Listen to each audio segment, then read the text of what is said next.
A very good morning to all of you. In the words of Rob Silzer, financial resources might be the lifeblood of a company, but human resource are the brains. I, Spriha from the MBA batch, take this opportunity to welcome you all to this year's HR Conclave. The pandemic has been a wake-up call to humanity and organizations around the world. They had to reevaluate their management style and leadership styles. While HR as a function remains as the fulcrum for effective change management, evidently in a VUCA world that we exist in, it is the HR and organizational leaders that sustain the growth trajectories while defining the future goals, be it product diversification, market expansion, social outreach, mergers, and acquisitions, or even community development. HR today is redefining the future for organizations by playing the role of a strategic catalyst. I now acknowledge the presence of our esteemed dignitaries on the dais.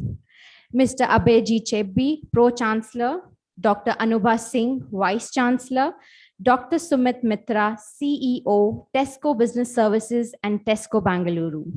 Dr. Puneet Karyappa, Pro Vice Chancellor, Student Administration and Affairs. Dr. Sameer Ranjan, Associate Pro Vice Chancellor, Academics and Research. Dr. Michael James Barn, Dean of Alliance School of Business. Ms. Surekha Shetty, Senior Director, Office of Career Advancement and Networking. Moving forward, I would now request the dignitaries to seek the blessings of the divine power by lighting of the lamp. I would also like to invite Swati Sashi Kumar to grace the event with her melodious voice. Also, I request everyone to put their phones on silent.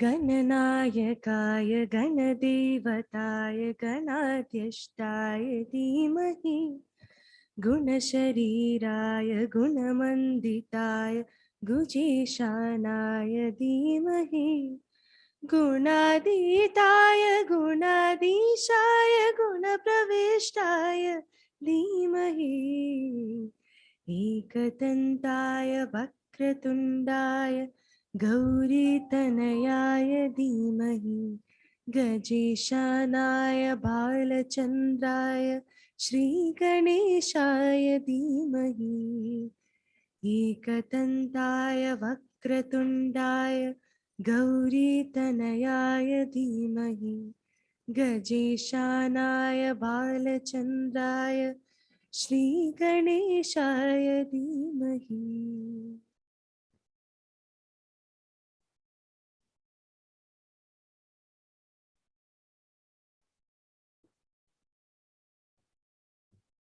Thank you so much, respected dignitaries and Swati.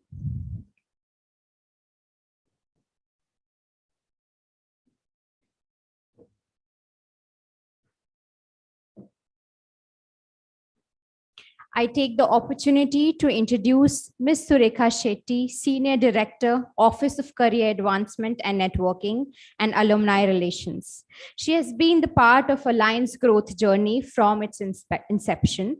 With more than 2 decades of experience in the field of education, she demonstrates strong interpersonal and leadership skills. These skills directly translate into her ability to motivate the team for any challenge. Ms. Shetty is an expert in sales and positioning, people management, corporate and alumni relations. She holds an MBA in education management.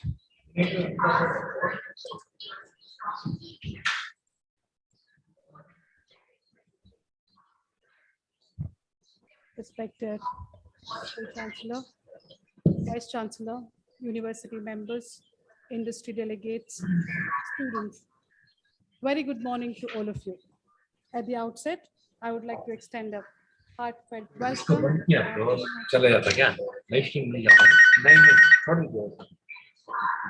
Dr. Sumit Mitra, CEO, Tesco Business देखिए Services. Zoom admin आ रहा है, live कहाँ रहा है?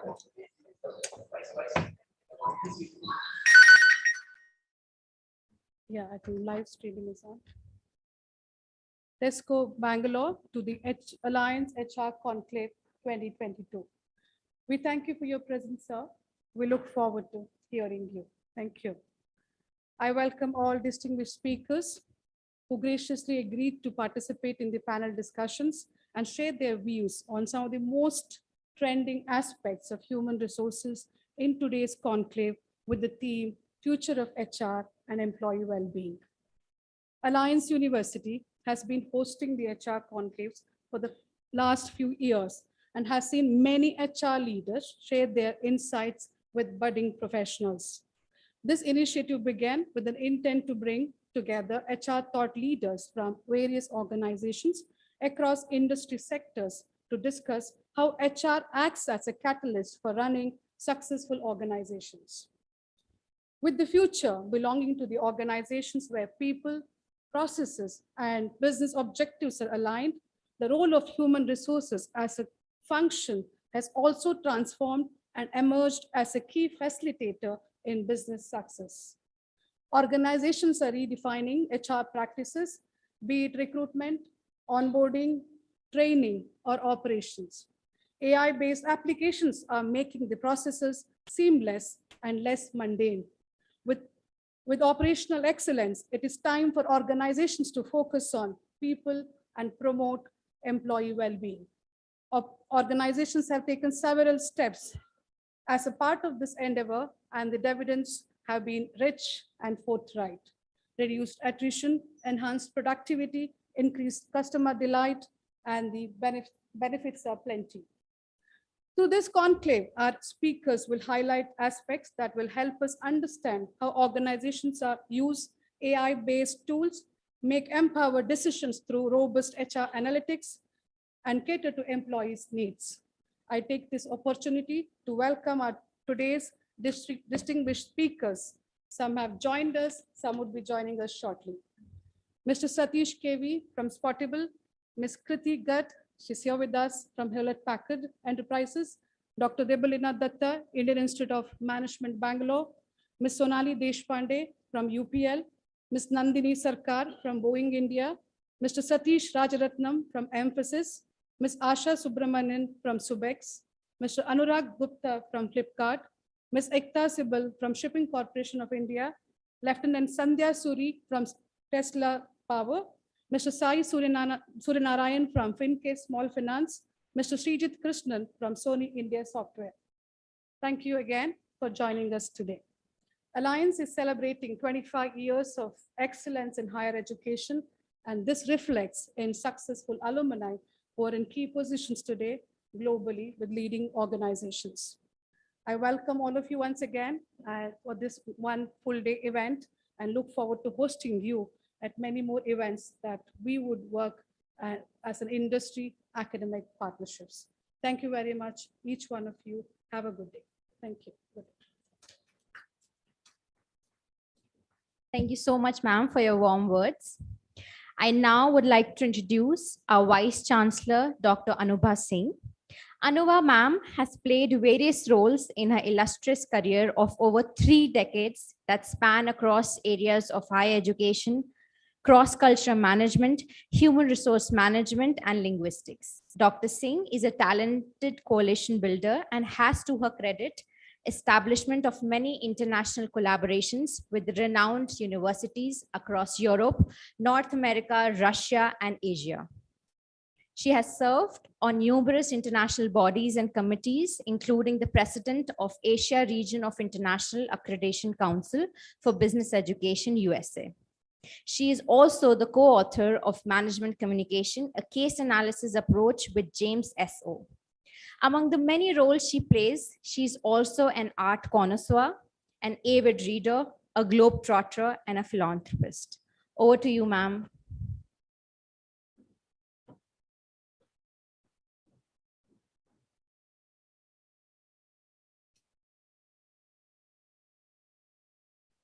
Good morning, all of you. Distinguished guests, esteemed delegates, our chief guest, Dr. Sumit Mitra, CEO, Tesco Business Services, Pro-Chancellor, Mr. Abhay Chebi, Pro-Vice Chancellor, Associate Pro-Vice Chancellor, Deans, faculty and staff colleagues, ladies and gentlemen. It gives me great pleasure to extend a very warm welcome to you. The theme of and the agenda of Alliance HR Conclave covers a very pertinent and important topics of HR. And we are delighted to see that over 100 participants, some of you are here and some of you have joined online or will be joining later, from very reputed organizations have gathered here for this particular discussion.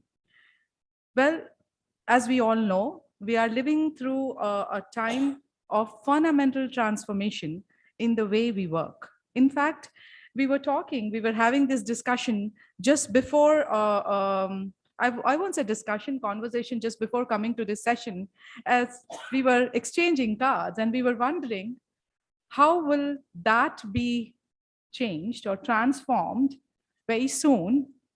Will it be automated? Will it be digitized? Will it be through, I don't know. So it's interesting to see how would that be. What we are trying to see here is that, the way automation, AI, or the so-called thinking machines are transforming the way we work, these momentous changes, they raise various HR challenges, talent concerns, and organizational issues. Those of you, this is on a lighter side, who have watched the movie, and they will remember the end of it, Ferris Bueller's Day, when the, I would say, titular character tells the audience, life moves pretty fast. And if you don't stop and look around, once in a while, you could miss it. If you look at our lives today, the world of our work life, the world of our personal life, the world of our home life leaves us in that state of mind. Sometimes we feel that, oh my God, technology is just embedded in us. Is that how dependent we have become? The way it's disrupting our life, should we say disrupting? That itself is a question or a concern now. We keep using these words, but we are so dependent. Yes, it's disrupting the world of HR. It's disrupting the work, but it's already embedded almost in a day-to-day lives.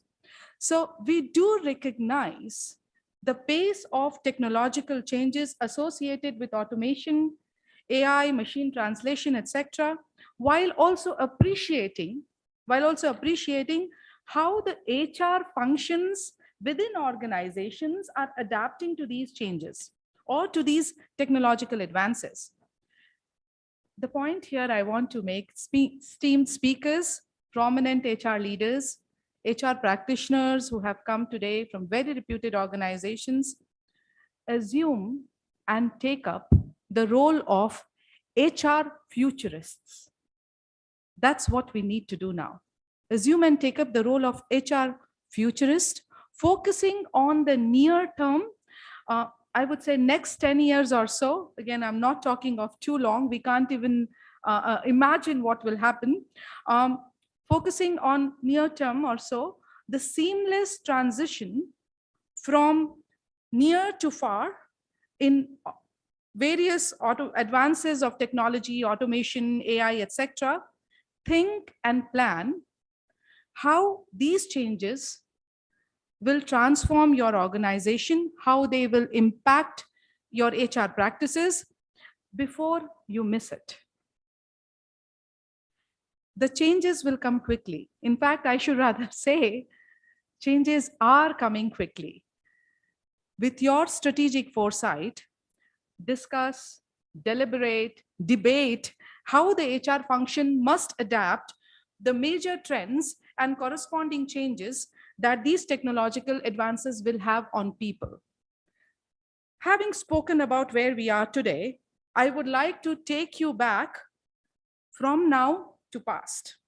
I want you to transition to past. Let me take you to the era when societies became aware of automation during the War I and War II.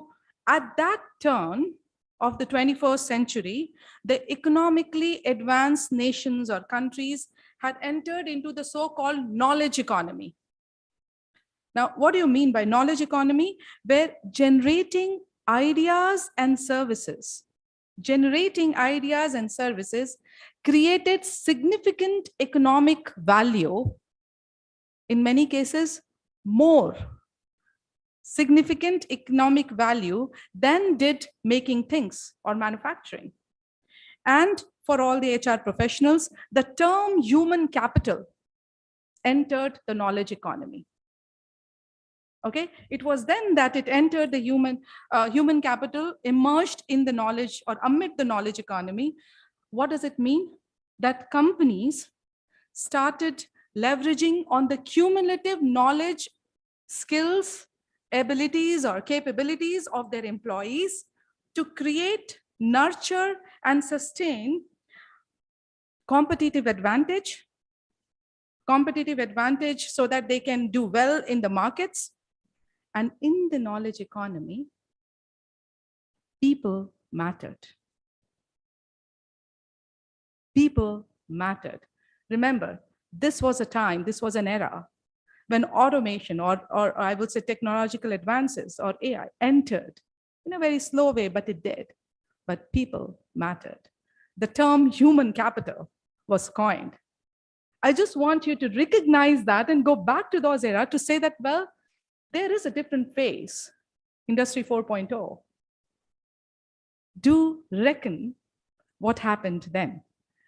Unlike previous industry revolutions, there have been many, we have seen many such cycles, but Industry 4.0, as we see, read the reports, might not create new industries and jobs to replace those who are displaced.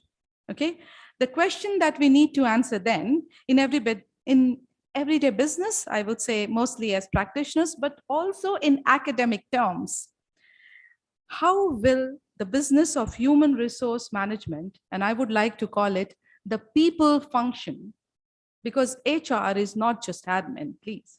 The people function respond to these paradigm shifts, paradigm shifting changes, and the potential realities. Obviously, no one can predict the future with exact certainty or exact certitude. No one can do that. But patterns and trends can be extrapolated. And that's what we want to do here today. Societal impacts will be greater as technological advances accelerate. It will just go on increasing. As we peer ahead in Industry 4.0, how will that impact the people function, or in other words, HRM? Well, this moment is HR's moment. And when I say this moment, the realization of the fact what we are doing is HR's moment to navigate in the future, and it requires not just strategic thinking and deliberations, but also certain strategic nuances, certain dexterity to handle the volume of actions. Why did I say dexterity? Because imagine what kind of volume of actions we as HR practitioners need to handle within the companies, within the sectors that we operate, and of course, the larger impact on the society. Well, you have tremendous opportunity and responsibility to provide people with the guidance on the skills and capabilities they will need not to be successful over just the next decades, but as the new roles emerge. With that in mind, this conclave organized by the Office of Career Advancement and Networking, where the team has brought together more than 100 HR futurists, including founders, CEOs, CHROs, see chief learning officers, chief people officers, vice presidents of talent and workforce transformation to envision how HR's role might evolve in the next 10 years or so, and brainstorm and determine exactly what the future of HR will look like, considering economic, societal, demographic, cultural, business, and of course, technology trends. Well, having said that, let me shift your attention for 3 minutes to an HBR article. Most of the HR professionals would have read that, which came some time back, about 21 HR jobs of the future. Some of them were very interesting, okay? And all these 21 jobs of the future were categorized into 5 themes. For interest of time, I'll just touch upon 3 themes now. Very interesting one. The first one was individual and organizational resilience. Well, we all know with the pandemic, the worldwide, I would say, remote work measures taken in response to the pandemic caused the digital economy to accelerate rapidly than ever before, along with our culture and the stresses of managing work-life balance. HR professionals, for them, what does it mean?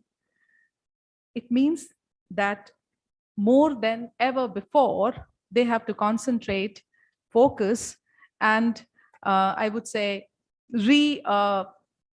reinstate this state of employee well-being. And I was talking about the 21 jobs of the future. Well, interestingly, this article also says that in some ways, the advent of COVID-19 compressed the time like an accordion, you know, and what were jobs of the future became jobs of the now. One such job pertaining to this theme was Director of Wellbeing. Well, many companies now already have Director of Wellbeing. And remember, this article came just then, talking about jobs of the future. And then came pandemic. And then so many jobs that they were talking about just were there in organizations. The second theme is data literacy. And I know you have a panel today on that. So, well, again, here, there was a very important or interesting, I would say, job that struck me actually. Currently, only a few HR, I'm talking in general sense, only a few HR functions are building on HR analytics or analytic capabilities into their teams to solve key people problems.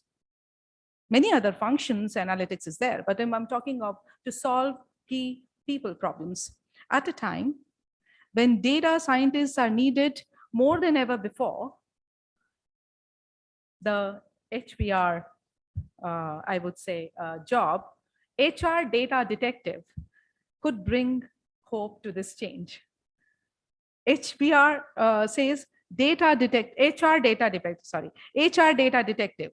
This person would be responsible for synthesizing desperate data streams to help solve not just business problems, but also people problems.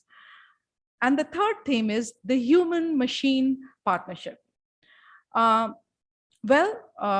very interesting, as the use of robots continue to increase, and there is no doubt that, you know, the productivity increases, I would say efficiency of certain tasks or automation increases, and then it's apparent that the human-machine collaboration is required in the workforce. Judgment is usually easy for humans. When I say judgment, what I mean is, what is it required to do now if this is a situation? Sometimes contextual, sometimes situational, sometimes looking at various, I would say, constraints.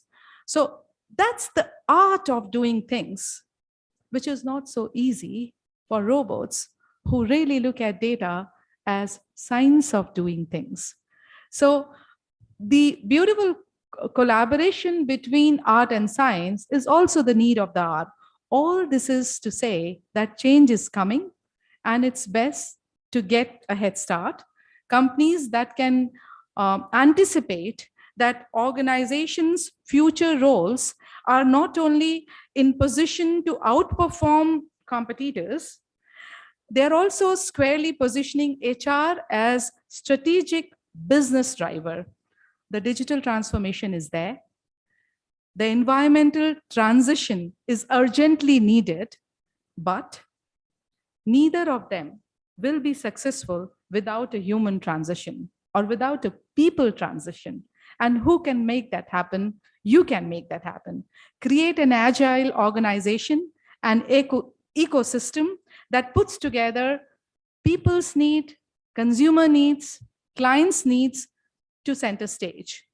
With today's conclave, our endeavor is to inspire the design of future of HR in the near future, for the near future. Well, despite the demanding program and packed sessions, do find time to interact and network with each other and with Alliance colleagues, have a valuable knowledge exchange, and let's enjoy the day today. Thank you very much.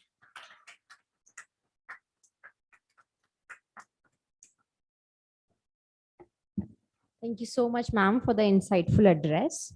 Now, I would like to introduce our keynote speaker, Dr. Sumit Mitra, CEO, Tesco Business Services and Tesco Bangalore. Mr. Sumit is currently the Chief Executive Officer for Tesco PLC's Global Business Services Division and CEO of Tesco Bangalore entity. He is also the Board Director of Tesco Joint Venture with the Tata Group. He studied in Scotland and has a Bachelor of Medical Science degree and a Master's in Business Administration. He has completed the Global Strategic Management Program from Harvard Business School in Boston and has received an honorary doctorate in Management Excellence. I request you, sir.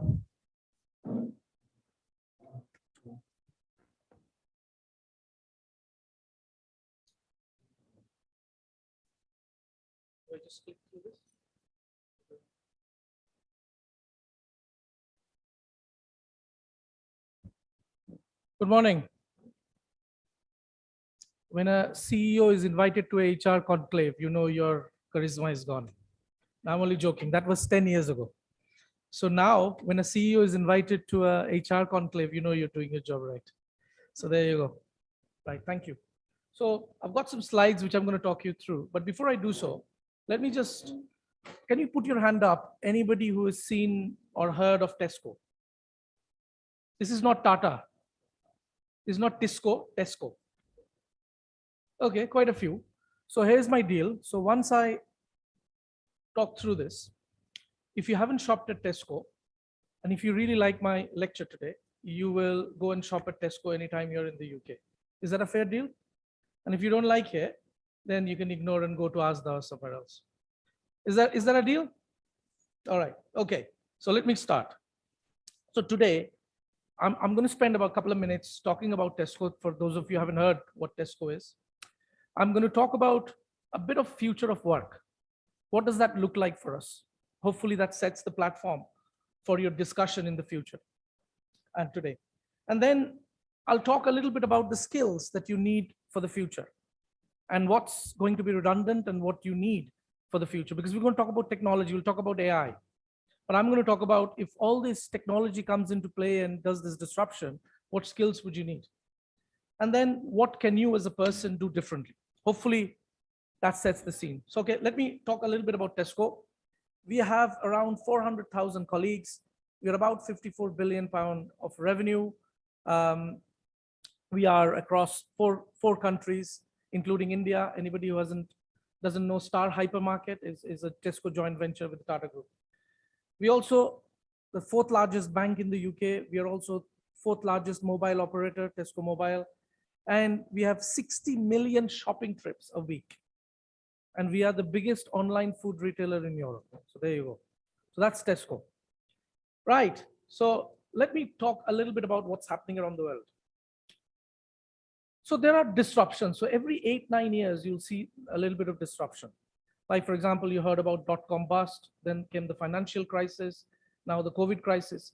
But there is something really seismic that happens and changes everything around the world.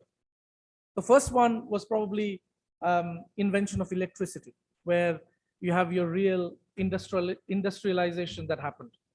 The second one is around internet.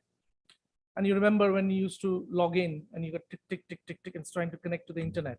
Those days are gone, super fast broadband, G.fast. And then global pandemic, it changed the world forever, really changed the world in terms of how the future of work looks like. So what are those changes? So is there a formula for success? So as you heard, I've got a science background, so I can't really do any presentation without having a picture of a test tube. So there you go. That's how sad I am. So there's 3 test tubes. So if you think about future of work, one was your past, now it's your present, and then the future. Past was all about working in office and having everything based around office. The second bit was around virtual, but office centric. You got to attend all these meetings, you got to follow the office rules, but yet you're virtual. And the third one is what you must create for the future, because that's the future over the next 10, 15 years. You heard a very famous gentleman from Bangalore called Narayan Murthy. You heard of Narayan Murthy? So he talked about, very interestingly, that I don't like people working from home. I want everybody coming back to office. And you saw the abuse he got online when he did it. There's probably it's a very emotional subject.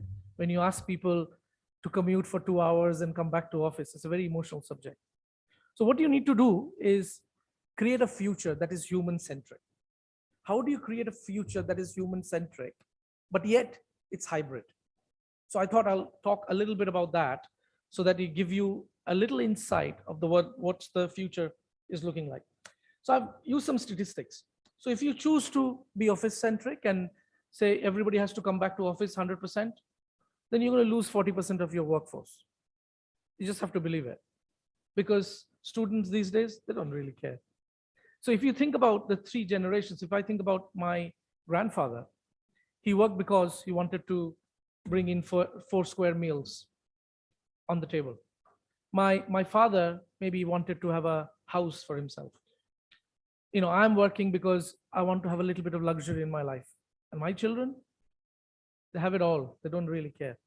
So they want to connect to a company that has a purpose, that will give them flexibility, that is sustainable. That's what they're looking for. They're not living for work, and neither they are working for living. So how do you tap into that generation? Because I always say that world is for the learner. The learned sit beautifully equipped to deal with a world that no longer exists. The world is moving on. So if you keep doing the virtual office thing, what happens is fatigue. We're seeing fatigue, 2 years of fatigue, people sitting in front of a screen. And your productivity is dropping significantly because people taking longer hours to do the same thing. And the third one is if you create this human-centric, it'll reduce fatigue. This is a Gartner report by about 44%. You'll increase the intention to stay by 45%. So what is this office-centric and human-centric? Office-centric is about you choose a location and then plan all your processes around that location and that office. And everybody has to fit in to that process. Whereas human-centric is about the person, it's about the human. And how do you fit your processes to deal with that human? I'll give you some examples.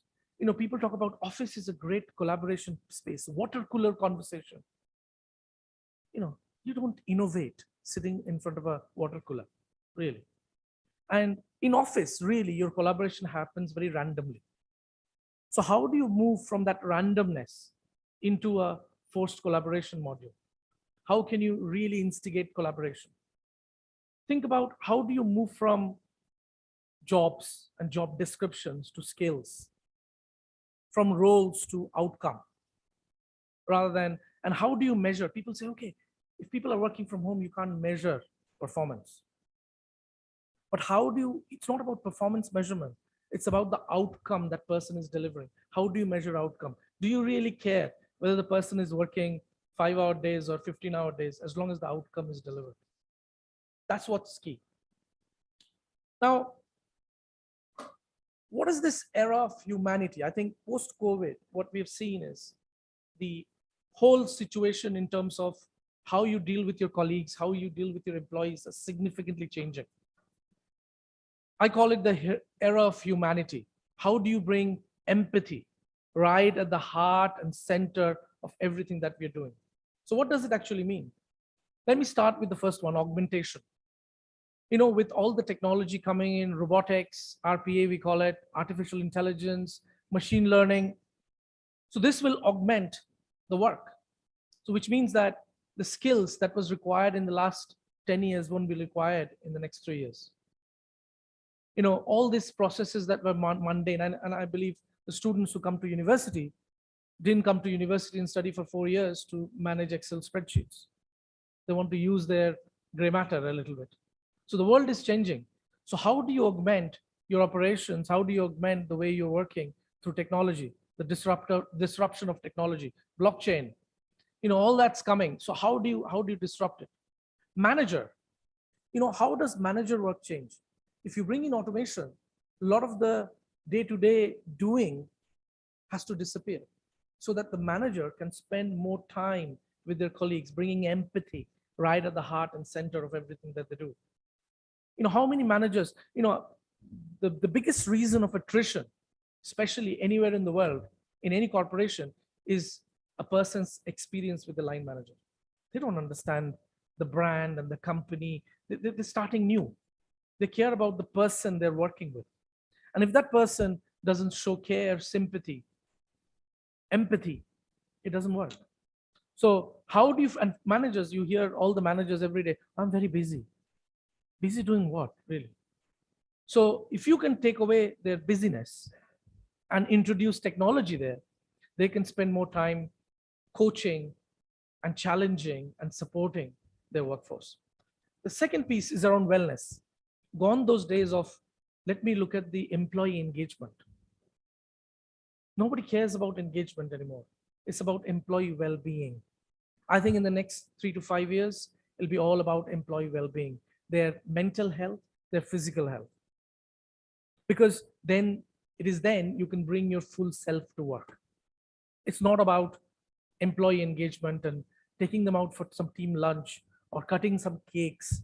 Those days are gone. Those were 80s and 90s and 2000s, gone. No more cutting cakes, please. How do you understand their well-being and how do you understand their mental health? Mental health is the biggest disease that's going to hit us over the next 20, 30 years because people are talking about it. It was always there, but people are now talking about it. People are conscious of why a person behaves the way they behave is because of the mental health issues. How do you support them? It wasn't talked about. I remember when I came in 2011, this person was really struggling to deliver when I came to India, and I was working in Gurgaon. And one of the managers says, don't worry, sir, ye pagal hai. I mean, I cringed coming from UK. I thought, what the hell? What is he talking about? And people didn't understand the concept of mental health and the support that you need to give them. So how do you deal with that? The third one is purpose. I believe the Generation Z and the millennials, they want to work for a company. As I said, the generations have changed. How they work for a company that has a purpose that creates a better world, creates a better society. And you want to connect and work with a company that just does that. So at Tesco, we have a very simple purpose. We say serving our customers, planet, and community a little better every day. So how do you get your employees to connect to that purpose? And how do you build a purpose? And the third one, where people are really conscious about now, is the D&I, it's diversity.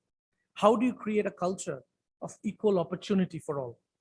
Diversity is not about how many female colleagues do we have in senior management and have a target for it. How much colleagues with disability you have in your team.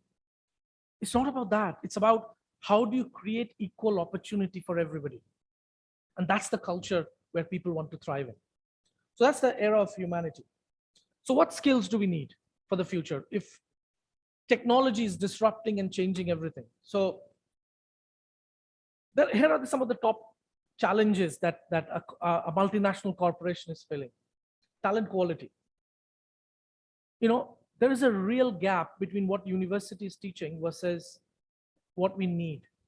There's a real gap. So how can universities partner with multinational corporations to bridge that skill gap? The second one, people talk about talent war. I hate this. Talent war is finished. The war is already won by the talent. Yeah, there's no more war. The talent has already won the war. So how do we deal with that? Then there is a shortage of next generation skill, which I'm going to talk about. Well-being, brand perception, and including us, there is a lack of effectiveness of L&D to kind of help and coach and drive them through, their career journey. And the last one is there's a real lack of coordination between supply and demand. These are the kind of the key things. So let me talk about the skills of the future. But before I do, I've stolen a little bit of picture from Indian mythology, Ramayana, and I hope I'm not hurting anybody's feelings. Organization's not about head count. It's about skill count. So it's no longer about number of resources you have in your organization. It's about the skills you have. Okay, so what are those 5 skills of the future? I talked about empathy probably 100 times. Is how do you build that empathy in your organization? Commercial awareness. People talk about finance. There's a big difference in finance and being commercially aware. Sometimes finance is a little bit of bin counting.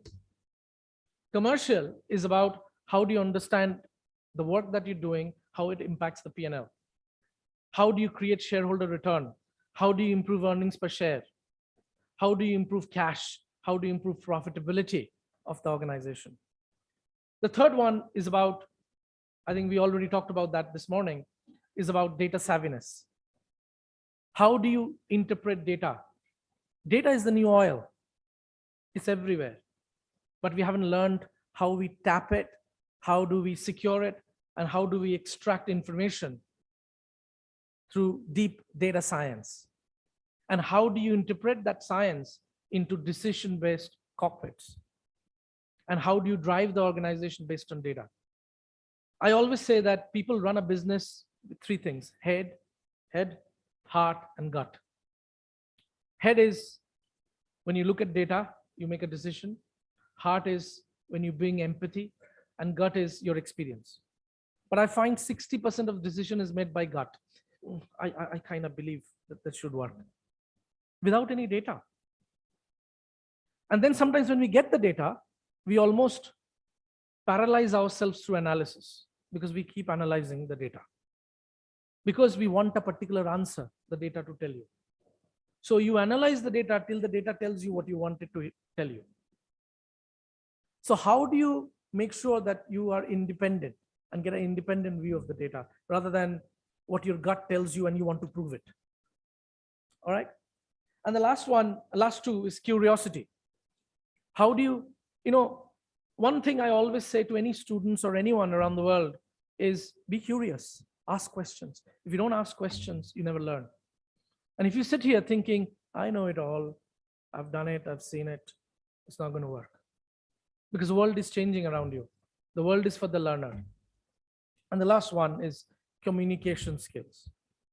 There is one of the things, my big challenge in India is that the communication, you may be a great subject matter expert. You may have done a PhD in whatever, maybe double PhD, but you're unable to communicate what you want to say. So that's really important. If you can't give a message in 30 seconds, 60 seconds, then you've lost it. How do you summarize it? Okay, so what can you do differently? The first one, you got to build a differentiator. There is 6 million graduates coming out of India every year. How do you differentiate yourself from the others? Sometimes we try and copy others. We all want to be Sundar Pichai and Satya Nadella and Indra Nooyi. And what we do is we try and copy them. You're going to be a very bad copy. If today I want to be Steve Jobs, I can't. Yeah, I am who I am. I have certain skills, and you just make sure you enhance those skills. It's not about copying someone. Be different and find out what is your differentiator is and work on those differentiators. The second one, and again, I've stolen from Indian mythology a little bit. This is Brahma, Vishnu, and Mahesh. So if you think about what Brahma is innovation. He creates things. Yeah, that's start.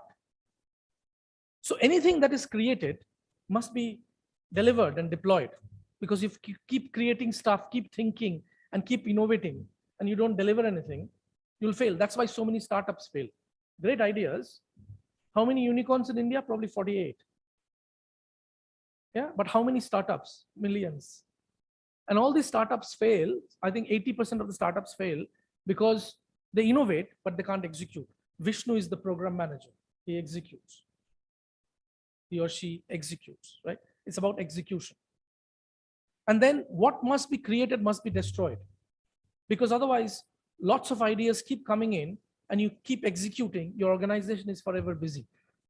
So you got to burn your egos and say, yes, I've come up with this idea, but this idea doesn't work. So you start, you fail fast and stop. So that's Shiva, is about destruction. So how do you think about innovation, execution, and destruction of ideas that you don't need? The third one, it's not about IQ anymore. I have a very average IQ. It's not about IQ, it's about emotional intelligence. How do you build your emotional intelligence? This is a really good book by Daniel Goldman. It's written probably 2 decades ago. It's about how do you bring emotional intelligence to work, and you talk about emotional intelligence. It's about how do you manage the surrounding? How do you manage your own emotions? And how do you deal with your surroundings? It's very, very important. The higher up you go in an organization, the more emotional intelligence you would require. Next one is, it doesn't matter. We talk about, we treat everybody equally. I hear this all the time in every equation. What do you mean you treat everybody equally? You shouldn't be treating everybody equally, because it doesn't matter where they come from. I could be a gay person. I could be, coming from a different caste, different religion. If you treat everybody equally, that doesn't work. You got to treat people how they would like to be treated. That's really important. And that's inclusivity. People ask me, what is the difference between inclusivity and diversity? I always say is diversity is including your mother-in-law, inviting them to your house. But when your wife allows your mother to cook in the kitchen, that's inclusivity. Yeah. So that's the difference in inclusivity and diversity. So how do you create an inclusive culture within your organization? And you treat people how they would like to be treated. And then focus on well-being. Health and performance are very well linked. If you're not physically healthy, you're not good to anybody. If you're not mentally healthy, you're not good to anybody. I remember when COVID happened and 100% of my workforce around the world went into complete lockdown and started working from home. And my family was stuck in one city, I was stuck in another city. And you're sitting here thinking, do I feel sorry for myself and get myself impacted? Nobody actually knew that I was impacted. The reason for that is you think that you got to bring your best self. You need to do things that keep you activated so that you bring your best self and you're mentally in a great place so that you can help others. If you're not in a great place, then you can't help others. And the last one is having a purpose in life. Purpose is not about, I want to have a car. I want to have a house. I want to keep my family safe. Why are you here? Is there a deep underlying reason why you're here? It took me 40 years to realize what is my purpose of life. So I always urge is think about what is your purpose? Why are you here in this planet? Everybody is here for a reason. And what is this reason? And the moment you bring that purpose in your work, trust me, you will never work a single day in your life. You'll get paid for something you enjoy. I studied medicine and I passed my medicine and decided not to practice. People thought I was smoking something really funny or having a nervous breakdown. But I realized, and people said, such a big purpose, you can save human lives. I said, I could still impact humans in a different way. So now that I'm here, and I realize one of the purpose of my life is, how do I, whoever I touch in this planet, whoever it is, for 2 minutes, 3 minutes, 10 minutes, 1 hour, how can I make their life 2% better? That's the purpose of my life. So how do you bring a purpose in your life to make it better? Okay, so that's me. Thank you very much for your time. You find me on all the social media handles. So feel free to reach out. I don't know if we are taking any questions, but I'm happy to answer any questions. Hope that was enjoyable, and I look forward to talking to you. Are you taking any questions? Or? No? Okay.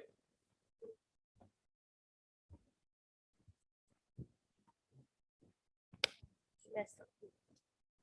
So we'll take questions.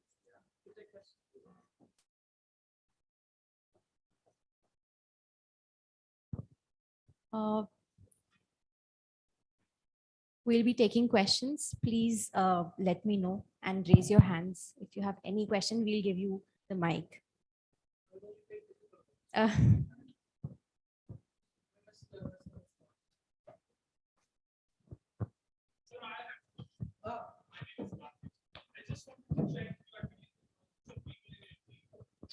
do we ensure that the strategies we make are going to the youngest or the junior most employed at Tesco? That's a great question. And this is something I always talk about in my organization a lot. 65% of all strategies fail because the leadership team sits down and shake hands and said, what a great strategy we pulled together. And then they cascade it to their direct reports. They shake hands and drink champagne and say, oh, the strategy was fantastic. And then as it goes down the organization, it gets diluted and it doesn't get impacted. So what we do here at Tesco is we do both top down and bottom up in terms of formulating the strategy. It's not a boardroom decision. So we work with our teams, work with our senior leaders, we work with our managers to pull together our strategy. But what we do is very unique, something called a think strategy. So every team manager and their head offs will sit down with every single team member anywhere in the planet where we are. And then they will have a workshop and they will fill up a sheet to say the individual contribution that they're going to make to impact the strategy. So they will have it's a day, it's an outing for them. They'll talk about what is the overall purpose, what's our vision, how do we deliver, and what are the kind of the big 6 outcomes that we want to deliver through the strategy. And they connect everything that they're doing on their day-to-day life to the purpose. I have some Tesco colleagues here. I'm sure they can comment. But there you go. That's how to do it. Any other questions?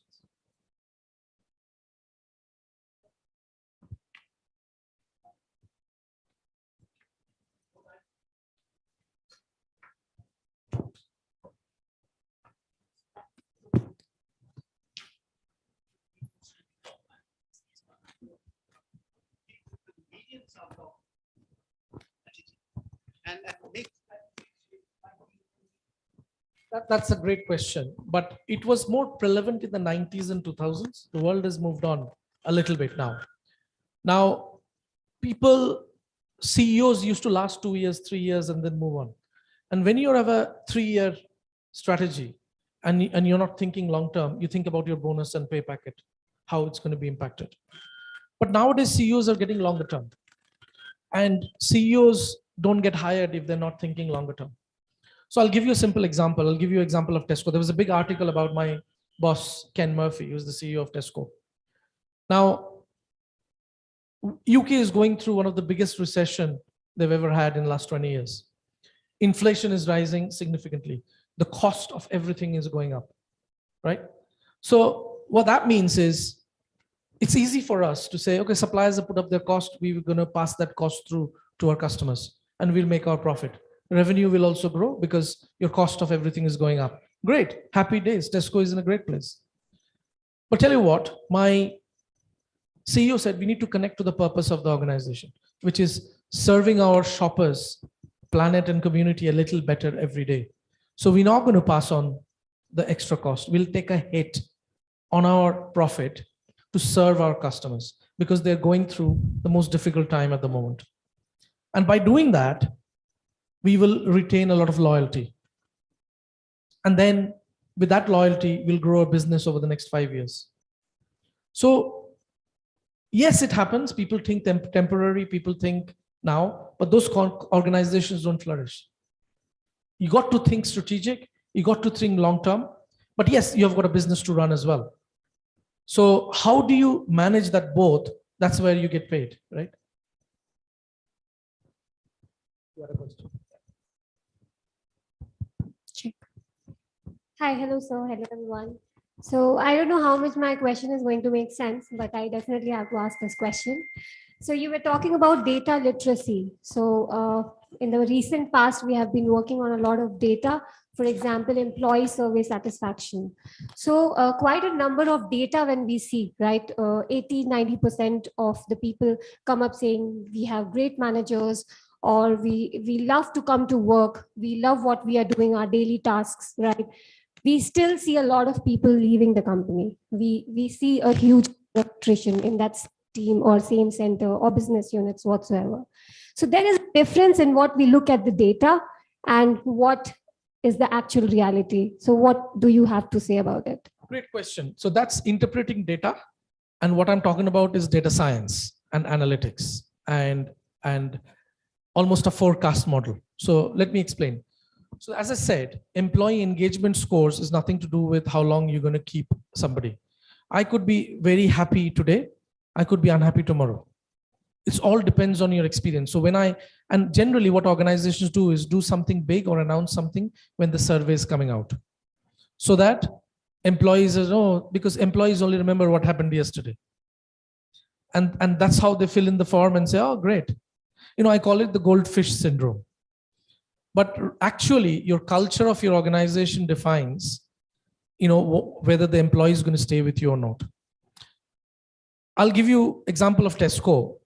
At Tesco, if I leave the people who we want to attract, and this year, so last financial year was a horrible year for everybody. It was 40–50% attrition, people were leaving. Our attrition was 19%.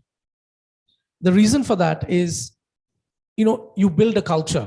You build a culture around well-being, not about employee. My employee engagement score is 91%. I don't really care about that because I know managers have taken them out and cut some cakes the day before and people have filled in a good survey. Because managers are thinking, oh, I'm going to be marked. I'm going to be looked at because of the engagement scores. I look at, is my engagement scores going up? Even if it's 0.5% up in every single team. So data science is about looking at the engagement score, looking at the market condition, looking at what people are saying from a well-being perspective. It's not about just one survey.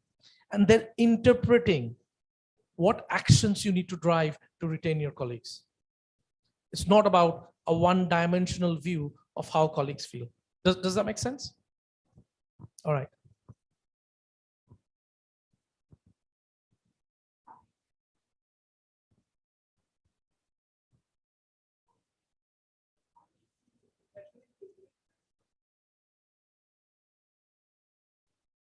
The workplace of the future, how do you see that we measure things like wellness, emotional intelligence? Because in small workplaces, almost when you see people, it's easy to say that, right? You look upset, or I can fix, right, as an immediate people manager. But in the workplace of the future, when you don't see people, things are more virtual. How do you see we measure wellness or emotional intelligence? How do you see it changing? Or does it take even more? We gather so much data and we don't even know what to do with it. It's a great question. So let me talk about how do you measure success. The measure success is the quality of outcome that you're delivering. So for example, if you think about in the future, if you have a hybrid workforce, why are you coming to office? Are you coming to office to sit in front of your laptop and do some emails? You could do that at home. So how do you force collaboration? Because there has to be some intentions that you need to force and design your principles with. So one of this is use your office as an offsite.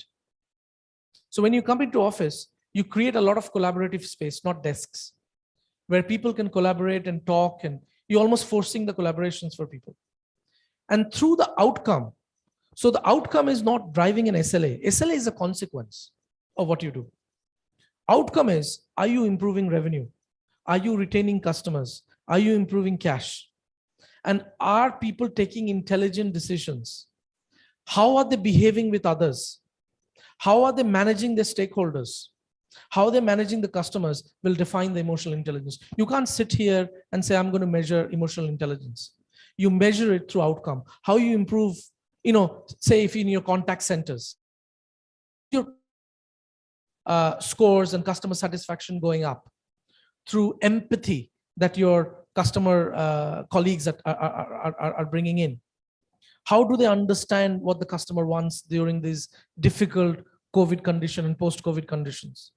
How do you measure how they're working with other colleagues around the world? Because if you think you're working in a virtual world anyway, if you're sitting in an office in India, you're working with people in UK, you're working people in Hungary, you're working with people in Slovakia, and different language, different culture.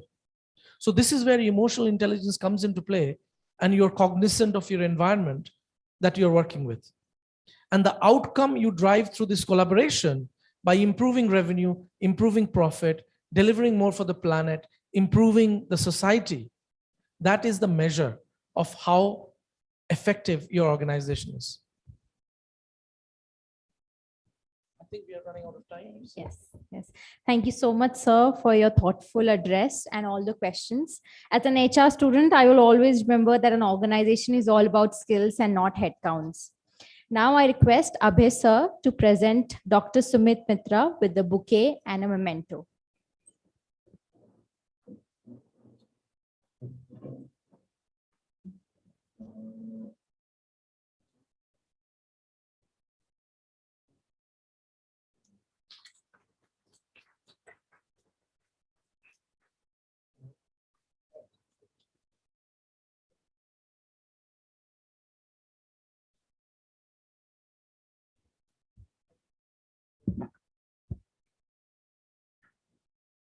Moving forward, I would like to introduce our Pro-Chancellor, Mr. Abhay Chebbi.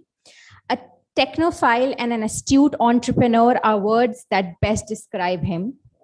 Mr. Abhay Chebbi is extremely passionate about emerging technologies, strategic tie-ups, and 360-degree collaborations with the industry.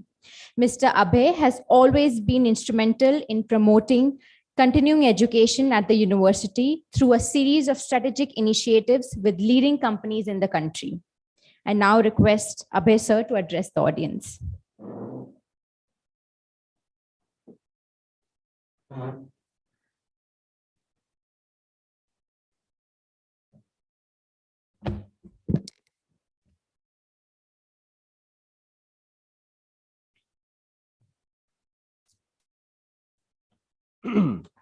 Good morning, everyone.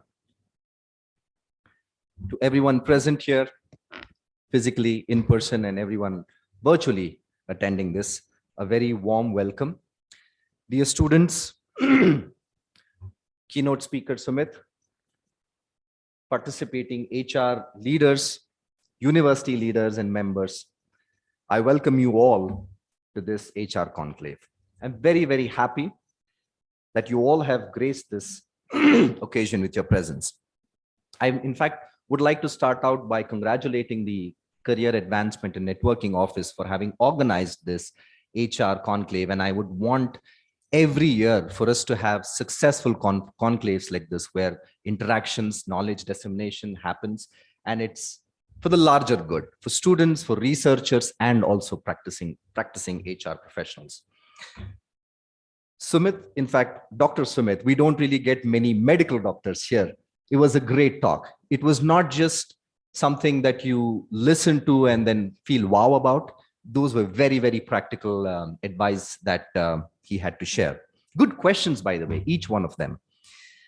Well, I must admit at this point that be it educational institutions such as ours, manufacturing companies, service organizations across human resource department has become that one dimension through which we can measure long-term sustainability and ensure that, well, strategic congruence don't just deter profitability, new market opportunities, or even gain market leadership. All this through excellence in people management. At the end of the day, it is the human intellect that drives technology. Hence, as a department or a function that manages people, you will always have human resource being one of the key drivers in organizational excellence or organizational brilliance.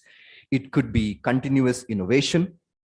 It could be amalgamation of technology to processes.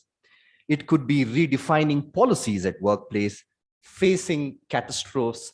HR department has a critical role to play in shaping the future of organizations globally. In fact, talking about the future of HR, the future is remarkable. Moving away from manual work environment to a more well-defined, process-integrated approach towards work with the help of HR analytics.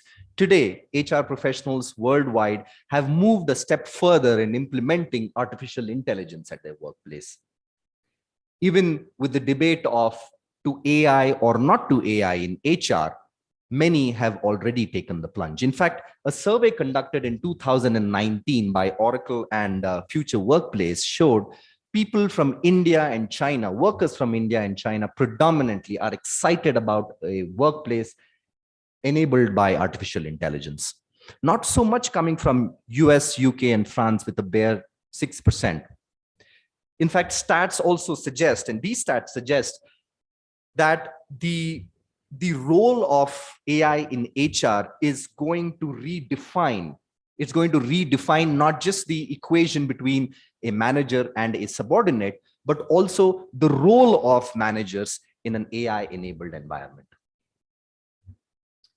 Be it a candidate's resume in terms of having digital, what shall we say, smart forms, be it employee referral process, be it arriving at strategic decisions backed up with data. We've spoken so much about it, reliable data, be it AI-backed chatbots to, in fact, have best-in-class engagement, or even drive the learning and development approach through agile, personalized methods. Artificial intelligence today has already made inroads into organizations.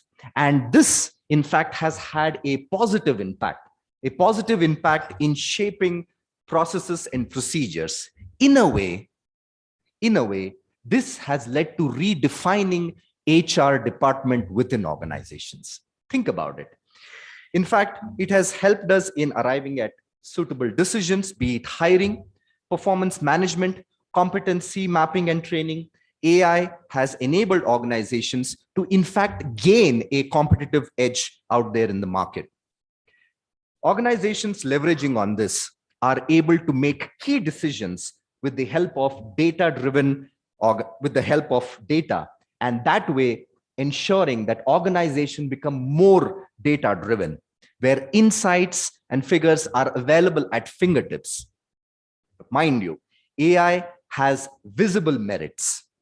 Deploying it effectively and with enhanced focus on real-time and reliable data is going to play a key role in ensuring that this, in fact, elevates the HR department and the organization worldwide. I'm reminded actually of a very, very beautiful quote by Aristotle, and that is, we are what we do repeatedly. We are what we do repeatedly. And that way, excellence then is not just an act, it's a habit. It's not just an action, it's a habit. In many different ways, I truly feel that this is applicable to organizations where they value employees and their well-being. Think about it. The transition from manual or from industry relations to employee engagement has been a journey that organizations and professionals have had an immense learning from. Now, organizations across the globe are in fact ensuring that they get to a stage where employee well-being is at their topmost priority. We've talked a lot about what does this well-being mean and how do you really achieve it. But think about it. The pandemic to us has taught us great lessons, and organizations, I've read articles, organizations have realized that during the pandemic, that one of the greatest assets that they should invest upon is their people. It is they who make this difference.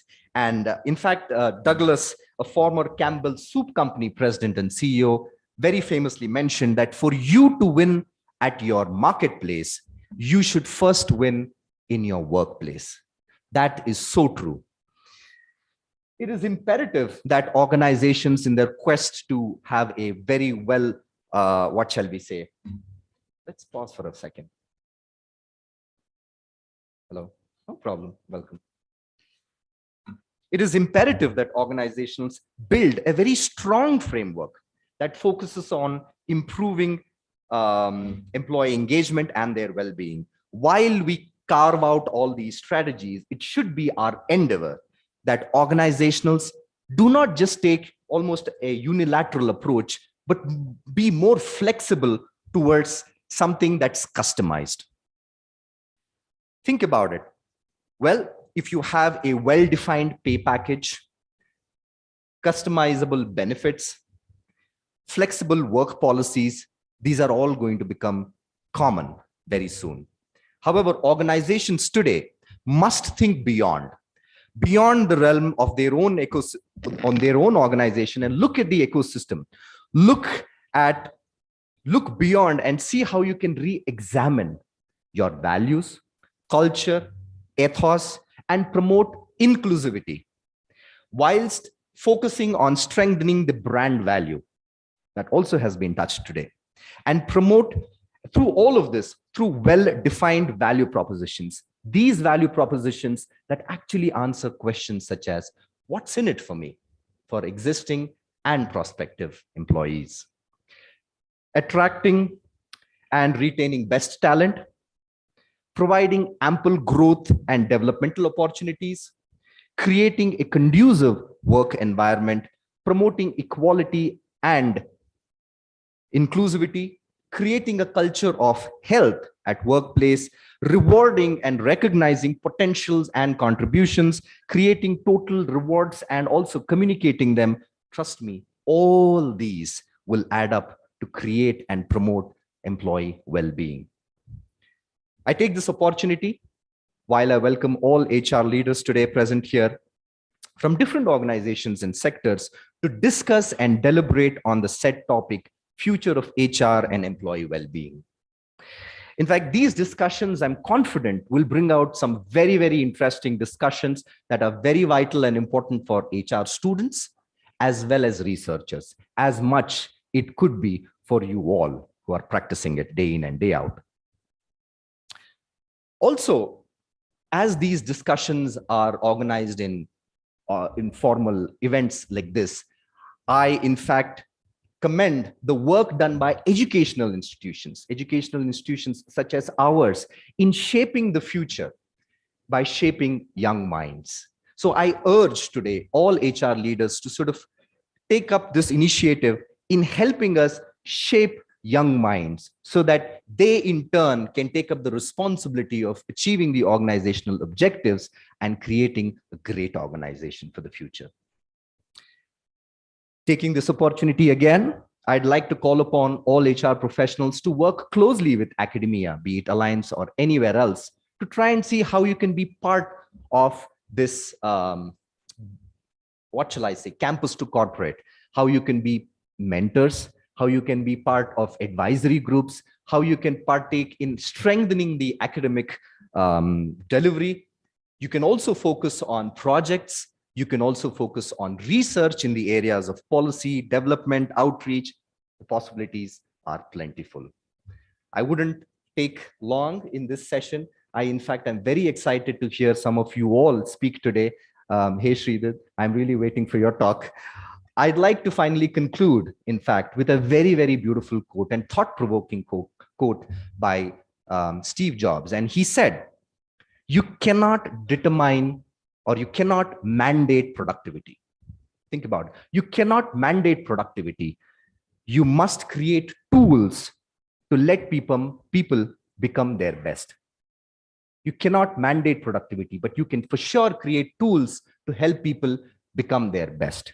This, in its truest sense, according to me, is the future of HR.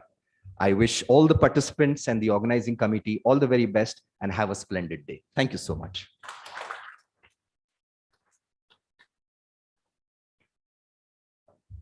Thank you so much, sir, for the insightful address, like always.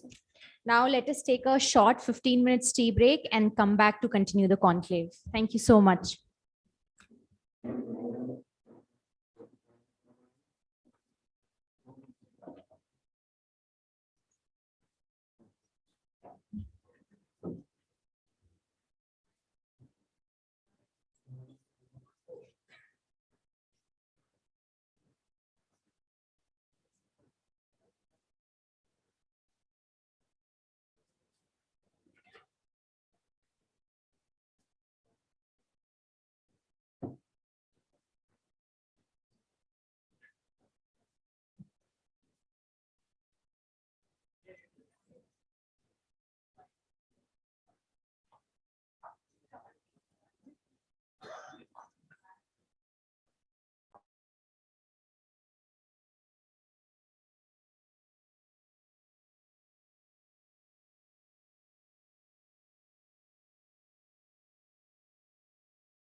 This call.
Welcome back, everyone. Let us now start the panel discussion on the topic AI, the future of HR. So, I would like to introduce our first panel member, Dr. Debolina Datta, a professor of practice, OB and HRM from IIM Bangalore. As a ACC level ICF certified executive coach with multiple certifications in the facilitation of behavioral training and certified in psychometric tools, she has facilitated coaching and training sessions for mid-management and leadership level executives. Dr. Debolina has completed her fellow program in management from IIM Indore, post-graduation from IIM Bangalore, BTech from College of Engineering, Pune. Apart from a substantial industry experience, Dr. Debolina has also published several case studies with Harvard Business Review and academic research articles over the last 4 years with top journals. And our second panel member is Mr. Satish KV, co-founder and COO of Spottable. Spottable is a SaaS-enabled and end-to-end hiring platform powered by the recruiter marketplace. Mr. Satish was one of the senior-most people function leaders, and he played a very critical role as the head of the HR Center of Excellence function in the leading e-commerce giant Flipkart. Having been through the grind and contributing to an exponential scale and growth, along with multiplied complexities in people practice in the journey, has not only spearheaded, but has made it as one of the industry standards when it comes to several innovations and best practices in best of benefits, highly engaging and rewarding HR initiatives.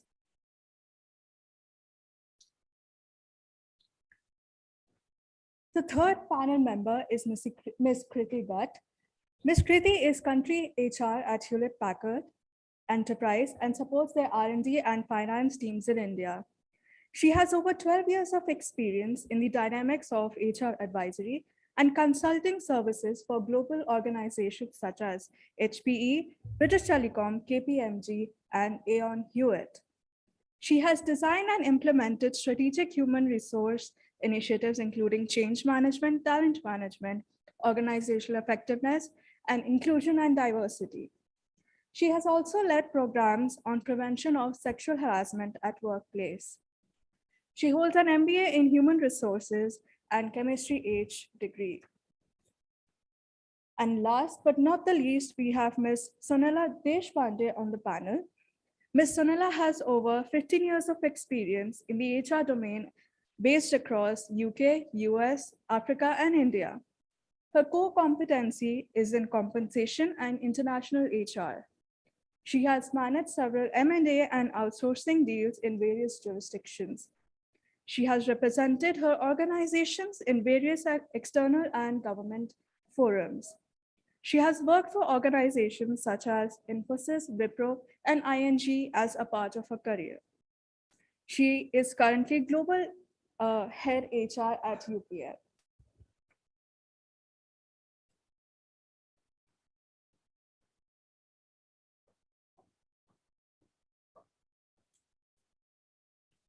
So now I would like to introduce our moderator, Dr. Ray Titus, professor and startups mentor, Alliance School of Business. Dr. Ray holds a business administration doctorate in business administration from SMC University, Switzerland, and an MBA from the International Management Institute, Belgium. He topped his undergraduate studies in hotel management from IHM Trivandrum and is a certified Six Sigma Green Belt awarded by KPMG. Dr. Ray has taught courses as visiting professor at IIM Bangalore, SP Jain Center of Dubai and Singapore, Asian Institute of Technology, Thailand, and the Institute of Product Leadership. Now, I request Dr. Ray Titus to present the bouquet of flowers to all the panel members.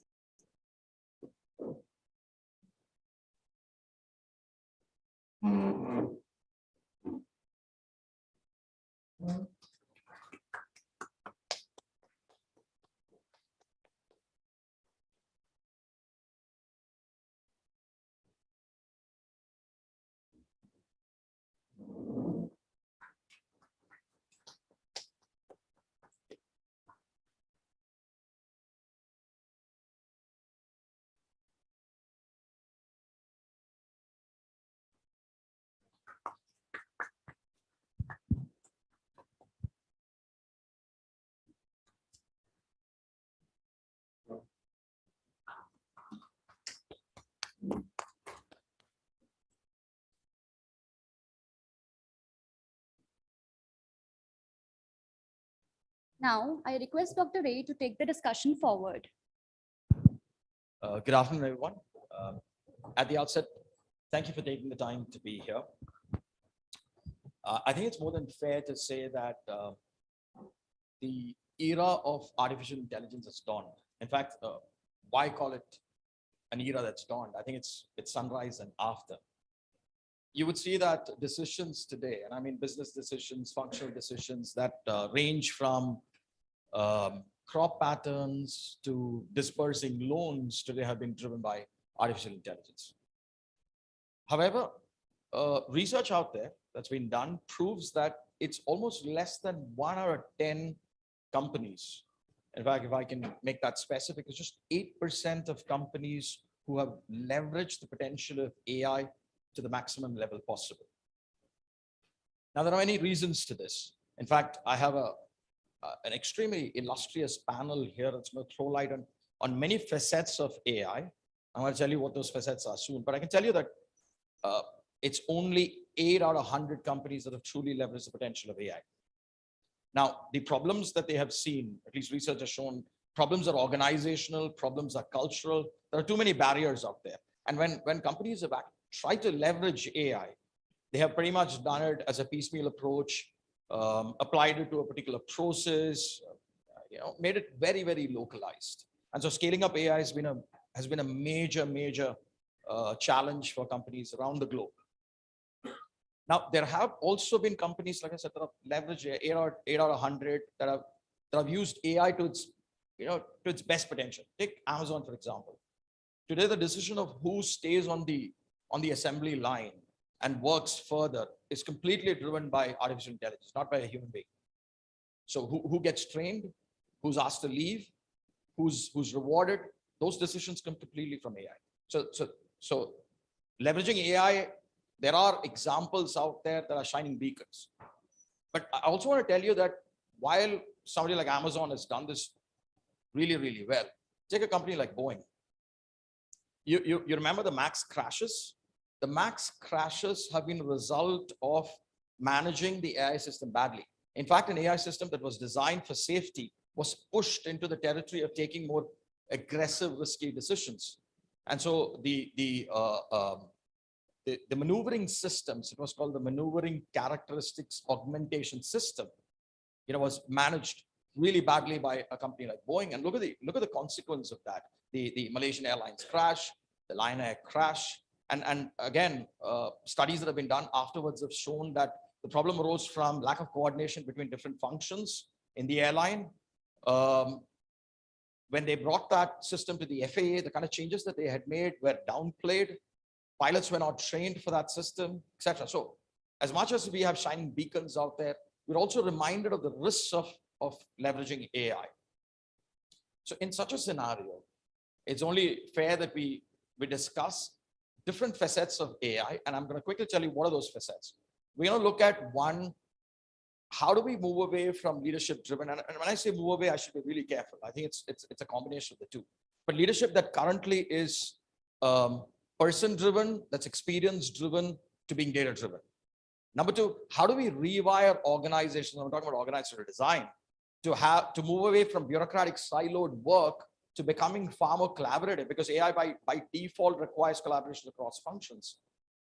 That's another issue that we're going to discuss. And finally, of course, something that is more strategic as to how the HR function can become a strategic partner to the deployment of AI. So these are the facets that we're going to discuss. And I'm truly excited to have all of you here.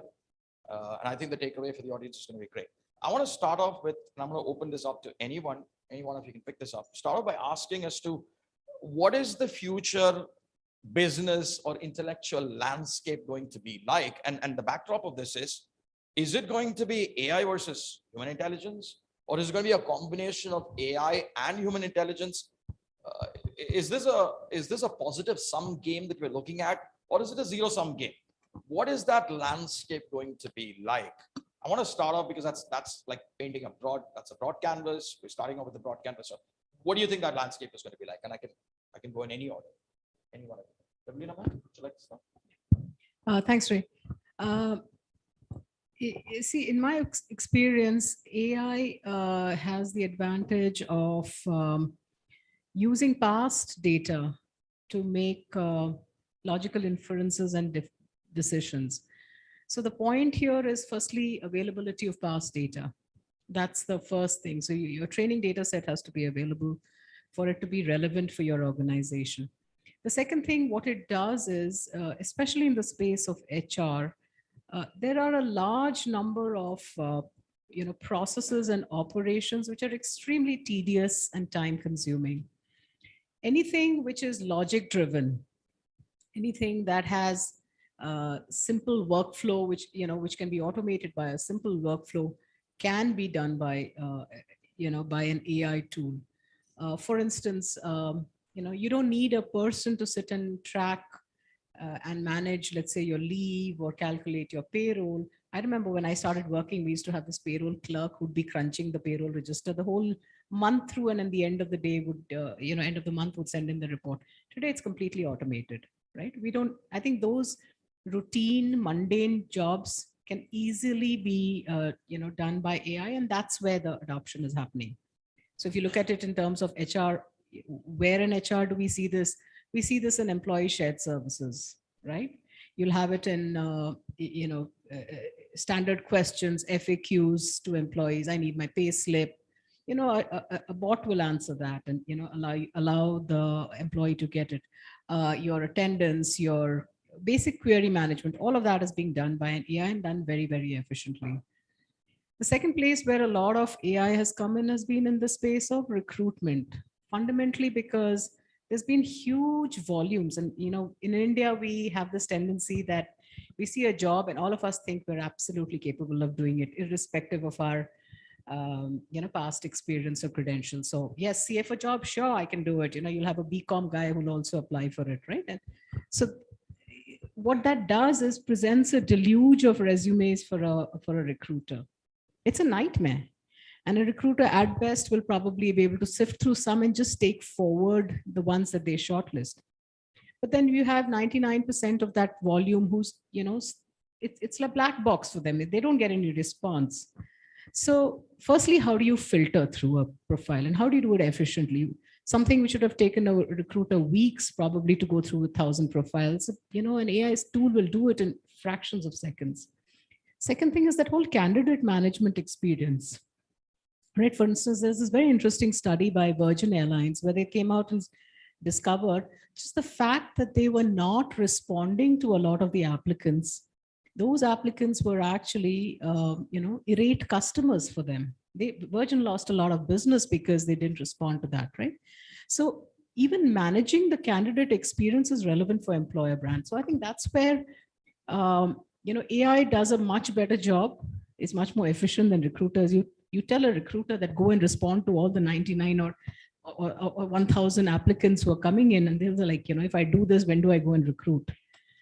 So those efficiencies in the systems, I think, is where AI is coming in and supporting HR in a big way. Wherever it is contingent on decisions which are impacting people, that's where we see a bit of a slowdown in the adoption. For instance, if I look at performance management, these are career decisions for people. So how do you, abdicate that responsibility? Secondly, how do you get training data for performance management, right? I mean, that's contingent on the organizational having a large repository of data sets. So in a few organizations which have taken on performance management and use of AI, that's been there only in large organizations. You don't have any platform or tool. You have a plethora of tools and platforms which are there in the recruitment space. You don't have that so much in the performance management space. I think there's a total absence of AI in the learning and development space, because you talk to an employee, they still want that face-to-face contact with a trainer. There are things that are, skill-based training can be taken on by AI, but, behavioral training, query handling, which is sort of very specific, is not, because you don't have training data for that. So I think there are some challenges in it. An interesting place where, and this is somewhere where I had my personal experience of having used it, used an AI chatbot, was for employee engagement. Now, the contemporary practice in industry is to have annual engagement surveys. So you'll do an annual engagement survey. The HR is very, very busy for a couple of months, churning the data, doing focus group discussions, slice and dice it under every segment that you can think of. And then we think of action plans, which we're going to do and, take it forward. And generally there's a time lag between the time we do a survey and then, the time we get to some action and implementation. The problem with an employee engagement survey, firstly, is it's anonymized, right? So I don't know what Roy is feeling. I get very aggregated level information that overall this BU is feeling like this or something like that. Yeah? So that's number one. The second point, engagement is fundamentally a flow measure. You don't get it, this is pretty much like, let's do your COVID test today and say you're going to be healthy for the rest of the year. It's as inane as that, right? I mean, today I get an appreciation from the manager, I'm high. Tomorrow I see the rest of the team got a promotion, I didn't, I'm down. So my mood ebbs and flows, my engagement ebbs and flows. So how do you get that, right? That's only possible if you have a constant communication. And that is something that we used with an AI chatbot. Today, there are a number of them out there. The one we used was something known as Amber by Infido. Today, there's Lena AI, which is also doing the same thing. But the interesting thing is that what it did is gave me insights, firstly, on the sentiment across various aspects of engagement. Is it my manager satisfaction? Is it my learning? Is it my career development? What is it what's the mood and what percentage of my workforce is unhappy across it. But more interestingly, by the chats using natural language processing, it predicted people who were completely disgruntled. Now that's a huge insight to get. Like, you don't want, again, the practice is, somebody will come in and give a resignation. That time the manager and HR and everybody's running around, oh, what do you want? And, let's give you a 30% increase. You should be having that conversation way before that person gets disengaged. You don't give your wife chocolates and flowers on the day of the divorce. You better be giving it through the time, right? You better be sensing the pulse of what they're feeling. And this tool allowed us to come to know that out of my workforce, I have this 5% or 4% of people who are really unhappy. And it's giving me a chance to talk to them way before they make their resume and float it on Naukri. And so it was really, really valuable for us. But there were equal disasters, which I'll probably talk about at a later time, what happened, how we implemented it. That's from my side. Thanks. Thank you. Satish, as you take that question as I pass it along the panel, are we therefore saying that, and again, this is the same question as to what future do you see? Is it AI plus, HI, or is it, one replacing the other? As you take that question, are we saying that, AI is more relevant in closed systems where there's data availability, and every time the system is like an open one, where there's a lot of sensing, intuitive judgments that are required and not necessarily rational, there is no place that AI can play. Can you keep that in mind when you answer this question, especially because you're a co-founder of Spottable, right? So sure. I think my take, first of all, on AI versus or HI, I think it has to go hand in hand. I don't see one can exist without the other one. Yeah. In fact, the business that we are building is with the same thesis. So I, of course, cannot talk it the other way, right? And Debolina mentioned about how application come today on different applicant tracking systems and how AI has been utilized there, right? I'm sure a lot of you would have put some keyword in your resumes, and all the systems that the job portals available today would have sent you, the AI would have sent you a message saying that, hey, you are suitable for a product management job. I get it, by the way, but somewhere I mentioned about product as a keyword in my profile or in somewhere in LinkedIn, right? So the human intelligence behind this is very, very important about how do you design this algorithm, what you do. A keyword, for example, on a resume world which exists today, I hope it doesn't exist in the future, right? It is not going to solve anything. So if how do you design this algorithm, how do you actually make the matching is very, very important. None of the recruiting systems today won't show you more than 40 to 50% accuracy on matching, right? How do you take those matchings in a finer level is the human intelligence play a role. You need to teach machines how to learn, but that algorithms are coded by people, right? And that's number one. You briefly mentioned about, this is one of my favorite topic about Amazon. I would have loved you to talk about Flipkart, my ex-employer, but yeah. In my own journey of 7.5 years with Flipkart, I have seen the focus on customer, a B2C brand like Flipkart has driven in the country, right?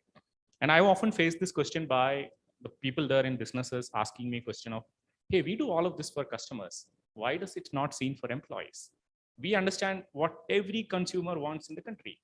So that drives to the topic of personalization. One of the biggest thing that the HR professionals should look forward in their journey, and or if not already started, is every employee in the company, what they want is very, very different from the other person. The power of AI can be leveraged clearly is understanding what is the driver for me to continue in the next company, right? How do you find that? That's where, whether it's chatbot, whatever of those systems that is available, right?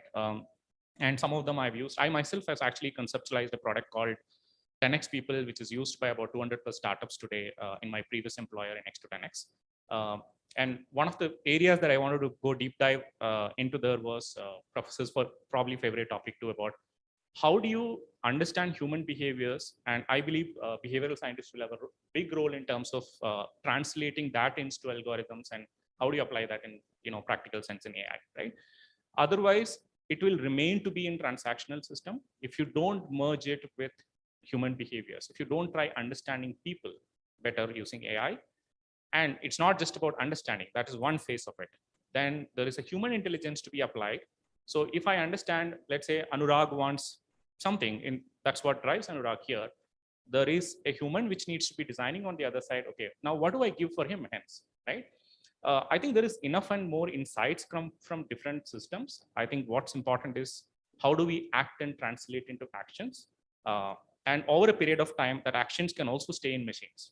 Yeah, and you can start giving those prescription to people, truly understanding what's the disease instead of just giving that cross into everybody, right? And I think that's where we should go to.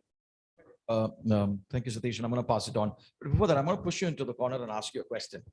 Is there any possibility it's portable that you eliminate human intelligence because artificial intelligence is cheaper and it's far more efficient? Is that a possibility at all? Absolutely not. Absolutely not. I think I'll give you another closest example. Probably everybody will be able to relate to, right? I don't think any of you would have thought in this room that coaches can be online. Yeah. There is a company called BetterUp, 4.5 billion worth today. Yeah. Coaches are online available.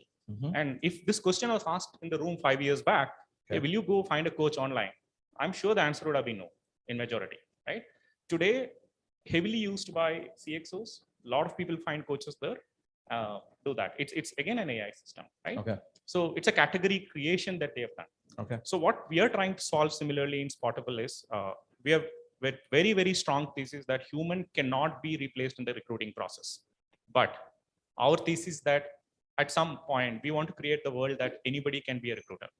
That I have 1 hour, I should be able to do that, right? So that's a category play that we are getting into. We believe AI will drive efficiency for it. For example, discovery of profiles. How do I engage with candidates? Everything can happen on the platform, right? Yeah.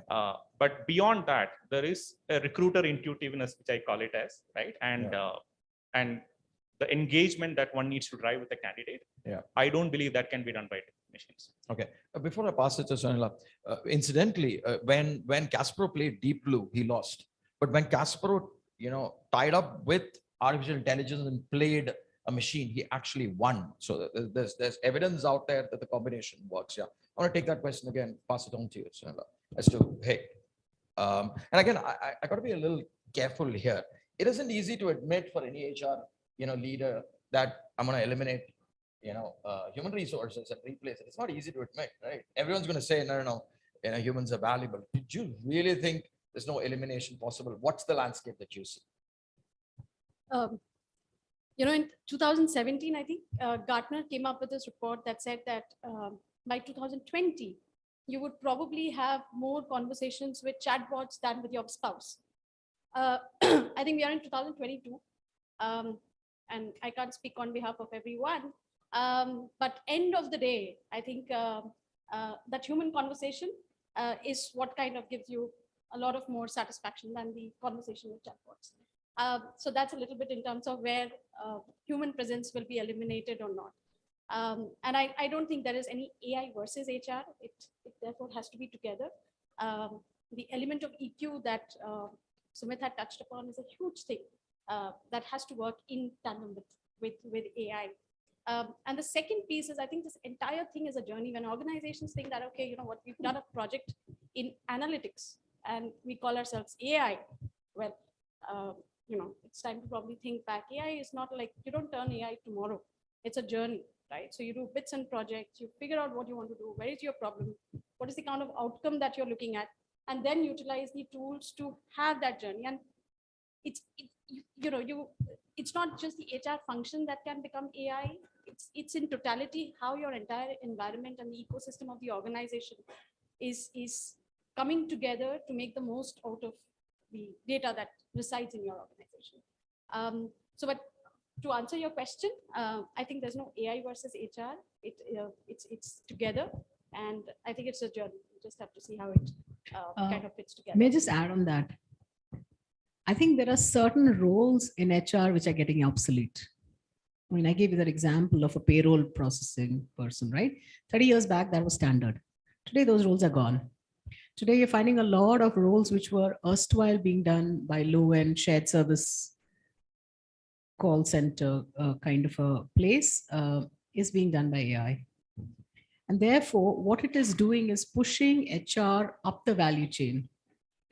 HR is expected to, engage more, understand the context of the organization and the business needs, and curate insights from the AI to help the business or help the employees. And therefore, just the transactional routine thing, if, with my experience, I've seen a lot of people are in that comfort zone of just, no, I'm doing this work and it's repetitive, it's known, it's familiar. That comfort is not going to be there. So those jobs are going to go. Before I take it to the, I just want to counter in some ways. So we did some study on wake-up digital habits. We found that most people reach out to their phones than their spouses or whoever's sleeping next to them. That's the reality of today. First thing that you do is you're not looking for any human being, you're looking for your phone. So that world's coming. Just wanted as a counter. So yeah, I'm going to take it to you now to the S2. Same question. What do you see down the line? Is it a trade-off? Is it a zero-sum game? Is it a positive sum? So I kind of echo with what the co-panelists said, and I think artificial intelligence is going to be less artificial and more intelligent in the future. It's not an or conversation like all of them said, right? It's an and conversation. We all need to move up the value chain, and we all fear that there is going to be a robotic apocalypse, and everyone's going to lose their job. There will be redundancies. But I don't think that's going to happen. People will have to upskill. People will have to find jobs which are closer to the purpose, closer to the strategy of the organization. Like a payroll specialist or a recruiter. These roles are becoming more and more strategic in nature. We don't have to waste time on crunching so many data that's already available, and a machine could possibly do it. But with AI also comes a lot of fear in terms of, is your AI ethical?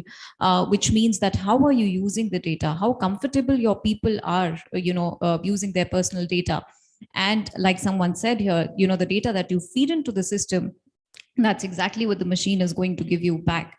And for years, our data has been biased. I mean, we don't see a lot of underrepresented sections of the society in leadership positions. So if that's the data, that's the algorithm that we are going to provide to our machines, that's the output we are going to get. Because ultimately behind algorithms, codes, these are our coders, right? It is ultimately human intelligence. So I don't think there is a need to fear of, HR getting redundant in the future.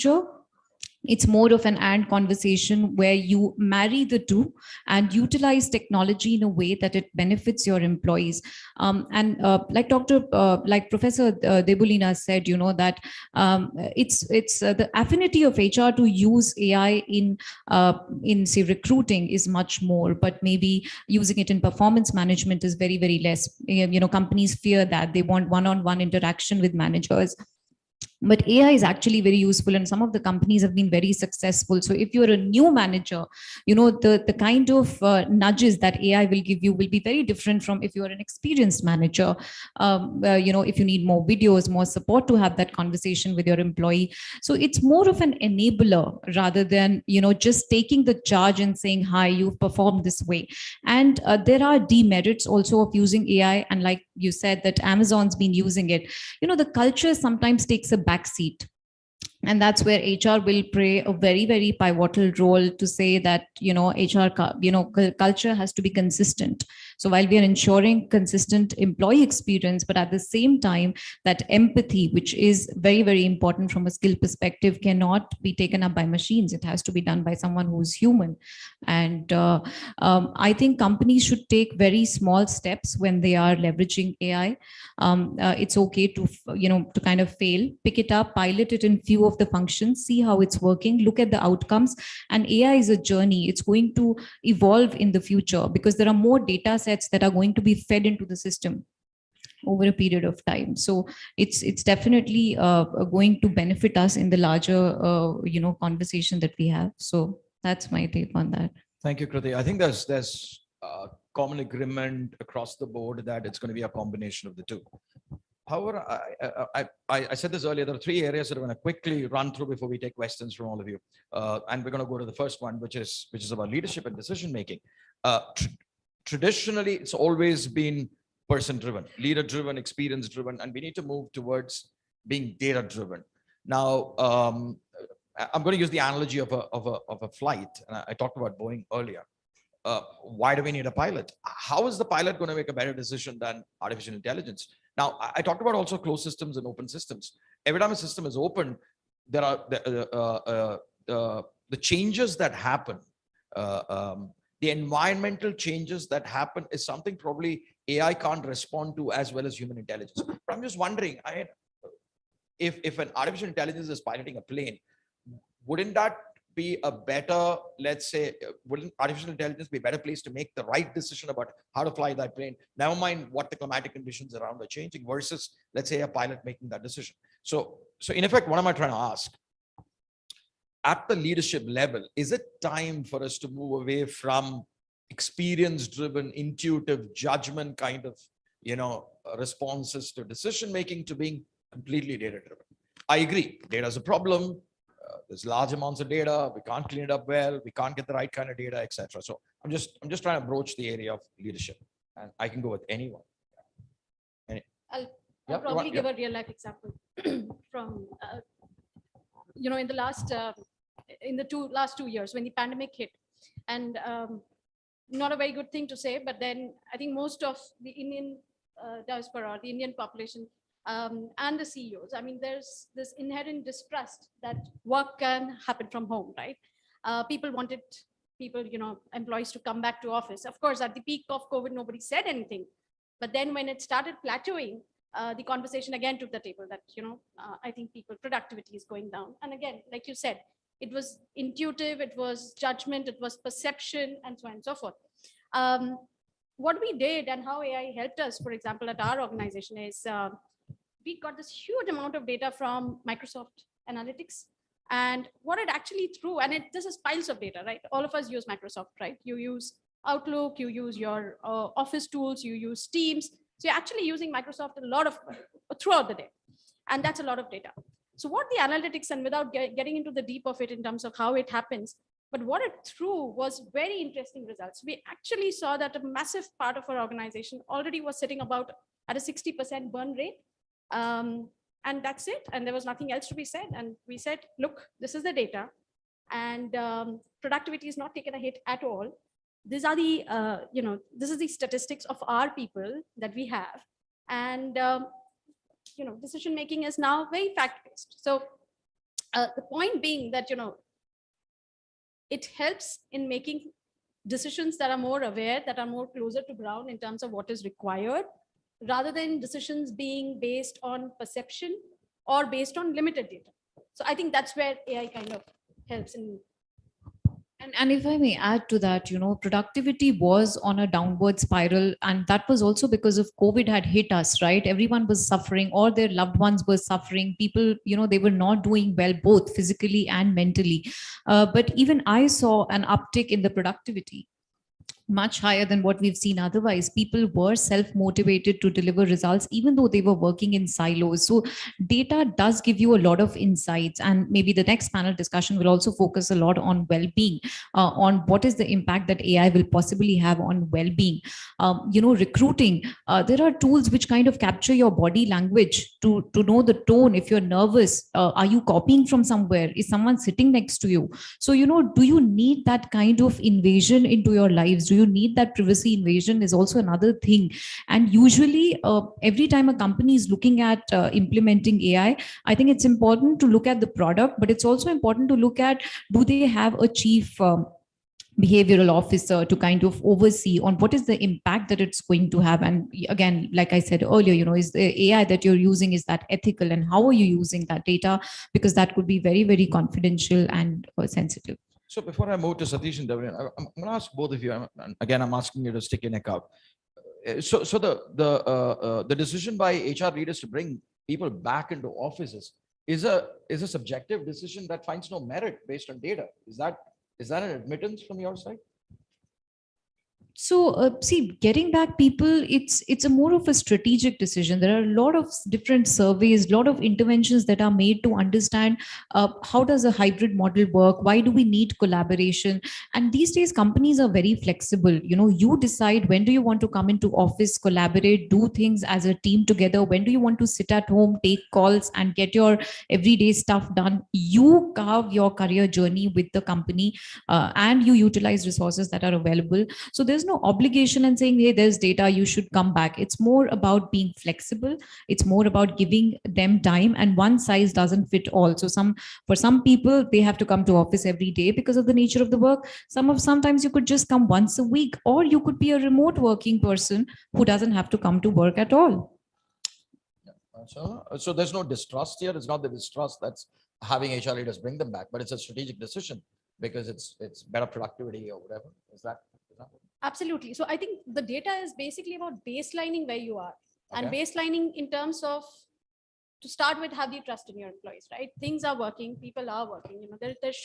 There's always a percentage of the population that will be your, I would say, the outliers, but you don't put together policies for the outliers. You put together policies for the larger organization that are basically within your gambit. So the baselining happens with data.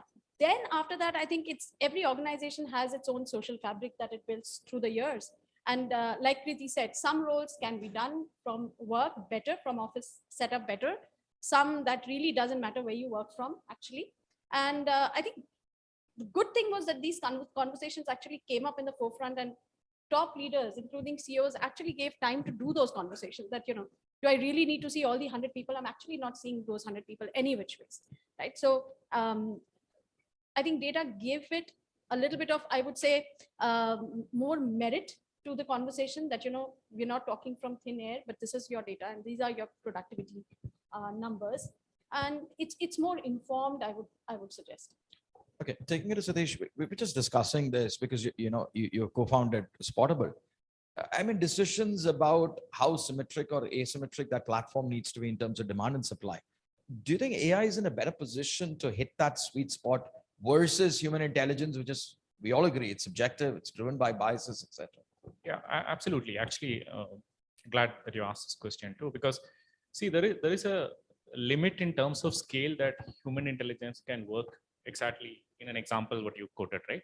I would know when my platform reaches 300 recruiters, I will have capacity to do 1,200 roles, right? And vice versa. Now, if you go into the complexities of it, by categorization, their experience level, the place they come from, right?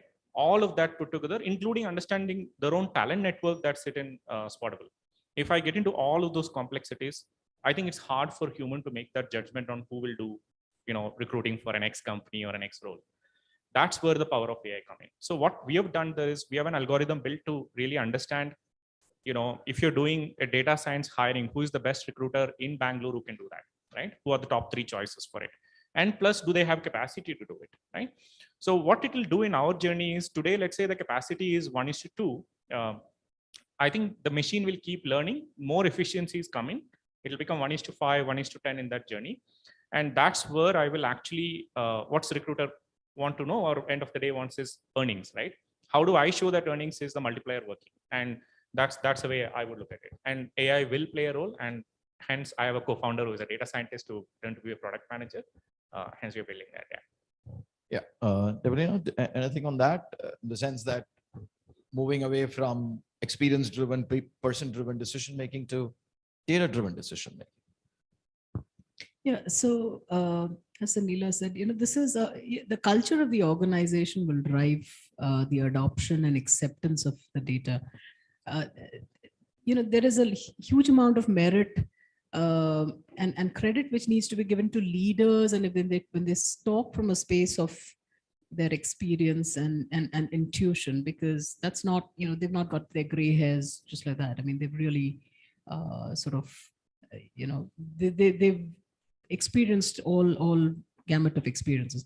Having said that, I think the efficiency that some of these insights bring in can just augment it. So then it makes the judgment and the decision a little bit more deliberate, makes it a little bit more explainable.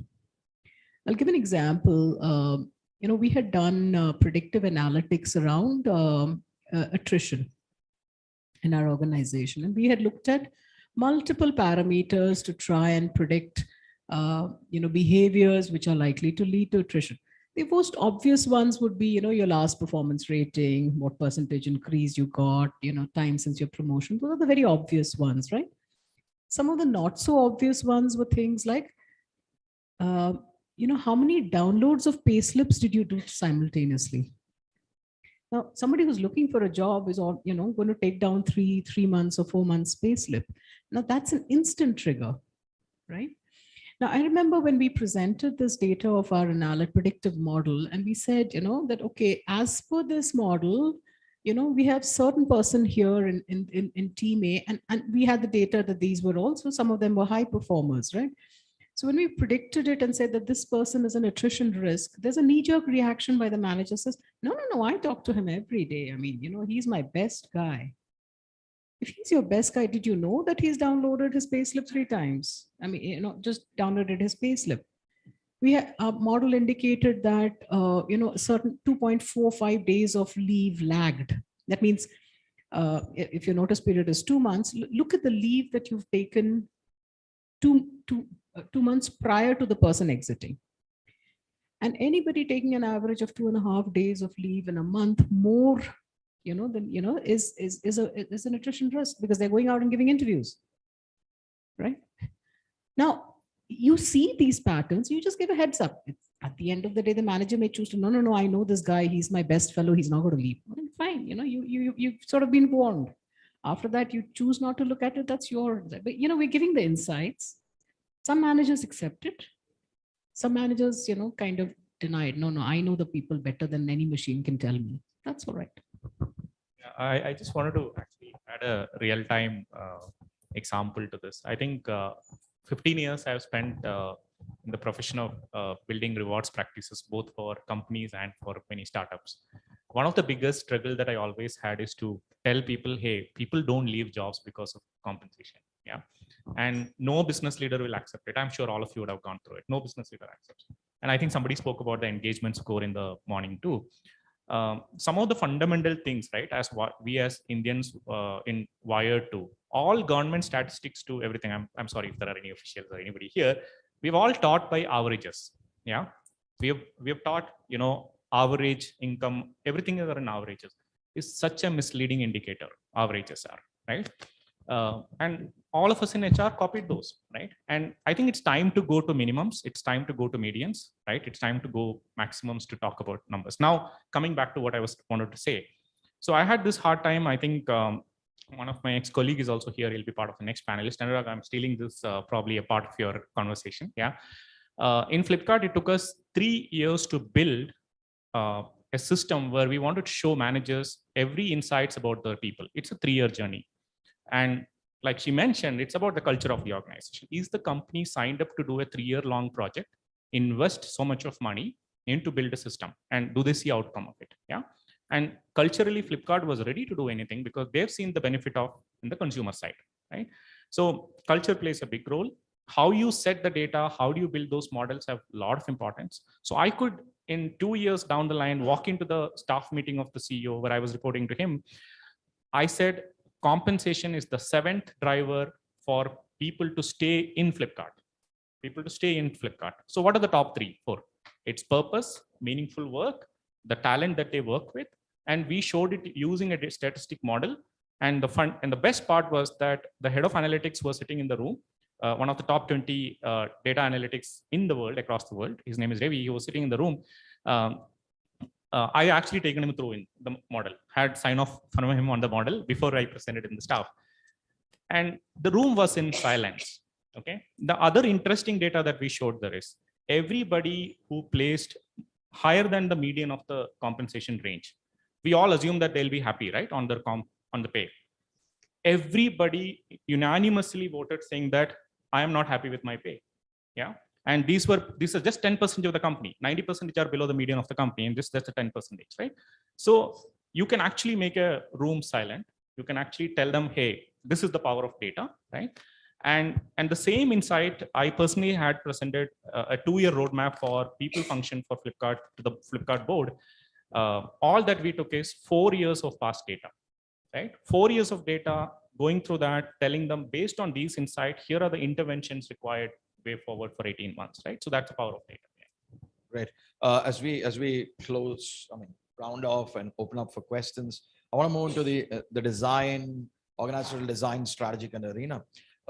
Today, the enabling technologies are rapidly advancing, whether it's platforms, whether it's data storage, whether it's processing capabilities, they're rapidly expanding, which means AI is becoming far more easier for, at least easier in terms of access, in terms of costs, etc. Keeping that in mind, how do you move to an AI-driven kind of a function? How do you turn HR into an AI-driven function? Assuming that, I'm based on whatever you said, it's a combination of human intelligence and artificial intelligence. How do you do this? Do you have to rethink and rewire that function? Or is it, it's just use case based? How do we do this? That's my next question as we round off, and then we open up for questions. I think I've looked at this fairly practically in my instinct as the center of excellence head for Flipkart. I think one of the first thing to be set up is how is your data stored? Where is the data stored? I think most of the HR functions today have dependency with a lot of third-party systems, right? We break the barrier. We said we will put a data warehouse internally within Flipkart. Let it be. I think there was a time that, if I remember correctly, Anurag, we had 36 systems, 36 different HR systems that we were using, for different purposes in HR. We said it doesn't make sense when this data is sitting in different systems. We said we will have data hosted internally. So all of this system data, we got into our own data warehouse as a first step, right? And structure it in a way that it can be read, right? So investing in something like this, having the right people to build that structure, putting that, and it's not always about hiring people internally too. We had a very experienced, people analytics person who comes from a data science background, actually doing this as a project to build for us on a BOT model. And putting some of those structural nuances first, having sign off from your leadership to do something like this, ready for a change, and because this will show a lot of realities than what they were intuitively or what they were making as statements earlier, versus data is going to show them a lot more reality.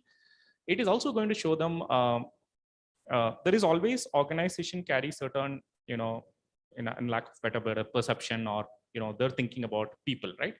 All of these systems are going to show them what people actually think, what's people insights, right? So how ready organizations are for such large changes if what insights come out of it, right? I think building that structure, I think, is the foremost importance to build something like this. Take it down the line. How do we take this forward? Do we rewire the HR function? Do we look at the whole employee life cycle and reimagine it? How do we do this? So, we have about, in any multinational corporation, about 10,000, 20,000 people. I can't get in touch with everyone. And there are times people come and exit as an HR, I can't touch base with them. I can't give them consistent employee experience because some days I'm busy with meetings. Some days I have something else to do. I try and catch up with them more often, but where the AI or ML, when introduced, is going to help me is it'll give me insights into the data. And I don't think we'll have to rewire the entire HR function, but yes, we definitely need to move up the value chain. We need to focus more on strategy, on org design, on how it should look like, what roles people should have, what have they been doing in the past, how do they upskill, how does L&D play a different role at this point in time? So it doesn't have to necessarily be changing the entire strategy of the HR function, but it is more about how do we be more involved with our people, we be there for them, we come up with policies, benefits which are beneficial for them, which help them be more engaged. But with the technology introduction into our lives, also the other thing that we need to see is how much are our people prepared for this technology? Because like someone said earlier, right, Gartner comes up with these reports and they said only 9 to 18% of organizations are prepared for this kind of change. So it's important to kind of pilot it, in bits and pieces, keep doing it, and then keep amplifying it once you see the results are happening. So it's more to do with looking at the strategy of the overall organization. How important is it for the leaders, not just in HR, but business, to be able to bring about this change, because people are there because that's it. So it's not just about HR taking this decision. It's about the entire leadership's buy-in and stakeholder buy-in to say, we need this change happening. Yeah, Sunila, is that, do you agree with that in the sense that this has to be more like an experimental kind of an approach where you have multiple iterations and then see what works, perfect it, apply it to a particular function, then scale it up? How do we take this forward? How do we deploy AI? Let me give an example of this. Sure, if I may, Ray. See, I talked about this use of employee engagement chatbot, right? Now, this was done in our organization to try and understand the sentiment of the workforce, make engagement a constant process. The way it was configured is that the chatbot insights, the chats were initiated with employees with a caveat by the bot saying that everything that you say is confidential but not anonymous. Unlike an employee engagement survey, which is purely anonymous, right? So it's confidential. And when you say confidential, then who is having access to that, that chat or the insights coming from the chat? In many organizations, depending on the size of the organization, it's configured with the CHRO or the CEO if it's a smaller organization. In large organizations, it's probably up to the business head. Different business heads get insights for their own team. Now, for the particular thing, we were about 6,000 employee workforce, and it was configured that as a head of HR, I would get the insights. I'd get to see the dashboards, I'd get to see the chats, especially for the people who are disengaged. So this is the context, right? Now, I'd get those. I could anytime log into the dashboard and see, okay, who are the people who are really unhappy, and then I'd look at those people, those individuals, click on those chats and look at. What are they saying? What's their grouse? And I'll tell you, so we have the insights. We have the chatbot, which is working perfectly. It's bubbling up all the people and the level of discontent. Now, as head of HR, I obviously can't talk to all of them, right? If I start doing that, then I have no time to do my other work. And so what I did was I said, okay, let me reach out to the HR business partner and say that, okay, here's a person who's not happy. You just talk to them and see, how, can you address their concerns? Can you pacify? And some of it is just perception. I didn't get this. This is not fair. And just have a conversation around it, right? So the person said, yeah, I talked to him, and I was like, yeah, So he says, no, he did. So then I sent a screenshot of a little bit of that chat to this HR business partner, and I said, please talk to him specific to these concerns that this person has raised. This HR business partner goes out and talks to that employee and says, on Amber, you said this, right? And that is the end of confidentiality. So to answer your question, do you need to train your HR? Do you need to, sensitize them in terms of the ethics of data? Obviously, it was a big learning for me. We had to do a whole session on how do you, you handle those people. Our own HR people were not, how do you handle data? How do you handle these conversations? So you have to be, I understand that maybe, you have some concerns, and beat around the bush. Don't say that, in HR, because then, the employees lost confidentiality, lost the trust. So there is a level of training which has to be done for HR. When you start bringing in these systems, there is this huge fear that, okay, so that's on the HR part, right? Let me tell you what happened with the managers. Now, because this, suddenly the employee at a grassroots level is reaching up to the CXO team and, communicating the sentiments, suddenly a few, especially I'll say the bad managers, they were like, is Big Brother watching? There was a lot of resentment against the platform because suddenly, all the skeletons in the cupboard are likely to come out and, it's going to get washed up there, right? So, and we had to deal with this concern because we had to tell the business leaders saying, do you want to sustain the bad behavior of your poor managers? Or do you want to, get them to change the behavior? If it's going to come out there, they had the luxury of anonymity up till now, and you were just hearing their side of the story. Today, the employees are telling you how they're being treated by these managers, and you want to know that, right? And so, driving that change is an acceptance of AI is a big thing, not just with your HR business, with your HR team, but it's also with the business stakeholders. Andre, if I may just add to that, people actually fear AI. The moment we have these kind of things, like you just said, confidential but not anonymous, the transparency comes out. Till now, there's always a room for ambiguity, right? Because we always look at a cluster of people and say, my team is unhappy because of compensation. And like, my co-panelist said, it's not compensation. So now you get more accurate data. Also, the chatbots need to be a bit more inclusive. If your chatbot says, hi, I'm looking for an insurance policy, can you help? And the chatbot says for spouse, wife, children, be inclusive. The person could be an LGBTQI member. So, you have to put that algorithm in a way where the chatbots are inclusive, but at the right time you have to also sensitize your managers and HRs into it, so that they, you know, everything gets married together and it's not working in isolation, and people are not fearing it that, oh shit, you know, my data is going to come out. So they should be very, very happy that the data is there so that they can address it and find a solution to the problem. Sunil, same thing. So the design part of it and the deployment part of it, designing it right, for example, to making it more inclusive, how do you deploy? I think where I look at it from is essentially what's the end game, or rather what's the HR strategy right at the top, which somewhere has to talk to the business strategy. It cannot be that HR is running its own thing and, you know, businesses. So somewhere it boils down from what is the organization trying to do? What is the business? What is, I mean, end of the day, you know, you're there to make money, you're there to make business. And the HR strategy has to fit into with the business strategy. Having said that, I think one part where AI is helping is the entire transactional piece, right? The larger piece where I look at is organizations, and organizations like ours, where you know, you're essentially dealing with staff across the world, right? People working in different time zones, diverse set of people. And when I say diverse, it's not the man woman diversity, but diverse in terms of culture and where they come from, and so on and so forth. You are running this organization, which is a culmination of people from across the world. Where AI is helping us, or where we want AI to help us, is actually to have or drive a consistent behavior, a consistent culture as an organization.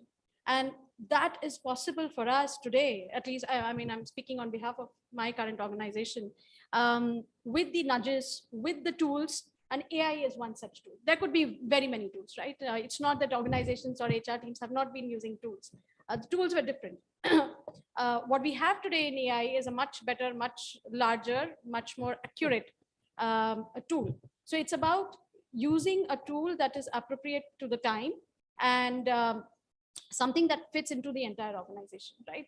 I think we've just scratched the surface. Transactions are just the baseline of the overall story. What AI can help do is actually drive large behavioral changes that, you know, you would like to do. And I'll give you a small example. The other day I sat in my car and I put my earpods and I started driving, and the earpods wouldn't work. So I looked into my phone and it said, you shouldn't be driving with your earpod on, right?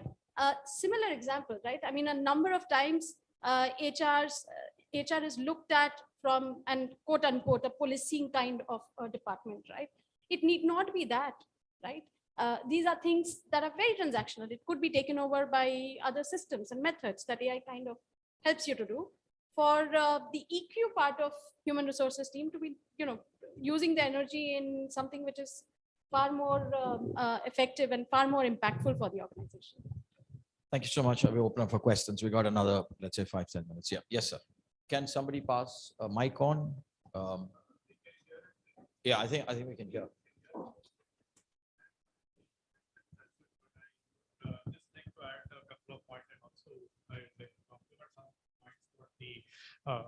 Be able to hear? Yeah. Sure. What all you had discussed. Yes, the first thing is that you cannot substitute AI with the practical people who are there, you know, the actual staff over there. And also the other thing is the staff need to be trained on how to handle the AI data. Okay. There were some practical points with moderators had mentioned. I can remember one is from Satish KV on the recruitment part of it. See, this is one point which I want to add is, you know, it's not just my experience, but also some of the experience of my peers in the industry. You know, when HR actually goes ahead and starts, you know, shortlisting some of the CVs based on keywords and key skills and stuff like that, every person is not the same. You know, some of them would be having a fair idea as to how to present it, how to get that thing picked up, but they may not be very good in work. But guys who are really good and who could be assets to the organization may not be very good in articulating the key words or key skills. So that is where, you know, the companies miss out, and even the candidates also miss out. You may get about, I'll tell you, the head of any particular department, maybe could be head of finance or head of HR. moment a position comes out on either IM jobs or on, what do you call that? What is it? Recruitment thing? Monster. There's one more guy. Naukri. Naukri.com. Within 1 hour, you'll have about 1,500 to 2,500 head of, the department who are applying over there. It's going to be a big task for the employees. I mean, you have to use artificial intelligence somewhere, but then it cannot just go only on the key skill sets or something to do that. The next thing is what Dr. Datta had mentioned, the staff should be trained how to utilize the data and where to cut it off and whom to share the data. She had mentioned, I'm just taking your own example. Somebody downloaded 3 payslips. See, it could be that person may be looking for a loan. So he could go and he could take that. But on the other side of it, if you're going to give that to your manager, just imagine from a psychological perspective, what could happen to that manager and his close associates. Points could go over there. Hey, be very meticulous in downloading your payslips. Keep it in your record. Never download anything over there. Otherwise, it's going to get triggered something somewhere and you might lose out on something. The word of to mouth, whether it is so or not, the most undesirable one goes somewhere. And to what extent the thing can be shared, that is where a lot of training needs to happen. You may have a humongous amount of data, but how to utilize that, where to cut it off, what to take, what not to take, those are real key issues that needs to be, we have to learn that rather. Thank you. Thank you. Yeah, I'll probably just add, I didn't want to actually talk about it now that you've gone there on keywords. One of the things that we have from beginning have done is, for example, we do largely helping startups in their hiring process. So in the matching that we show to recruiters are not based on keywords. So it's absolutely based on what their past experience, what are the kind of industries, like if they worked in fintech, edutech, is it B2C, B2B. So it's very, very specific for somebody to find, right? And there also, we don't claim accuracy of 70, 80, like many claim, right? We say, no, we are 30, 40, we are getting there, right? And then the recruiter act on top of it, right? Now, there is another interesting point there to look at. It's not, most of the time people apply for jobs, not reading the JD, not reading about company, nothing. You just click, there's something called apply button that everybody love doing it, right? Just apply. Now, it's so important, this is where I think people are talking about empathy. I would go to compassion, yeah. It's so important for a recruiter to understand what the person wants, what is the person, which company is looking, what is the aspiration of the individual. And this is where one of the very small thing that we've done using AI is all the recruiter screening question that they ask the candidate, we collect it in the machine, right? Now we started showing, if you're hiring a product manager, what is the best 3 screening question that you can ask the candidate, right? This is the true power of AI, not showing the matching of, from like Flipkart, for example, we used to get 1 lakh resumes in a month in their career site. Trust me, nobody could do anything about it. Yeah. And the real power of AI is this. Now, the other example of compassion is, we were talking about managers and manager being fear about, right? Let's, as HR, start thinking, no, how do we help that manager, right? And the same example, if let's say, the system shows you a manager being micromanagement, start putting learning modeling without even managers' awareness that, hey, these are things that leads to micromanagement, right? Start teaching them using AI that what is micromanagement, what are the 3 things they shouldn't do. Because as professionals, what we've all been doing is, most often that we don't show the list of what should not be done. We always say, hey, you should do this, but teach the other way to managers. I don't think managers intentionally want to do bad job, right? Everybody want to be good manager. Let's be compassionate about it. I think that's where we can make difference, and AI can be powered for it. And sorry, just a 30-second point on that. L'Oreal in China was usually going in for recruiting, where they would go to top tier universities, only look at certain set of people, only hire from an X institute and not from others. And same thing we do here as well, right, in India. But we miss out on a lot of talent that is possibly a better match for us. We just have this cloud around us that, oh, if we hire from this particular university and hire from this particular city, we miss out on the talent which exists otherwise in the country. And they actually saw that the bias was eliminated. As a recruiter, I could be biased thinking, on color, on, from where you come from, your communication skills, but AI could never be biased, right? So they actually had better set of talent, a match that they could get, and better productivity, of course, that showed in their results. So that's the power of AI, like all of you said. I think we are coming to, oh, there is a question. Maybe we can just take one more question because we're pretty much run out of time. Yeah. I'll get you the mic. This is a practical problem we are facing, that we are using Power BI for looking at the performance of the top guys. And the top performing person is the worst manager.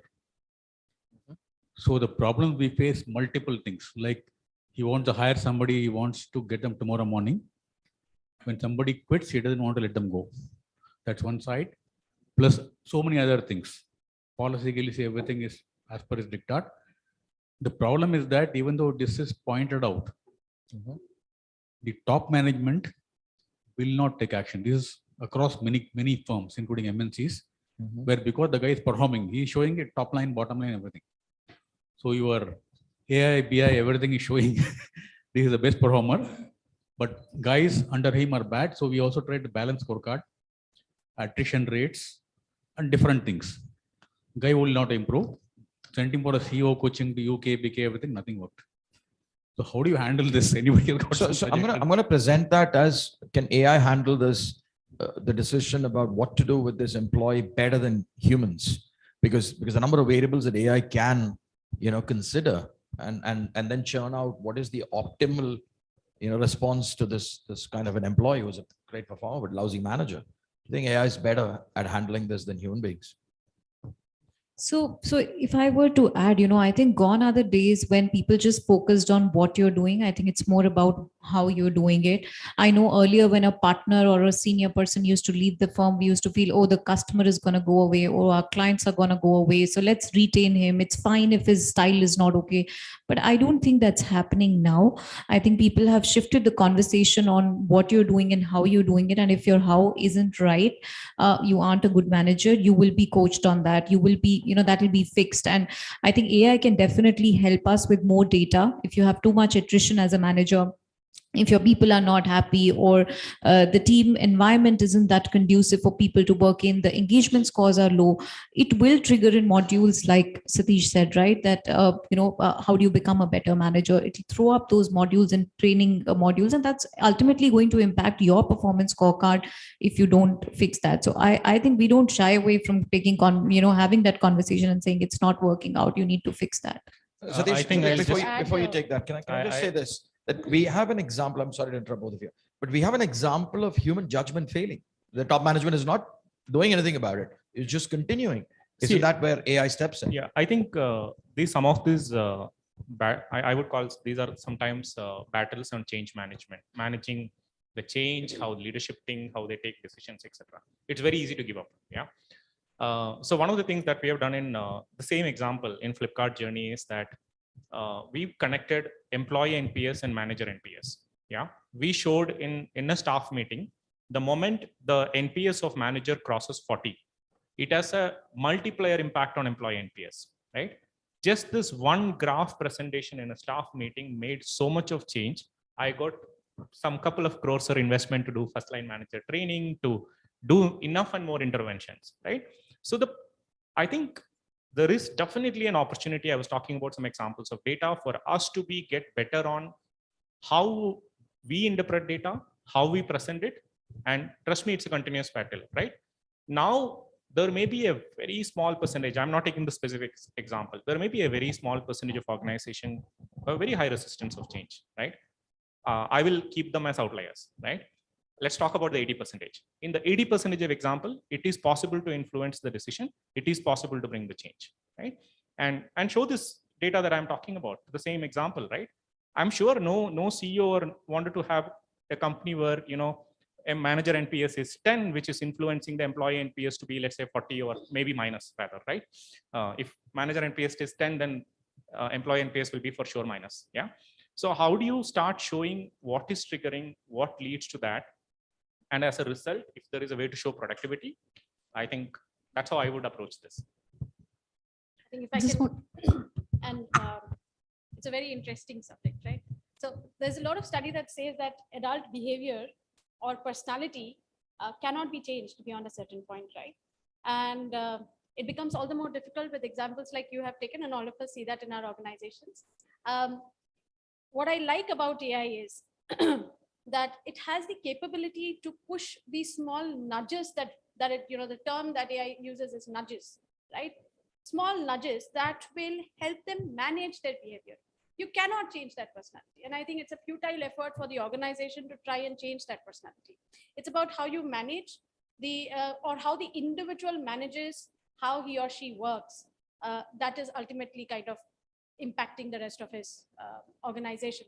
And small nudges like, Microsoft has this very beautiful thing that, it starts putting now. It's called Viva Insights. I think all of you would be aware of it, but it has a small nudge. When you send an email after, I think 10 in the night, it says, think about sending this email in the morning. And it basically is matching up the time zone of the individual that I'm sending the mail to, because it's adding up to the, the non-working mail load for the individual that I'm sending the mail to. And these are small nudges, and there are many, many examples like that. I think those are the small things that AI actually can indirectly influence behavior. You cannot change the person, but he or she can use it to kind of manage their how they work at a certain workplace. Just a last thought on what you said, that why is the leaders not accepting this? I think you need to also consider that, does the leadership have a short-term horizon of outcomes, or do they have a long-term horizon? Leaders that are focused on short-term outcomes are likely to ignore this behavior because they're getting the results and they don't care how. But if a leadership team or a CEO has a rather long-term vision, then they are more likely to use all the other, then, why AI? Anybody else telling them they'll make the act change. But if they have, like, okay, I'm only looking at, quarter to quarter results or annual results, they're not going to change that. No matter, it could be AI, it could be a coach, it could be anybody. They're not going to change.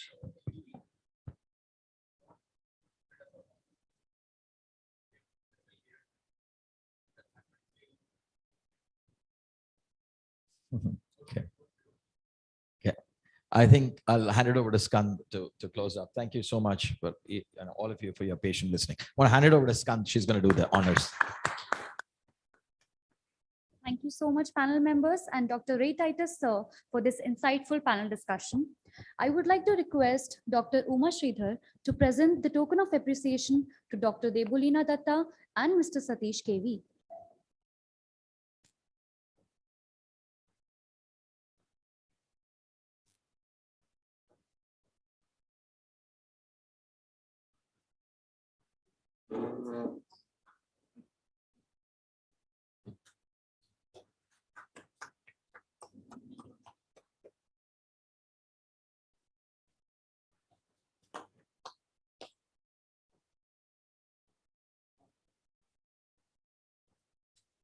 Now, I would like to request Dr. Jaya Ganeshan ma'am to present the token of appreciation to Ms. Kriti Gatt and Ms. Sonila Deshpande.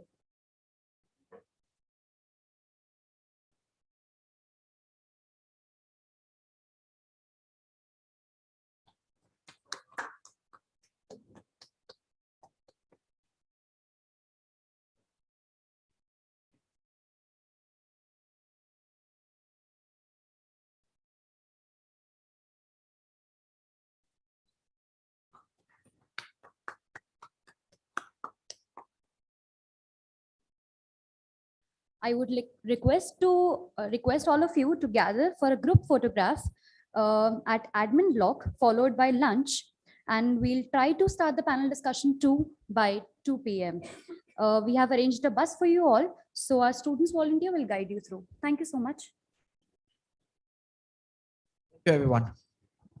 Thank you for your time. Thank you, panel You members. can just join outside this building. There's a bus so that we go for group photograph, then go for lunch, and then join back, and then come here. You can leave this here. After the photograph, you're going directly for lunch to the food court, and then we are coming here.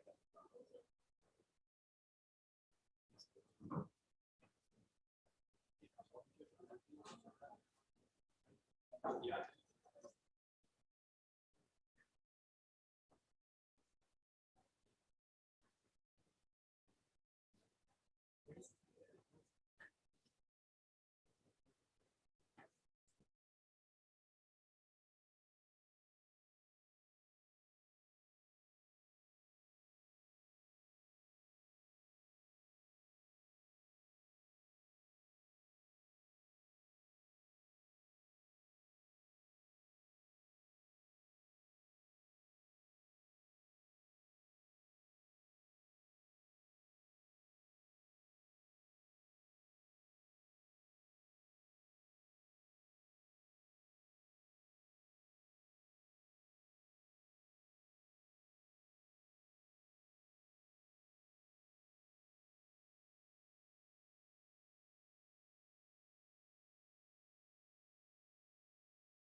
Sorry, no, I might do that. If I can tell a quick story.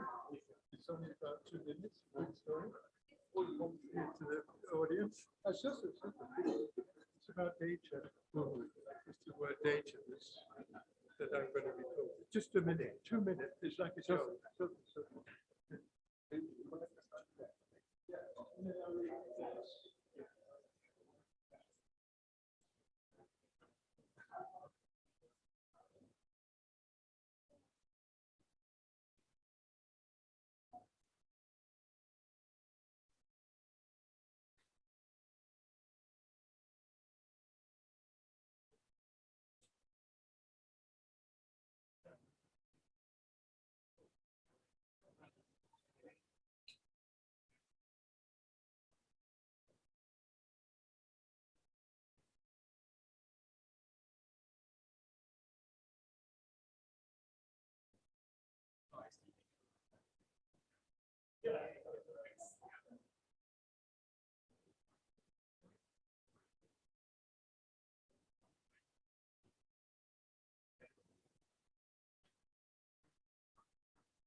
start.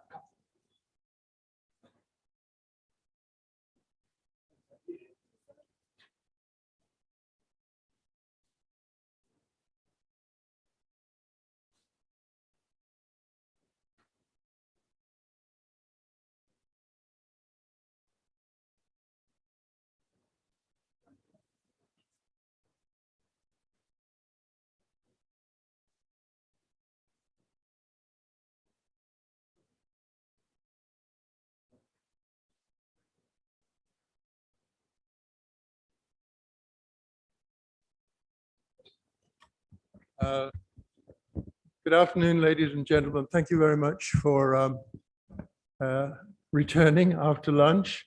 I participated this morning. I won't be able to participate till the second afternoon today. So just as a warm-up, before we start the initial, please state your seats, ladies and gentlemen, the panel. But I'm just going to take one little point, observation from this morning about a word I heard a lot about and a word that I didn't hear a lot about.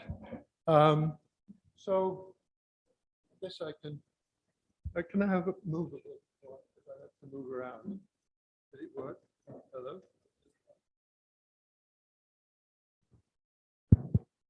Okay. All right. Many years ago, more than 20 years ago, I worked for the World Bank in Washington, D.C. as an investment manager. And I had a very good, very smart boss who was interesting background. He had a PhD from MIT in nuclear engineering. And he was head of the small group of people, 6 of us, who were managing together $15 billion. I was then in my 40s, I suppose, or 30s, and 40s. And yeah, so we had quite a lot of money to manage. I had $2.5 billion, not rupees, to manage, and it was very high pressure, but one of the best experiences of my life. And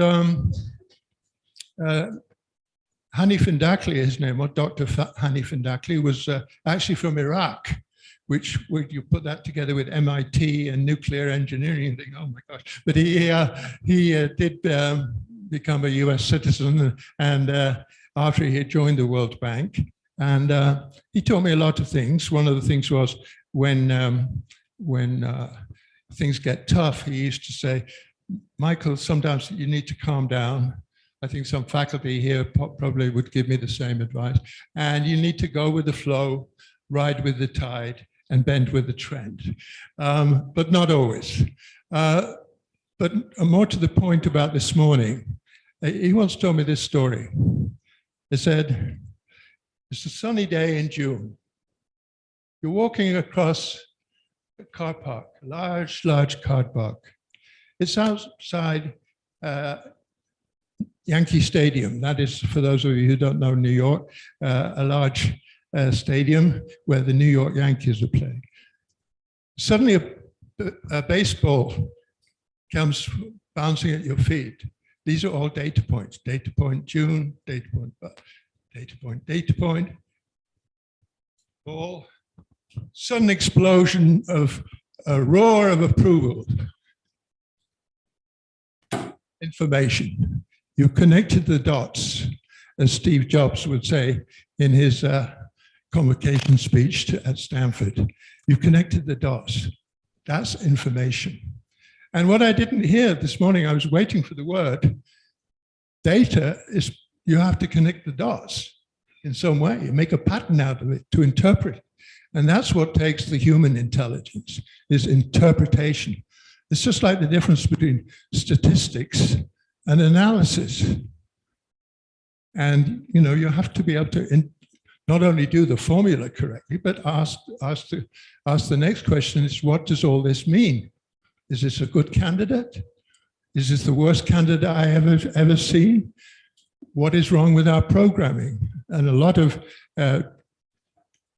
what we call artificial intelligence can actually be categorized, in my view. I've never written an article on that because I'm not research oriented, but I'm looking forward to the day that somebody comes up with cases of artificial stupidity.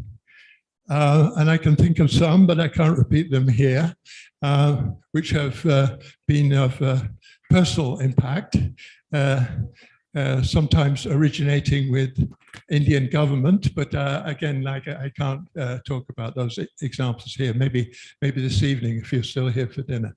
All right, then that's my story for today. Data is different from information. Information is putting together those data points. All right, thank you.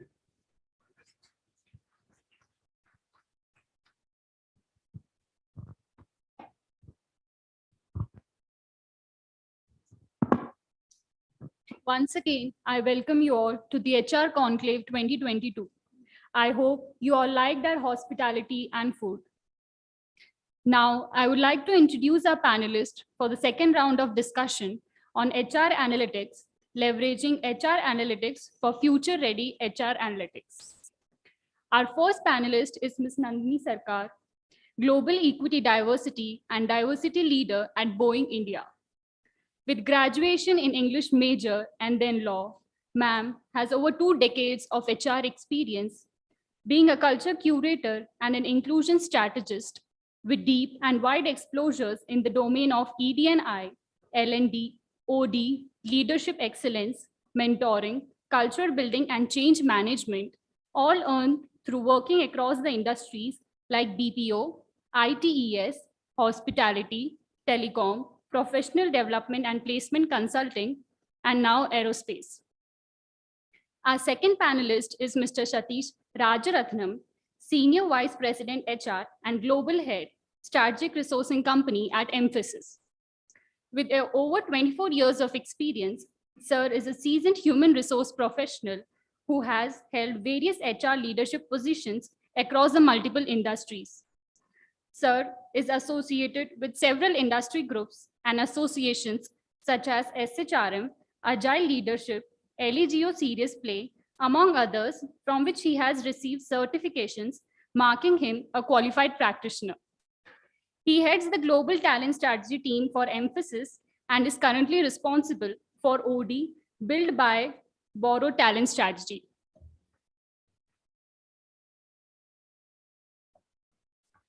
Our third panelist is Ms. Asha Subramaniam, CHRO, Subex. As a trusted senior HR professional with a proven track record of helping organizations as they transform and grow, ma'am is passionate about promoting a people-first, healthy, and creative work environment through trust building and open communication. It is her belief that a true HR leader is one who collaborates and partners with all levels of an organization, expertly balancing the need of both the organization and the employee. Our fourth panelist is Mr. Anurag Gupta, Head People Analytics at Flipkart. Sir holds a postgraduate degree in Human Resource Management from XLRI Jamshedpur. He has several years of experience in setting up people analytic function for global organizations such as Auckland and Musk Logistics, and in his current role, he is heading the people analytic function at Flipkart.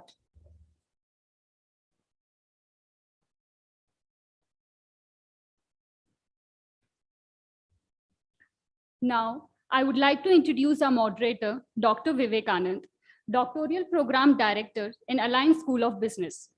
He teaches in the area of organizational behavior and human resources. His interest is mainly in the applied area of human behavior. He's graduate and postgraduate from Delhi University, following which he completed his MPhils and PhD from IIT Bombay from the Department of Humanities and Social Science. Now, I would request Dr. Vivekanand sir to present the bouquet of flowers to all our panel members.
I request you, sir, to take the discussion forward.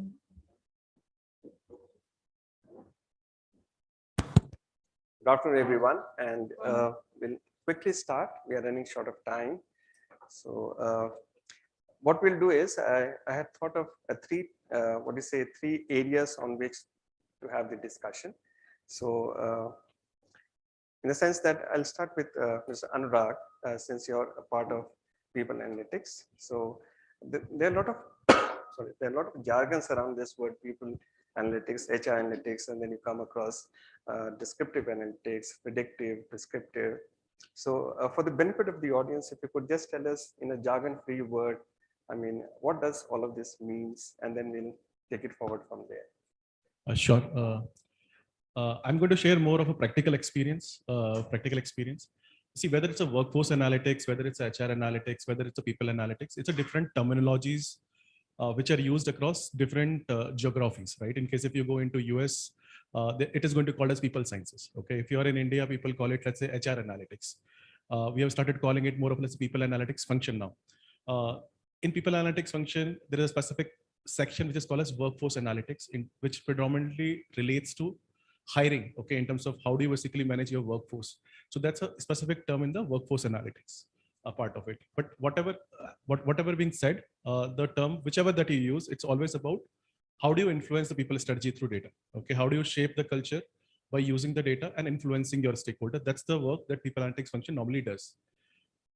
Now, building on the question which sir asked, right?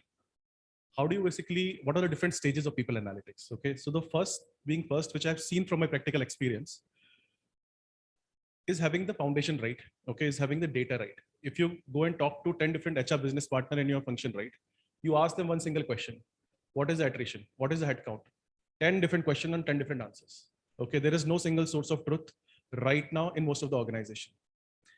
So if you're ever planning to set up any people analytics function, make sure that first 12 months, first 15 months, you invest in terms of making sure there is a one single source of truth. The team is focused on data science, not on data science. Okay, data science, AI comes at the last part. Okay, which is once you have the entire foundation done.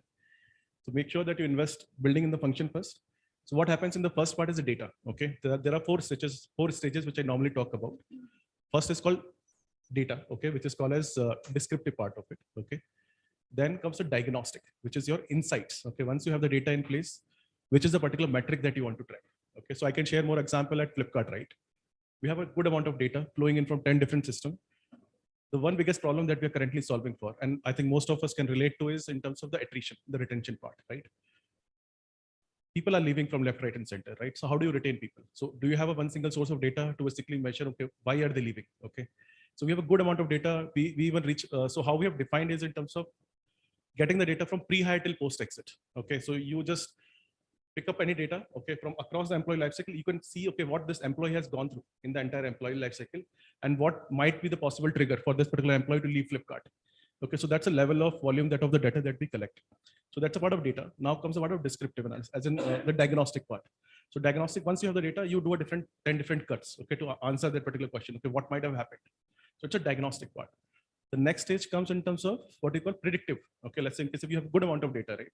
The quality of data is good. Can you start predicting that who is going to be the next person? Okay, who might leave because of the similar characteristic in place. The last piece, which is the most important part, is your prescriptive. So the model is very simple. D2P2, I normally call it in my simple language, right? Descriptive, diagnostic, predictive, and prescriptive. Okay, so in the prescriptive ways is only, let's say, I'll say only 5% of the organizations are there. Okay, who can prescribe, okay, here is what you need to do to basically take action, and this is what is going to happen. So here are the 4 stages, which I would say any people analytics organization basically goes through, and it takes time to build the function. So overall, the journey has been for, let's say, effectively to reach to that particular stage, it's a 24 months to, let's say, 30 months journey, which takes in a bigger organization. That's great. So, I mean, having understood this 4 stages, now I will move on to Asha, and I would ask you saying that, I mean, how much of it is being used at your organization? So, do you map the entire employee life cycle, or do you only cover some aspects of HR functions? Hi, good afternoon, everybody. Very wrong time for all of us, just post lunch, and please bear with us. And the topic may also get like, sometimes above the head. So I'll try to make it very simple out here. One thing to lighten the entire mood, because there were too much of jargons and other things what came in. So I was working in a company called GoIBibo previous to Subex. Now over here, we had built up a chat bot for all the customers. After they get down from their aircraft, they are going to get a chat bot asking, how is your journey, sir, right? And there was this guy who was called as Anurag, and the chatbot asked him, hey, sir. No, not you, I'm sorry. Okay. So, hey, sir, how's your journey? So the guy wrote back telling that, hey, listen, I reached Delhi, but my luggage has gone to Chennai. Okay, wow, that's great to hear, sir, right? And have an amazing journey, amazing day at Delhi, and please come back to us again. So what I meant to say from here is, there is something beyond analytics also, is what the emotions and human brains, right? So let's probably, we do use a lot of things, starting from onboarding, attracting the employees and their journey within the organization. It can be development, training, right? And also retention tools, analytical tools, where we find out predictive analysis, where we find out how many people will stay with us. Probably from this college, if we take 2 years is what they stay. So for example, you take tier 1 colleges, there is not more than 15 to 16 months they stay in any kind of organization except the Googles and probably Facebooks, right? And how we also the separation, how it needs to be, whether a separation in this way we do, the people are excited and boomerang, we can bring them back. So the entire gamut of analytics is there. But the thing is how relevant it is, right? How business oriented we are doing. Is it just because it's a fashion or a fad, or probably some other companies are using, we are using? No, we're making sure that what my business needs, what my people need. So these are all few things what we take into consideration, and we have this entire gamut of HR analytics is what we are using, and making sure that what mistakes we have done previously, we will learn from it and kind of go forward, making sure that there's an amazing experience an employee feels throughout his career with us. Probably it is a month or maybe 10 years. Thanks, Vivek.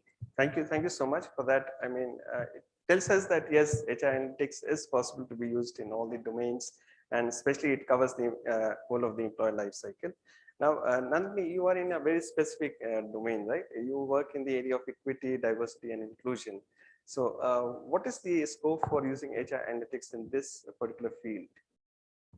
So I would echo Asha on one point, that it's the wrong time. So thank you, Alliance University, for taking so good care of our hospitality and food. So starting on that premise, I would want to kind of steal that one word which was used, gentleman who used, who started the context to this panel, where Dr. Barnes. Okay, so he mentioned about the word dot. So I am a representative of a function or a COE, which is specialized under the whole gamut of HR banner. I bring the human element in HR. So when I say I bring the human element in HR, for me, reading data to understanding the social sentiment of our people matters. Because if we have to understand what HR is all about, there has been a paradigm shift. I recall my days in history class when we used to write answers and say pre-Vedic age, and how women and their rights have evolved. Today, we say pre-pandemic stage and post-pandemic. Some kind of argue with the words like next normal or new normal. Having said that, how does HR look? HR predominantly, just like onion, when you peel onions, you get layers, right? The core function of HR is to basically impact what? purpose, culture, and then you talk about values. That's the core, the nucleus, as I see it. Getting into the next layer of that onion as you peel, you get into understanding decision-making. How fast and quick are you in making decisions? And I'm sure you're seeing the relevance to the overarching theme of this panel to where I'm leading you to, right? So you get into decision-making, and then in that layer itself, you have system, the system that you operate in, and the most critical element, that is your talent. Pre-pandemic, talent was available. I'm not getting into the skill pool availability and the marketplace intelligence in terms of talent pool availability, but I'm talking about talent availability in an overall spectrum of industry. But today, talent is scarce because the shift has been in favor of talent. Now they command what they need rather than organizations commanding what they need. So there has been a shift. Coming to the third layer as I peel my onion is basically your learning, the platforms that you use, and then the ecosystem. So I have, kind of peeled the onion into 3 layers and showed you. So what basically an HR does is it's a whole change today. It's transformational. It's enabling your business rather than that traditional approach of just data, reading, making those changes. It's become, how are you empathetic? How inclusive you are. In my previous panel, we did hear about use of AI and that inclusion aspect. What happens to LGBTQ plus inclusion? What happens to the different intersections of diversity dimensions, right? So I am that person responsible to connect dots, which are data, create those people inside, and keep my leadership sensitized on how to bring empathy to the core and make those people decisions to ensure that your company is seen as the best employer. So I touch the candidate experience, even if that candidate has not onboarded. So I keep my eyes on Gartner candidate experience data. I look into the onboarding data. I look into the leadership development. How are my people getting nominated? Do we see diversity dimension reflected in the data in terms of people getting nominated for developing in the professional and the leadership domain? At the same time, I look into engagement. I look into different pulse checks, which we do maybe quarterly, in terms of understanding the psychological safety of people to talk about things that are not comfortable. Management or leadership is not yet ready to hear those things. Because if we are missing on that, then the gateway is very easy. Attrition happens. I'll rest here. Great. So, I mean, if you look at both Asha and Nandi, they said that it's more to do, I mean, it's not only about data, there's much more to HR analytics. And therefore, I'll move on to Satish. I mean, what would we have to say? I mean, is it only about data? It's something more than data? I'm going to start with an analogy, right? I see about 11 or 12 faces that are smiling and bright. Do you guys know why? Of all. My gut says of those 11 or 12 that are smiling and active and looking into me, at least 9 or 10 would have had jalebi for lunch. And I'm just going by the chemical reaction, right? It's all about dopamine and endorphin, right? The happiness inducing chemical, right? Why? Because jalebi brings in that and added on to the rabdi, and thanks to what you said, right? The hospitality is shown, and that's the happiness quotient, right? I'm going to try and take this analogy to what Anurag spoke about. Descriptive is about saying, look, there are about 120 delegates coming in, plus students coming in, about 150 plates of jalebi we need to do. That's descriptive. That's what we used to do, right? Take in early 2000s, you go back and say, look, our CEO or CXO come back and says, look, can you give me some HR data? We will say, this is our total headcount. These are people who have left. That's a jalebi descriptive example. 2010, a decade ago, what happened is a step forward, right?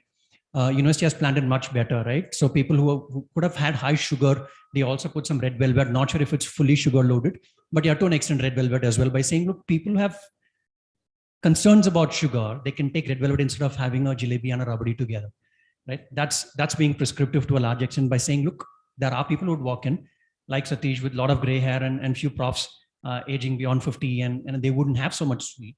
That's being prescriptive, right? And getting that rather predictive, right? The third part is being prescriptive, which I felt, I think I'm going to give this as feedback to Vadi that, look, there are much more gray hairs out here. They wouldn't eat any of these sweet. Could we have done with some no sugar dessert? That's getting prescriptive, right? These are three examples that we could quote. I mean, the reason why I'm calling this out is to what my fellow colleagues spoke about here. Can we go ahead and understand the purpose of we doing analytics? Else, let's not do it. Else, we call this in yesteryears we used to call it as death by PPT, right? Now it's all about analysis paralysis, right? Everybody wants to do data analytics, right? In tech world, we call it as data lake, data mine. We put a lot of name out there, metaverse, universe, whatever name that you give it, right? But eventually only 15-20% of insights are taken to take decisions, like you rightly said. Yeah. Okay. The lighter part apart, coming back into my organization. So we use analytics in every aspect of talent, right? The introduction was given, build, buy, and borrow. All three aspects, right? From talent, attract, develop, and progression. We use analytics to a great extent. What we do is we create personas. I think someone in the morning asked about if we do NPS surveys or dipstick surveys. I think that was you, right? Asked about how is that correlated to attrition. Yeah. Think about the same dopamine example that we gave. Yeah. If a manager writes an email, if that email, we've done this as one-time activity. We are now scared to do it because of CRO and other security-related issues, right? I'll tell you what it is. So we picked up a mail trail of an entire functional head to the team below, right? In a particular given time span, if emails from leadership goes down with the tone being little different, right? For that 2 days or 3 days, the productivity has dipped to an extent. Yeah, we've done forensic on the text verbiage as well. Analytics again, right? But death by analytics again. We didn't want to, but we thought we will see if that is inversely impacting someone's productivity and efficiency and all of those stuff. Yes, it does. So the verbiage that one uses percolates down to your nth team member, says, I don't know why this leader talks about this. Someone spoke about writing an email. I think Microsoft Teams does that. The previous panel spoke about it. Midnight, about 10:30, or not midnight anymore. 10:30, you get an email from your boss saying, hey, can you get this done when you're awake? The assumption is that, look, then I need to respond now, right?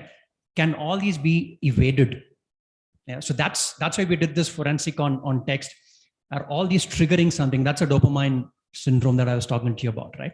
So we do recruitment, talent attract happens based on persona. We go back and say, look, in Ahmedabad, there is a lot of mobile technology geeks out there. So for us to go hire someone in iOS, mobile, Android technology, that's the place to go. Yeah, so we go create personas and say, look, 3 to 4, 5 years, we'll go hire from Ahmedabad. Right, the rest we go to Delhi, Noida, Gurgaon and hire. So we do a lot of personas and saying, look, this is how we go attract talent. Part 2, performance management, right? Someone spoke about, is there data analytics, AI in performance management? We've attempted doing that. We've kind of built in AI, ML based again on the learning space to trigger or induce a better performance, right? We have a parent program called Talent Next, where anybody who walks in and joins a company, as soon as your profile is ported, the Talent Next will ask questions. It's not a chatbot or a cobot, it's a bot that asks questions. What are your interests? I mean, it's not going to ask you, are you a Java geek?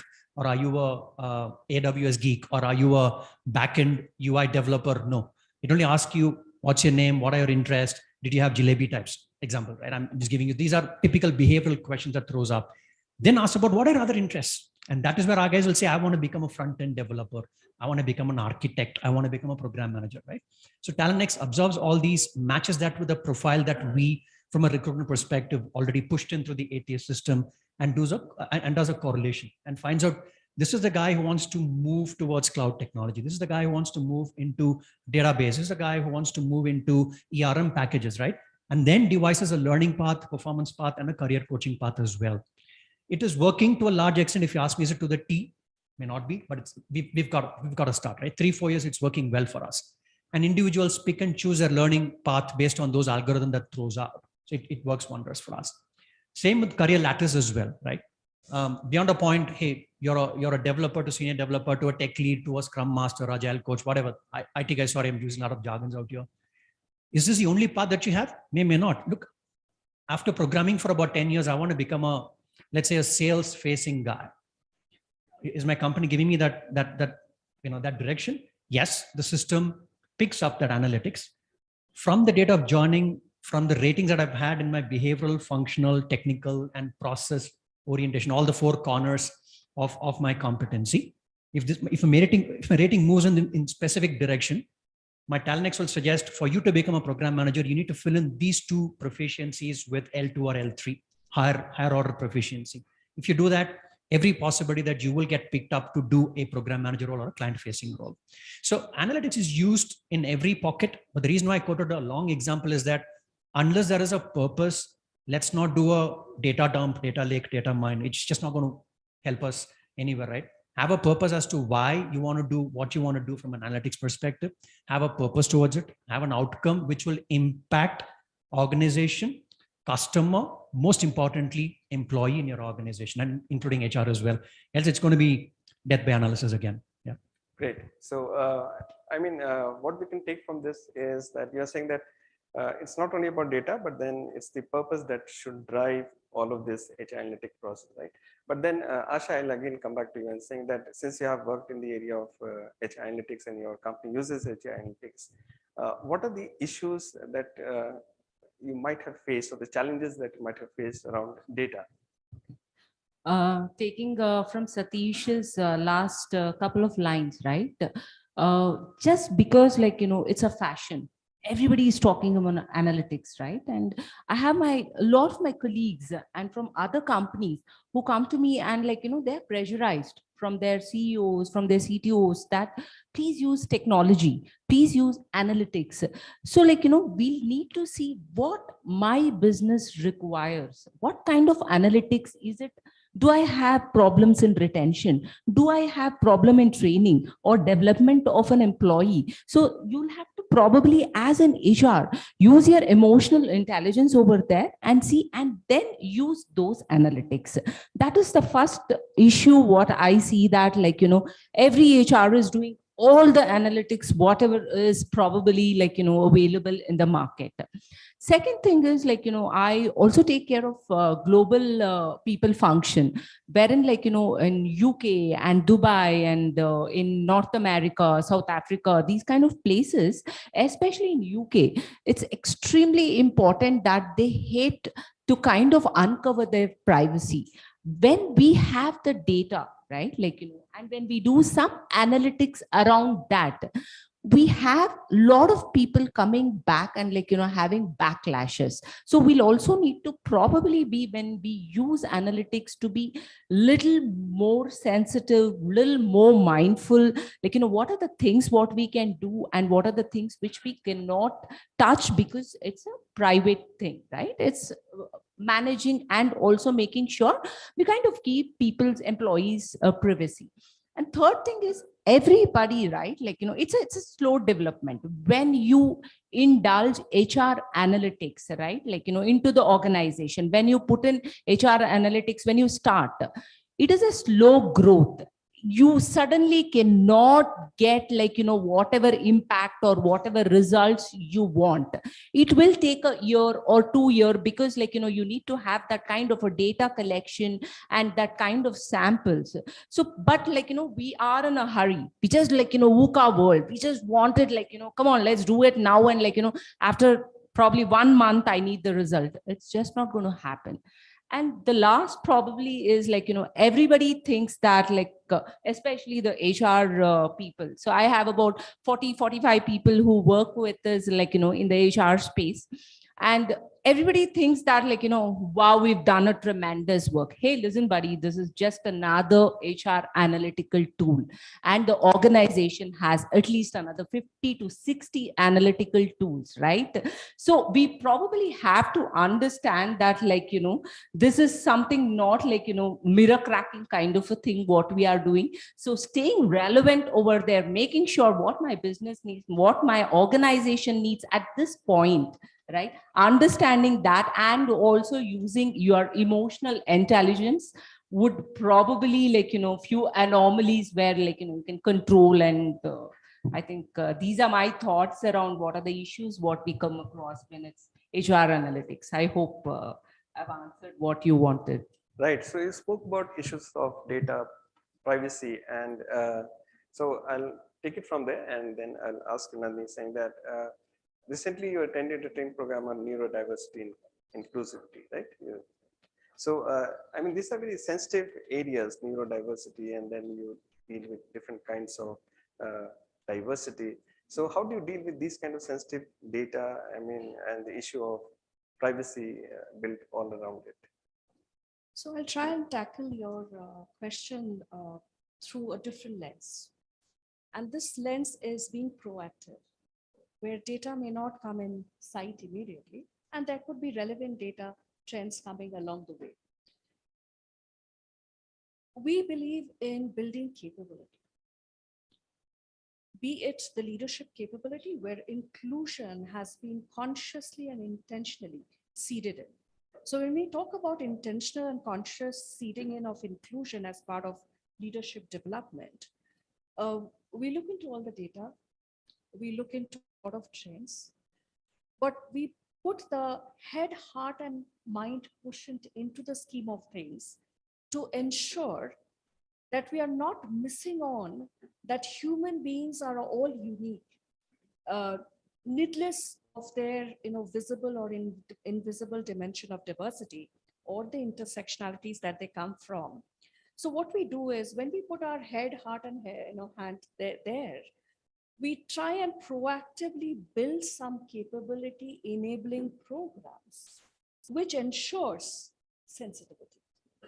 So sensitivity number one, what are we doing to enable our hiring managers, recruiters and hiring managers, because they are the front enders in terms of being organization's ambassador, meeting prospectful talent in the marketplace. We focus intentionally on colleagues who are an integral part of university relations and enabling students of today, future leaders of tomorrow, transition from campus to corporate. Sensitivity is built there. The third aspect is across tiers of the organization, we have various programs, and I'm sure most of us in the audience would relate to. We've heard about affinity groups and employee resource groups and business resource groups. We believe in having business resource groups who are tied very strongly to the business impact aspect and are a critical feedback loop into the organization, so that we are not missing on those voices who are not there at the table when people decisions are being made. At the same time, to strengthen that further, we have a huge maze of inclusion ambassadors, sensitized and nuanced to the cause of unconscious bias, enabling platforms to talk about some of the most uncomfortable things that may relate to an employee becoming disengaged and attriting at a certain point in time. Just to kind of bring up an example, we talk about beauty bias. We talk about height bias. We talk about affinity bias in terms of promotion, in terms of succession pipeline building, in terms of any kinds of talent mobility. And inclusion lens is intentionally applied there. Coming to understanding attrition, when the exit interviews happen, what are those aspects that are unheard? Because top 2 to 3 reasons for any employee to attrit would be for better career opportunity, personal reason, and maybe education. culture is silent. So we also look into the inclusiveness index of people managers at varying points in time. But why would an employee get into that mode of exit? We also proactively look into conducting stay interviews.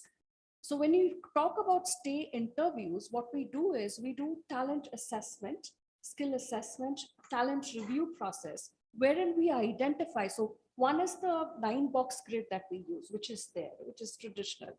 But we also use what are those critical roles in the organization where the individual is not critical, the role is critical. And then Satish talked about persona. So we also ascribe what persona fits into that role. And then the person on that role becomes critical for us. And then we look into understanding what is the attrition risk.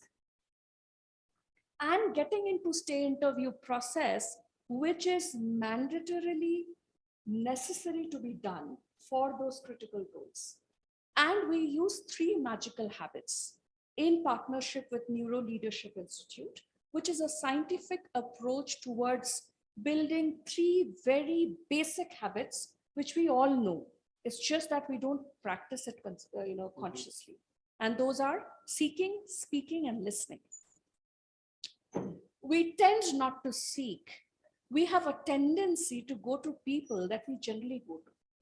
So we have a cloud of go-to people. We go there, we seek insights, come back and make decisions. Here, as an organization, we are saying, let us consciously not go to or hear to only the go-to people.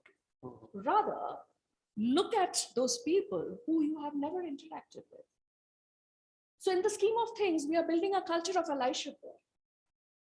Because you are becoming self-aware, you are being aware of things you've never heard, and you're being uncomfortable and you're trying to manage your emotions. So be in the moment, be in the situation. That's why. Along with seeking, what we are saying is you need to listen. And we take pride, especially I would talk about the cultural wiring of Indians. We take pride in being multitaskers. We are listening to you. I'm looking at my texting. Maybe I'm looking at the screen, or maybe trying to scribble down something. And in the scheme of things, we are missing on many nonverbal cues. So what we are saying is, have those conscious efforts to run listening sessions and call people that has a representation of the diversity dimension, not only of the organization, but also get outside in perspective. So we believe in outside, in perspective, and we also believe in inside out coaching. So we have coaching. So there was a mention of better up coaching in the initial panel. We have better up coaching coming up for our leaders, which is a one-on-one experience online. Yeah. And we also have who nudges, which constantly triggers those messages across in terms of what needs to be built as a habit.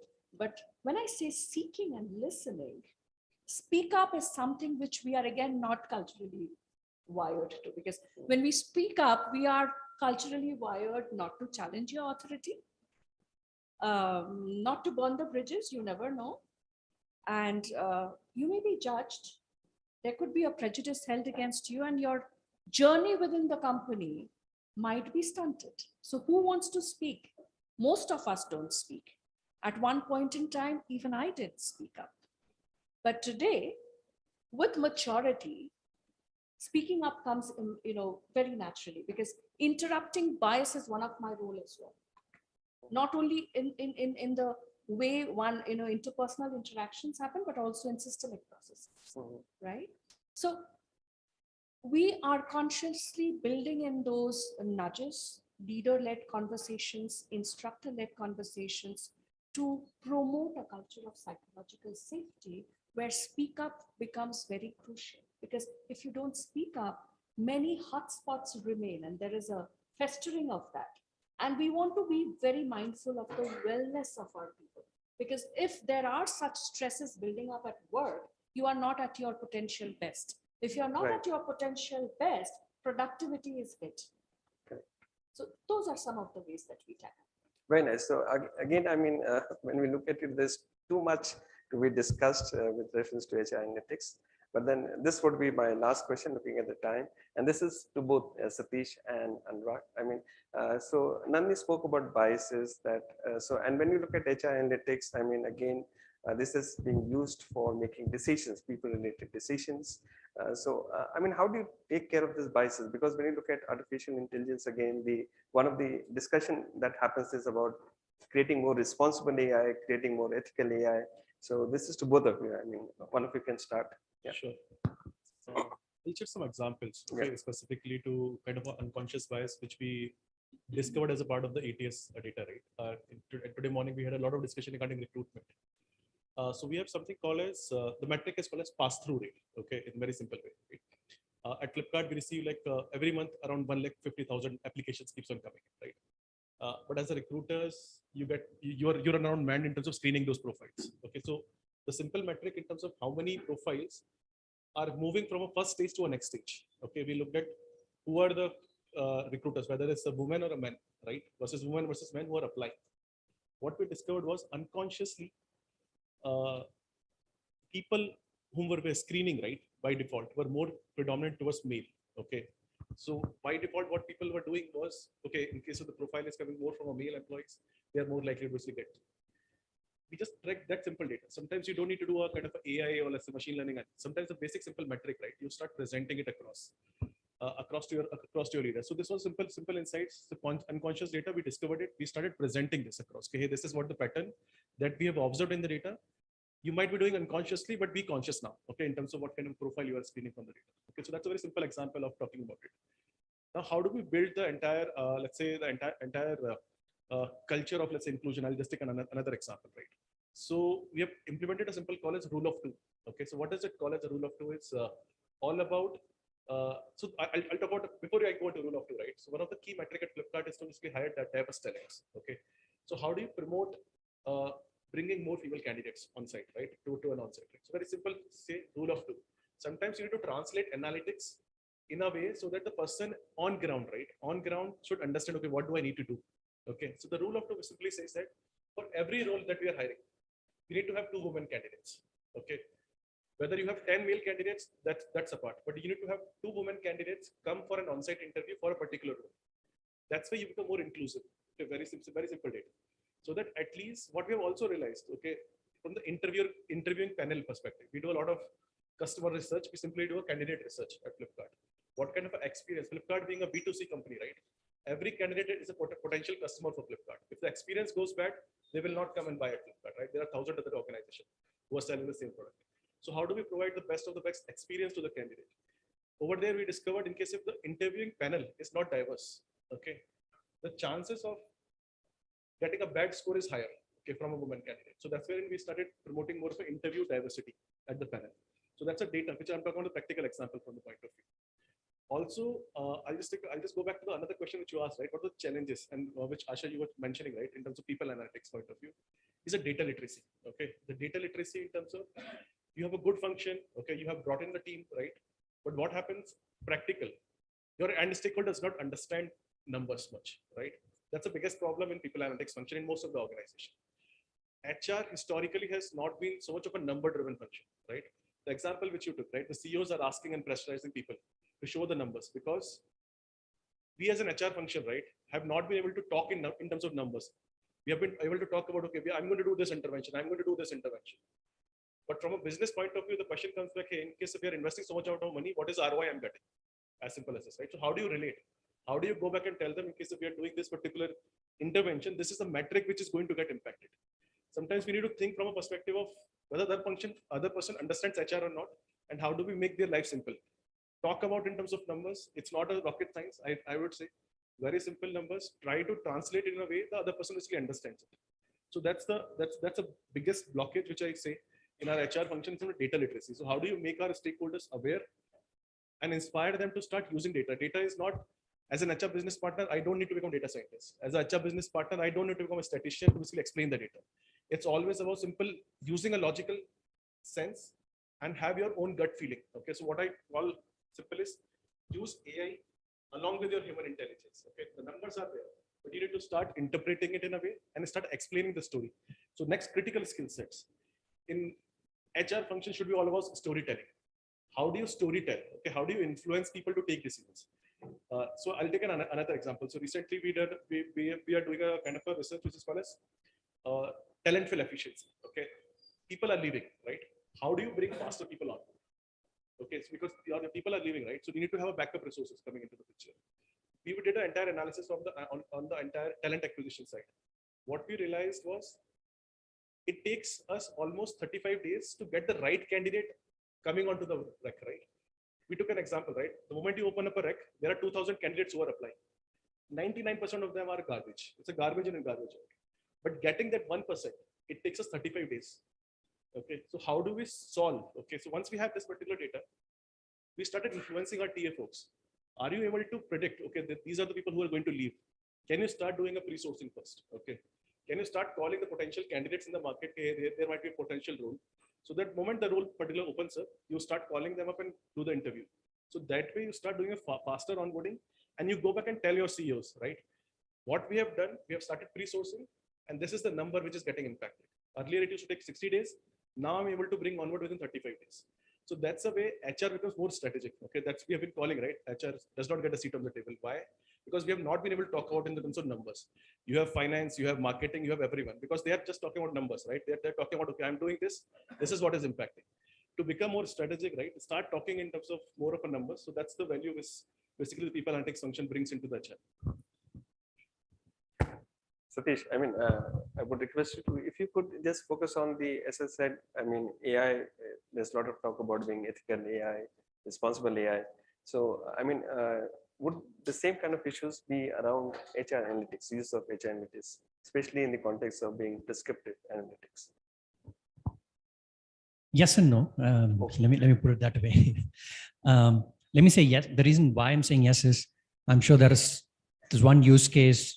One of Anurag's competition came up and squashed the pre-screening AI algorithm, right? In the recent past, I'm sure most of us would have heard. I don't want to name them out here because it was eliminating a set of people straight away without even getting to the next level, right? So what we had done very specifically is again, it's machine learning algorithm, right? The way that what input is what you're going to get output as well. We kind of eradicated certain steps where we said, irrespective of, as someone spoke about skill search, keyword search, pick up any keyword search, right? Even if it's a 35% match, that's a minimum criteria that we've said. We didn't say stack rank 70, 80, and then go below. We said, even if it's a 35% match, screen select and push them, right? That happened. So that's where we killed one bias part of it. Nandini spoke about it as well, right?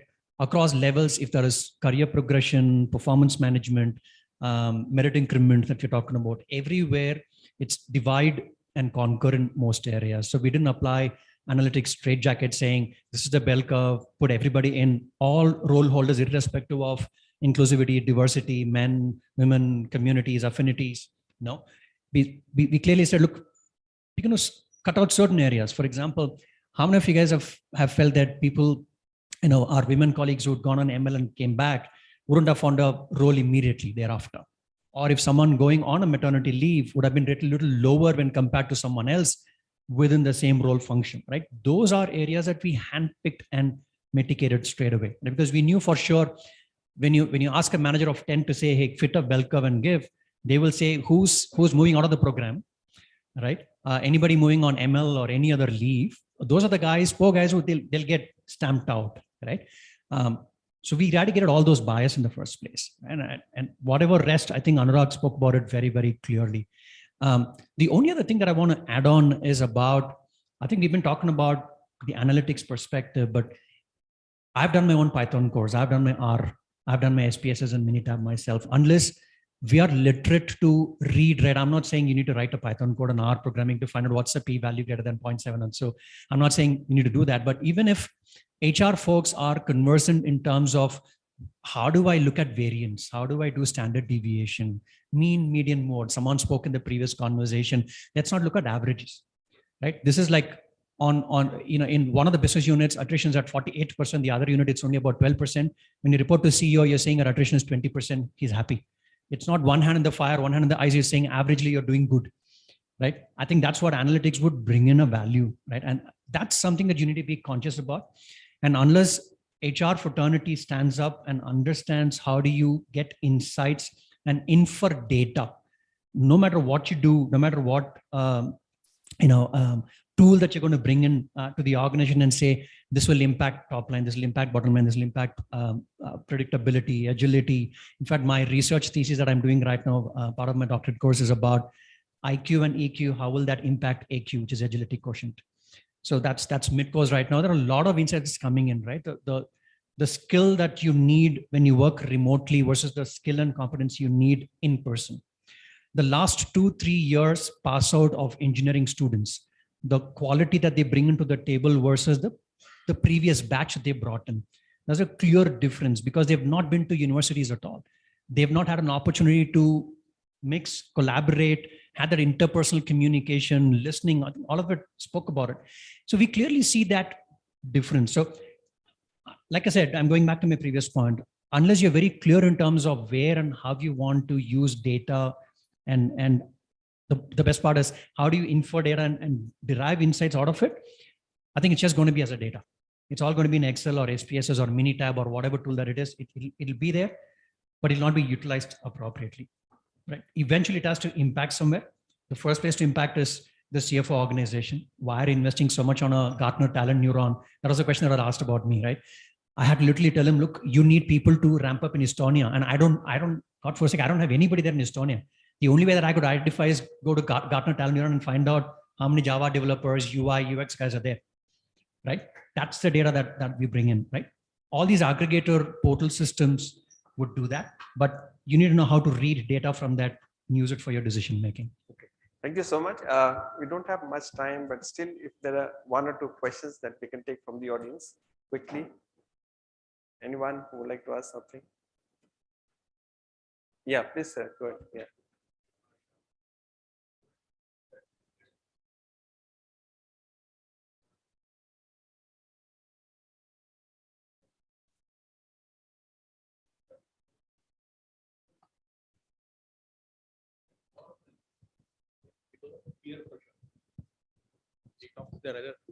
They talk to their other, classmates, what kind of work you're doing, and what you're getting, who's your boss, all those things. How to tackle this? Found the reply button. How do you counter this?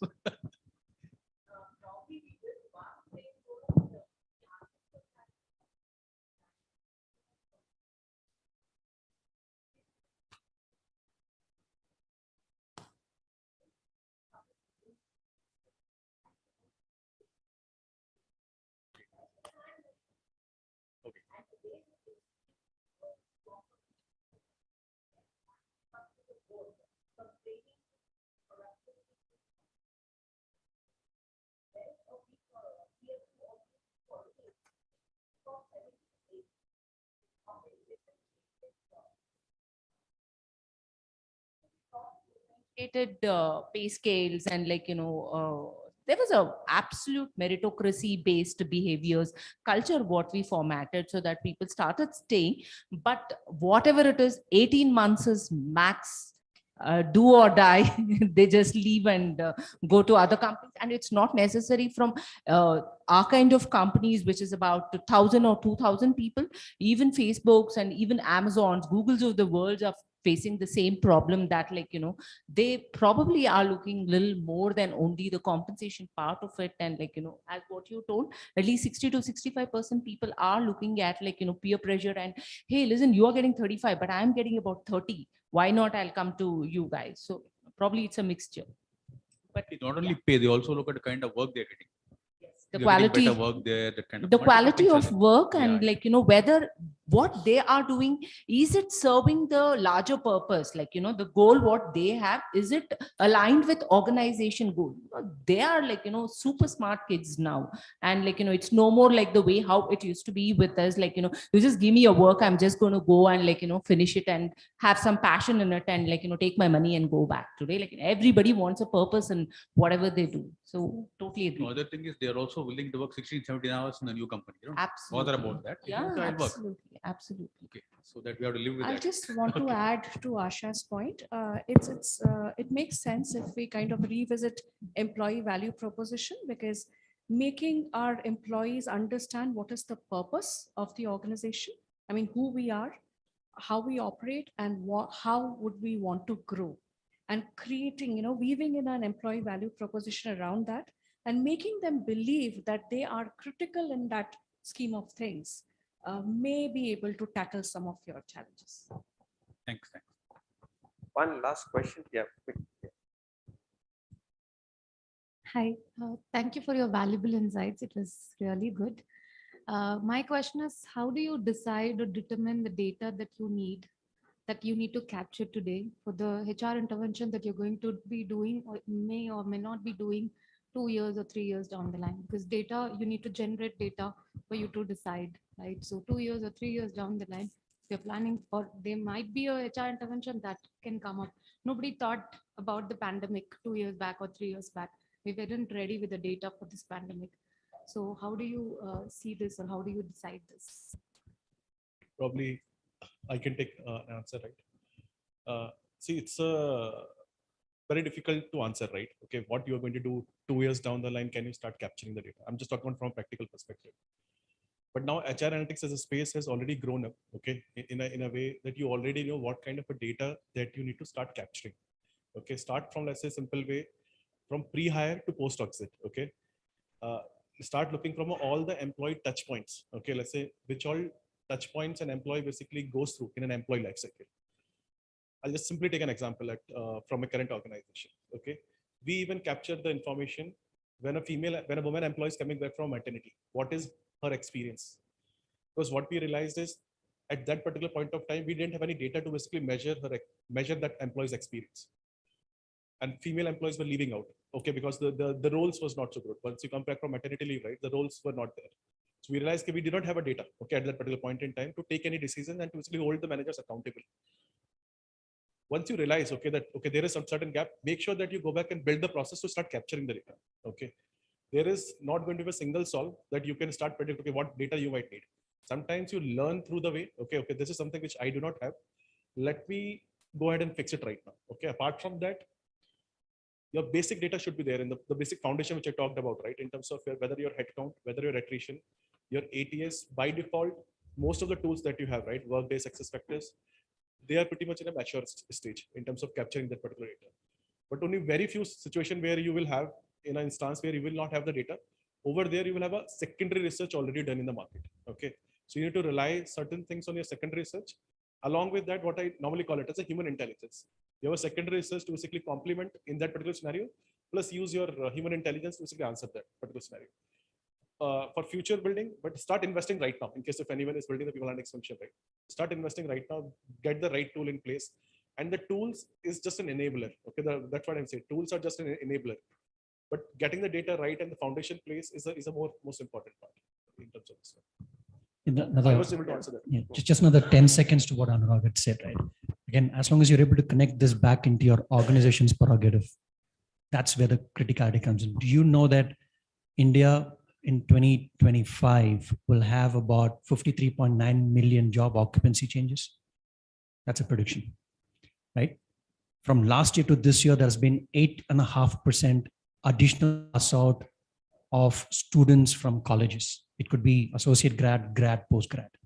Every year we get to see 8+% passing out. One third of the job occupancy that we're doing right now, currently, including HR, right? I don't know what's going to happen after this gray hair, but they're all going to be automated somewhere, somehow, or cobot or co-chat or whatever you want to call it as, right? So what's going to happen to these roles, right? Think about it. And when if economy is going to fast track, that's the prediction, right? 325 million job occupancies are going to be shifted. And example could be if autonomous cars are going to come in, what's going to happen to so many cabbies that are flying right now?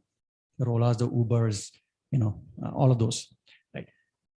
All that I'm saying is, unless we are privy to data that's going to impact macroeconomics, through which your organization is going to get impacted financially. One part is what Anurag and all of us spoke about is all inside out data, but unless you know what's going to happen in the macroeconomics perspective, no matter what data you're going to do, if that's not going to add up or aggregate out to what your organization is looking forward to from a moonshot perspective, it's all going to be, like a water on the dead duck back, right? Yes, you can do it for here and now, but next 3 years, 5 years, you will see, look, we had an opportunity. We could have done reskilling, cross-skilling, upskilling, or restructured, whatever, but we missed the bus. A lot of examples. You take, I don't know, it's a pretty old example and beaten down by all HR, right? Nokia, if they'd have thought it's not just Symbian, it has to be Android, then they wouldn't have perished, right? Kodak, the film, right? Getting into digital.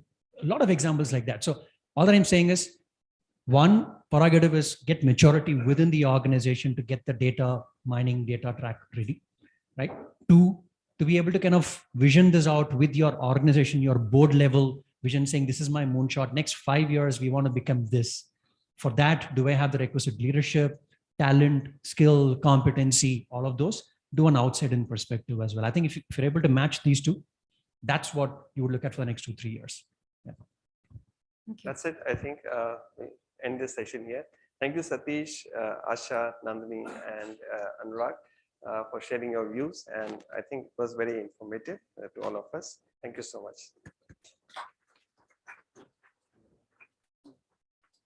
Thank you so much, panel members and Dr. Vivekanand, sir, for this insightful panel discussion. Now, I would like to request Dr. Anirudh Sridhar to present a token of appreciation to Ms. Asha Subramaniam and Mr. Satish Rajaratnam.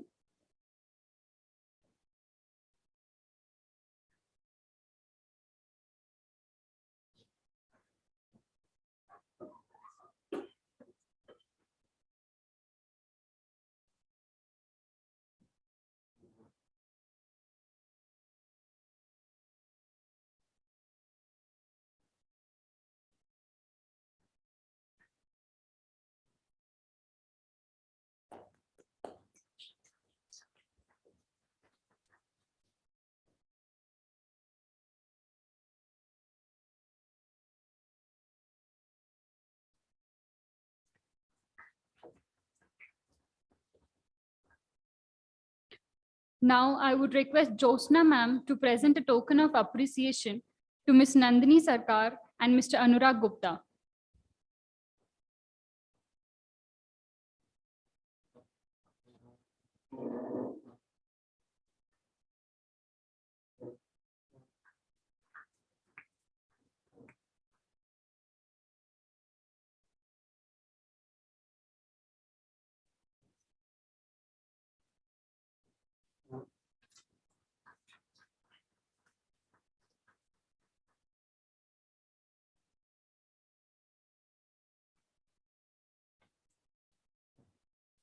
Now, I would request the panel members to take their respective seats in the front row.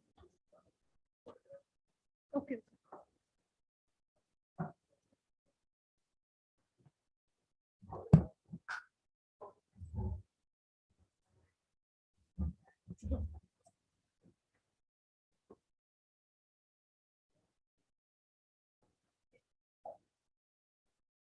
Now I'll.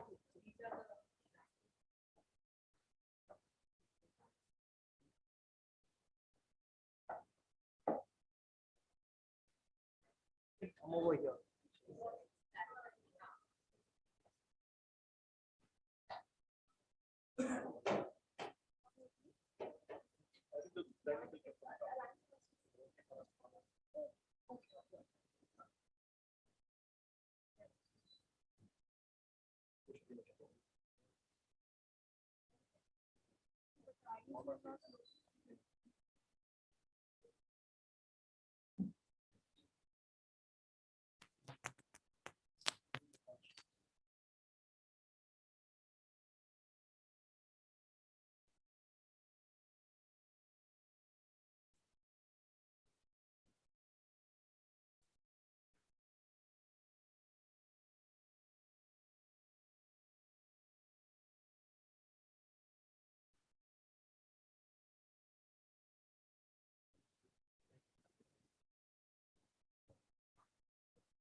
Now, I would like to request Dr. Anirudh Sridhar, Interim Associate Dean, Alliance School of Liberal Arts, to address the gathering for a few minutes.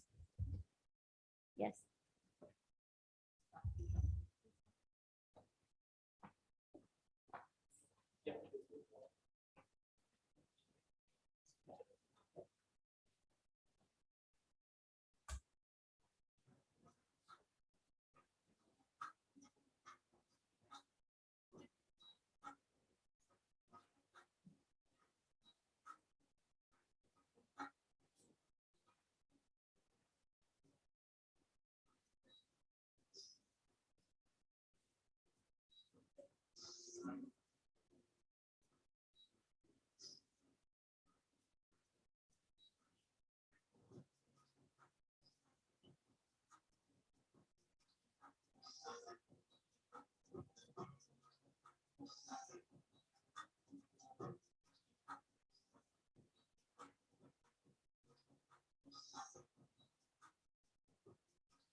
Hello all.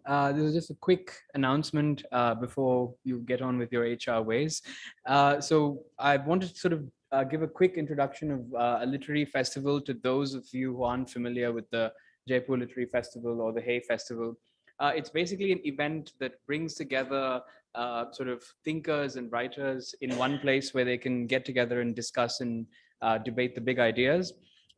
Given that the Alliance School of Liberal Arts is sort of setting off this year, we're planning to sort of pull together and host the first literary festival hosted by a university in India, certainly, but I'm also told in the world. And given that it's the liberal arts school that's putting together this initiative, it has all the sort of committees of liberal arts education, in that it's transdisciplinary in nature. We have thought leaders from all the fields, all the professions coming together to discuss the big ideas. We have representatives from politics and diplomacy. Dr. Shashi Tharoor is coming, and then we have representatives from world of journalism with people like Rajdeep Sardesai. We also have ad moguls, and which might be of more interest to you guys, people like Pratap Sudan, who is behind the Incredible India campaign, people from the world of sports, to have a small tribute to the legendary spinner Shane Warne. We have Arjuna Rantunga and Mithali Raj, who's the Indian women's cricket captain. We have novelists like Arundhati Roy and Perumal Murugan, artists, multimedia artists like Riaz Komu. Basically, all of them are coming together to discuss on the central theme of the literary festival, which is ideas for a brave new world. And of course, there's a sort of balance of tone and emotion in the phrase "brave new world." To those of you who are familiar with the Aldous Huxley novel, so we're basically proposing that we're entering into a brave new world. We had a sort of glimpse of that discussion in the previous analytics panel, where we spoke about the sort of inundation of human beings in a world of data. In fact, in a similar address 50 years ago, Auden said to sort of graduates at Harvard, "Thou shalt not sit with statisticians nor commit a social science." We're sort of well past that at this point. And sort of we will be discussing things such as, do human beings behave or do they act? So it's an important question. Apart from this, we also will discuss climate change. We'll discuss the sort of maintenance of the human organism through medical interventions, which is becoming increasingly the status quo with the sort of seemingly perpetual pandemic and the vaccinations thereof, and privacy and democracy, which is another huge topic that's become central to an Indian intelligentsia after the Pegasus scandal. So I basically these are the ideas that will be canvassed by the speakers. Apart from this, we also have a more sort of, let's say, expansive understanding of what it means to discuss ideas. We have people from the world of stand-up comedy, people like Kenny Sebastian, rock bands, both national and local repute. We have workshops on theater and dance. We'll have food stalls representing sort of cuisines from all over India set up on campus. The campus itself will be transformed completely for the festival. And we will also have interactive zones and stalls and booths for various companies who are sponsors of the festival to come and set up and reach out to the 6,000 students on campus, but also the 20-odd thousand students, individuals we expect for the festival throughout the 2 days. So the festival is happening on May 20th and 21st. I would like to extend a warm welcome and invitation to all of you, all of your companies, and all of your the employees at your companies. We think this will be a rather enriching experience for everybody involved. Yeah, I'd like to conclude by saying that this is the first step that Alliance University is taking in its larger journey and its ambition to becoming the hub of art, culture, and innovation in India. So do come and do support us. Thank you very much.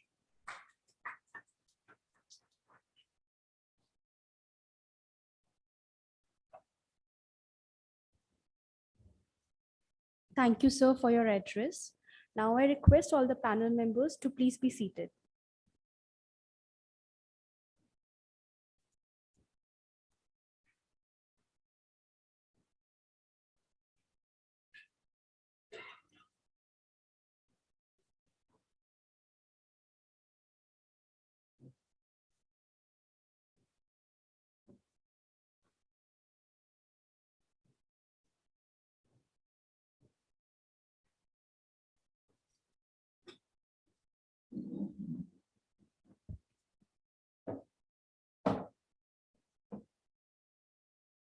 Shall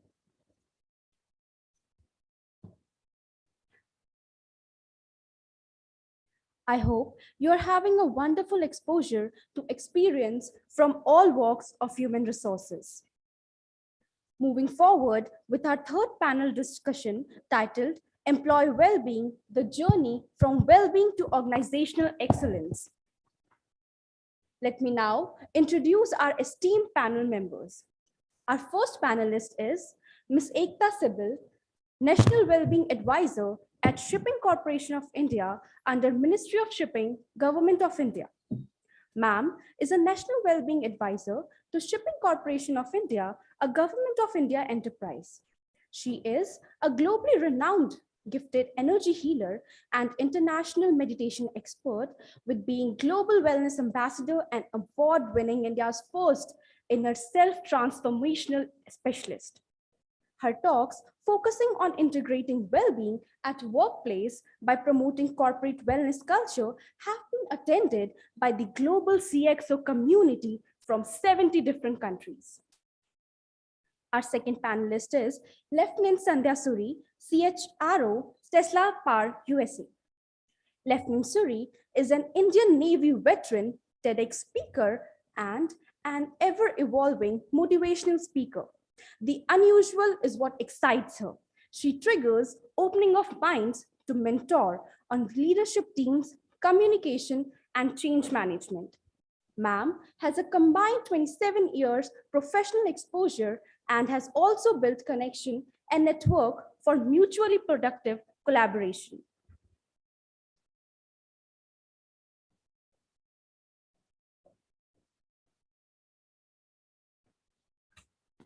Our third panelist is Mr. Sai Suryanarayana M, Chief People Officer and Head Facilities at FinCare Small Finance Bank. A high energy and talented HR professional with multi-industry experience spanning banking, financial services, pharmaceuticals, FMCG, R&D, and manufacturing. With over 2 decades of work, the significant HR experiences have been in areas of HR business partnering, employee motivation and engagement, R&R, and building future leadership pipeline. Having a sharp eye for detail, his work specialities include startup HR, and process improvements in managing the employee life cycle to implement and sustain best practices. Our fourth panelist is Mr. Srijit Krishnan, Head of Learning and Development at Sony India Software Center. Mr. Srijit Krishnan is a life coach and a seasoned facilitator. He has educated, inspired, and transformed thousands of people from different walks of life through his life-changing personal growth, workshops, and seminars. Mr. Srijit has more than 18 years of industry experience in core HR functions. He has held senior positions in leading corporations like Infosys and Canon, and has managed different people development initiatives. Currently, he is the Head of Learning and Development at Sony India Software Center, Bangalore. Mr. Srijit did his post-graduation in HR from Alliance School of Business. He has also a certified happiness coach from Berkeley Institute of Wellbeing.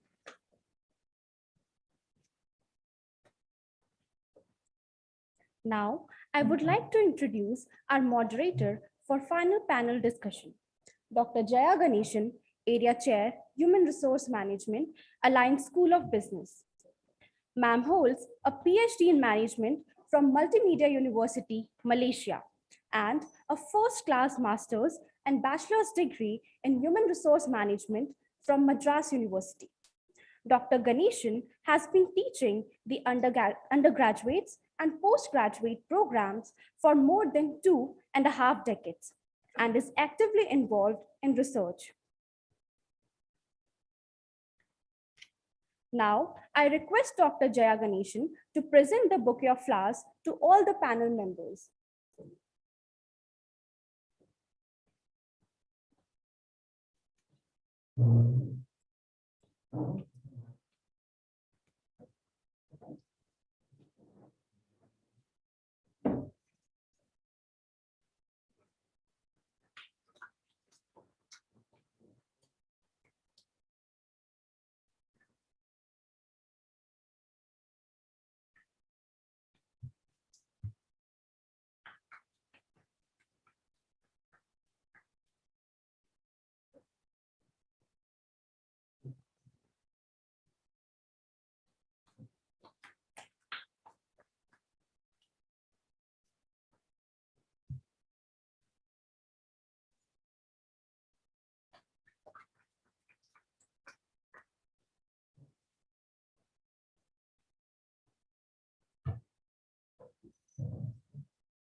Now, I request Dr. Ganeshan to take the discussion forward. Good afternoon, everyone. How are you? How is everyone? I hope you understand the reason for this question. Yes, I'm just, I would like to know, are you keeping well? Understand from 9 o'clock? Yes. And sorry, I missed the person, Jalebi person. Yes, before and after Jalebi. Sorry, we are not collecting any data, or we are not going to do any predictive analysis or anything over here. We are here just to discuss on about, I think you understand the topic of this, it's a very special topic because since morning, people are talking about AI, analytics. I somehow feel, it's pressure because it demands a lot from us. We have to keep ourselves updated, learn new things, so on and so forth, right? So in this context, I have someone in my panel, I'm going to request Lieutenant Sandhya, yes, to talk about what are the challenges, say like Sandhya, that the employees are currently facing. And we are going to introduce a new concept. Probably, I think most of us are aware of this concept because I think we have come across IQ, EQ, right? And now it's AQ. And how does it support or affect our well-being? Sandhya, you're all yours. Good afternoon, everyone. Thank you. All right, before I begin to talk about all the cues that are there, I would also like to say, when we use terms like IQ, AQ, and wherever I'm going to take it across to, these are basically abbreviations, right? And every organization starts using a certain abbreviation language So anybody who enters an organization has to learn all of it all over again. And it changes from place to place, which basically means a lot of the jargon that was used today just flew over my head. I don't belong to the very organized sector of HR. I am basically in the space of getting it organized, which is not really usually a great space to be in. It's very unpredictable. So essentially, when I look at myself, I call myself a change enabler, but it's mostly about pivoting from one point focus, but being very flexible about where we're going. Makes me a maverick in terms of HR, but I'm not a traditional HR person. Let me just put it that way. So when you come to, in terms of the challenges that we're facing right now, when we began in HR, in any organization for that matter, the criteria for selection used to be how sharp or intelligent, what is the score, what is the 10th board score, then you went on to the 12th, what's the graduation score. Those numbers were real at that point. Let me just put it across. Maybe it made sense. They are unreal right now. I still cannot get it around my head. How can somebody score 100%? That means somebody is absolutely perfect in all 5 subjects. When you have 10 experts selected for every particular subject, it's quite crazy. But what it has also done is it's stopped people from thinking. So that could take me to another tangent. I'm going to get back to IQ. So IQ was the criteria for selection. And then slowly seeped in emotional quotient, which we all started thinking, okay, this is necessary as well to grow an organization into the next limit. And thereafter, just before EQ was NLP, neuro-linguistic programming, and EQ just kind of came around the same time. I found neuro-linguistic programming kind of applied to almost everything that we did. I'm not an NLP expert, I'm just getting into the program now. Then we got into SQ, which is basically your social quotient. How social are you to your environment? How social are you in your interaction with other people? So that became a criteria, again, a parameter for recruitment. Now, when we're talking about social, you're also talking about well-being when you're looking at it, right? If I'm not socially acceptable to somebody, that means my well-being is not looked into. And that happens everywhere, no matter how big or small an organization is. The bias, which was spoken about in the last panel discussion, it always exists. Our job is to minimize it, to hopefully dream about eliminating it altogether, but it doesn't happen. Now, what is this AQ thing? Satish said agility quotient. That's not what I use it for. I use it for something that's called your adversity quotient. Why did this come in is the world is no longer the same, whether we like it or not. The switch has flipped. Pre-pandemic, post-pandemic, we all think, hey, this is the new normal. Nothing is ever normal again. It's, because things are dynamic in life. You've got life that's always going to change. I work in change management area, and the only other sure thing apart from change is death. Apart from that, nothing else. So adversity quotient is something that we're bringing into the organization basically because that kind of sensitivity is really, really important. One, when we're selecting somebody, there's a lot of loss of life. There's a lot of loss that has happened over in terms of when COVID happened.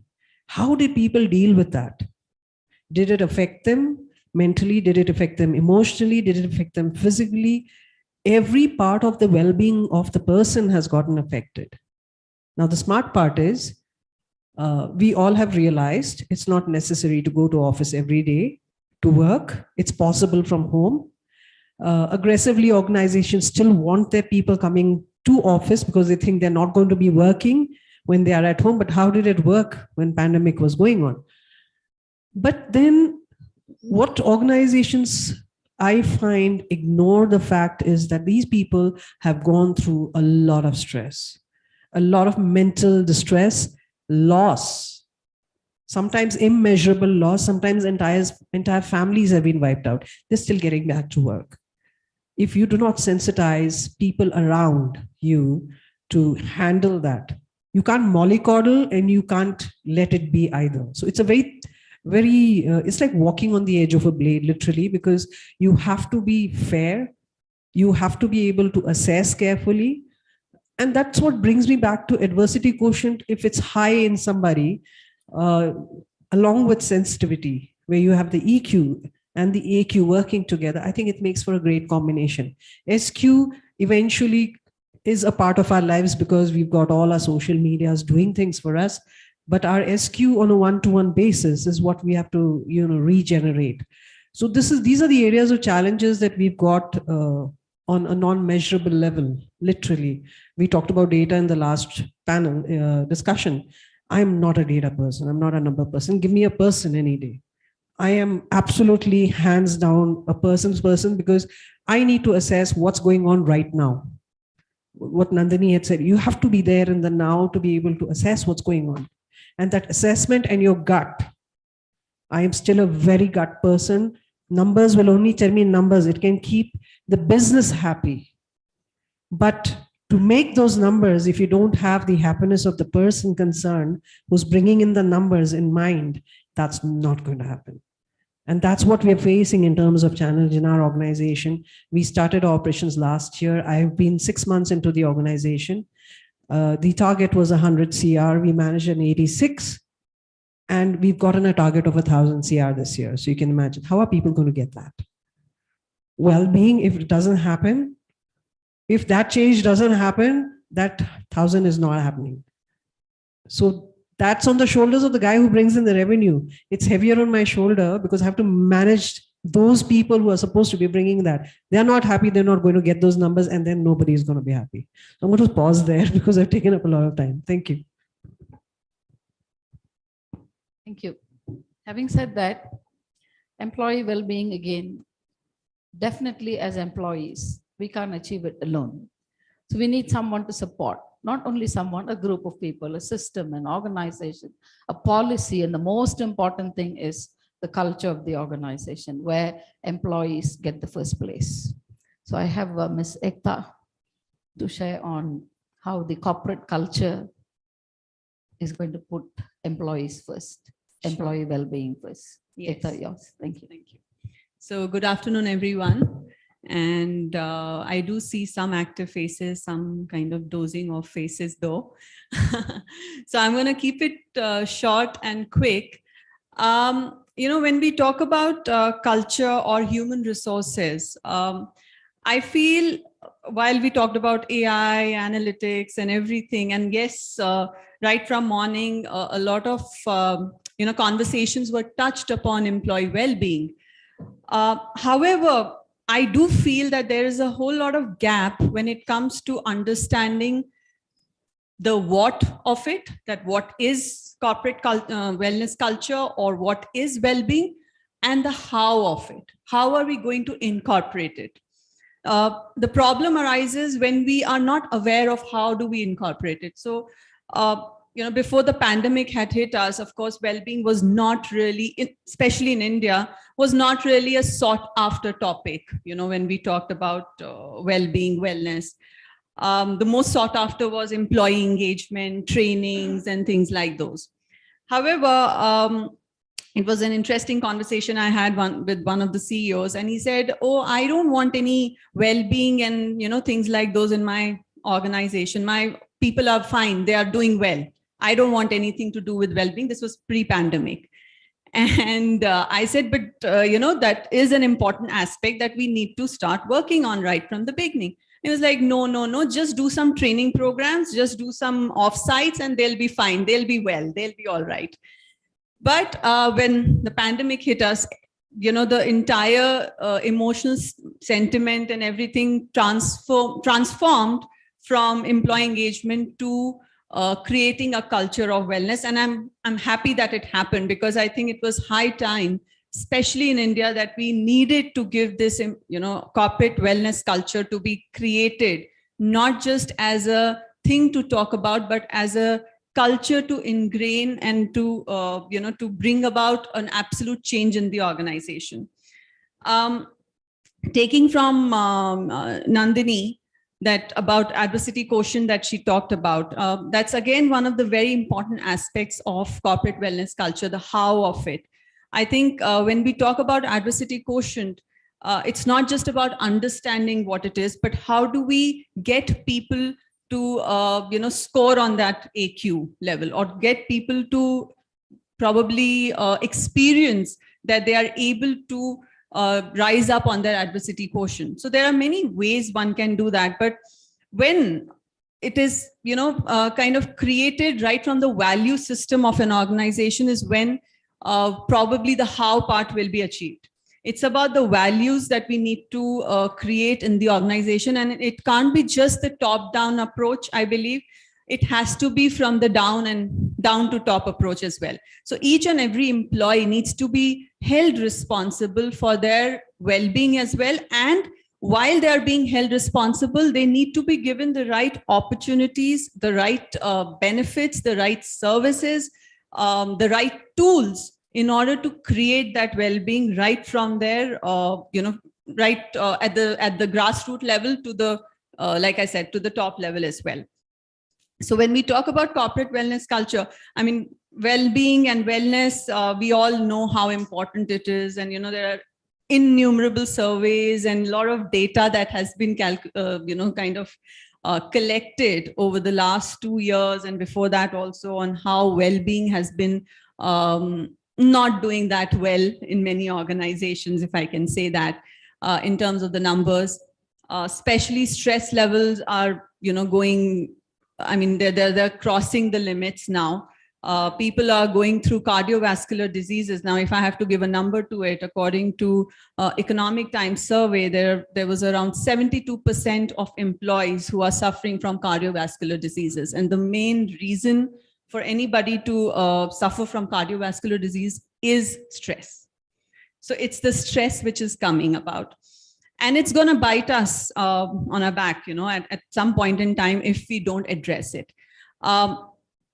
I'm not going to talk about what are the problems that are happening because we are all aware of the problems, but how do we deal with it? So how do we go onto that path where everybody is able to understand the value of well-being, not just understand it, but also become aware of it, not just become aware of it, but also somewhere start working towards it. Many organizations, in fact, one of the organizations that I'm associated with, a US-based organization, they have started few activities in their organization where they have given all those smart watches to their employees, which tracks their steps, which tracks their stress levels also. So again, a kind of data which is collected where they find out that this person took so many steps. So there's some sort of physical well-being this person is giving importance to. Similarly, there is some form of stress which is building up. So what can we do? So from that perspective, certain counseling sessions are designed for that person, or coaching session has been designed depending on what that person needs. But that is just one example that I know of. And yes, there are some global companies which are also incorporating such activities, but I feel it still is at a very, very nascent stage. And I think the high time is that, people at all levels start incorporating well-being and wellness as a cultural aspect and not as a policy aspect, not just to have a policy of culture, corporate wellness in their organization. It needs to become a culture. It needs to become a value system.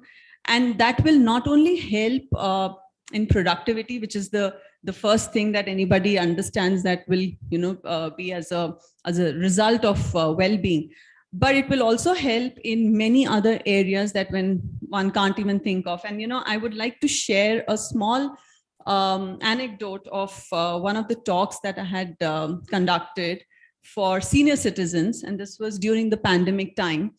And in one of the talks, there was a conversation that came up, and I asked them that what is the biggest fear that all the people who were attending the session feared or had. In my mind, I was thinking that probably the fear that they'll say is, oh, losing a loved one, losing their child might be their biggest fear. But what was the biggest fear that they mentioned? It was mental balance, that they will lose mental balance soon. And that was the biggest fear. So it's about time that we start giving well-being a more holistic approach and not just look at from the aspect of productivity or outcome approach. It needs to be from a human perspective. We need to go beyond that because of course, the productivity will increase, but there will be much, much greater results that will come out of it. So having said that, I think I'll give my fellow panelists some more a chance to speak as well. So thank you so much for listening in. Thank you, Ekta. Okay, having listened to Ekta now from corporate culture, yes. But how do we understand that our employers and our organizations are insisting on our well-being? How do we understand that? So that's a big question, isn't it?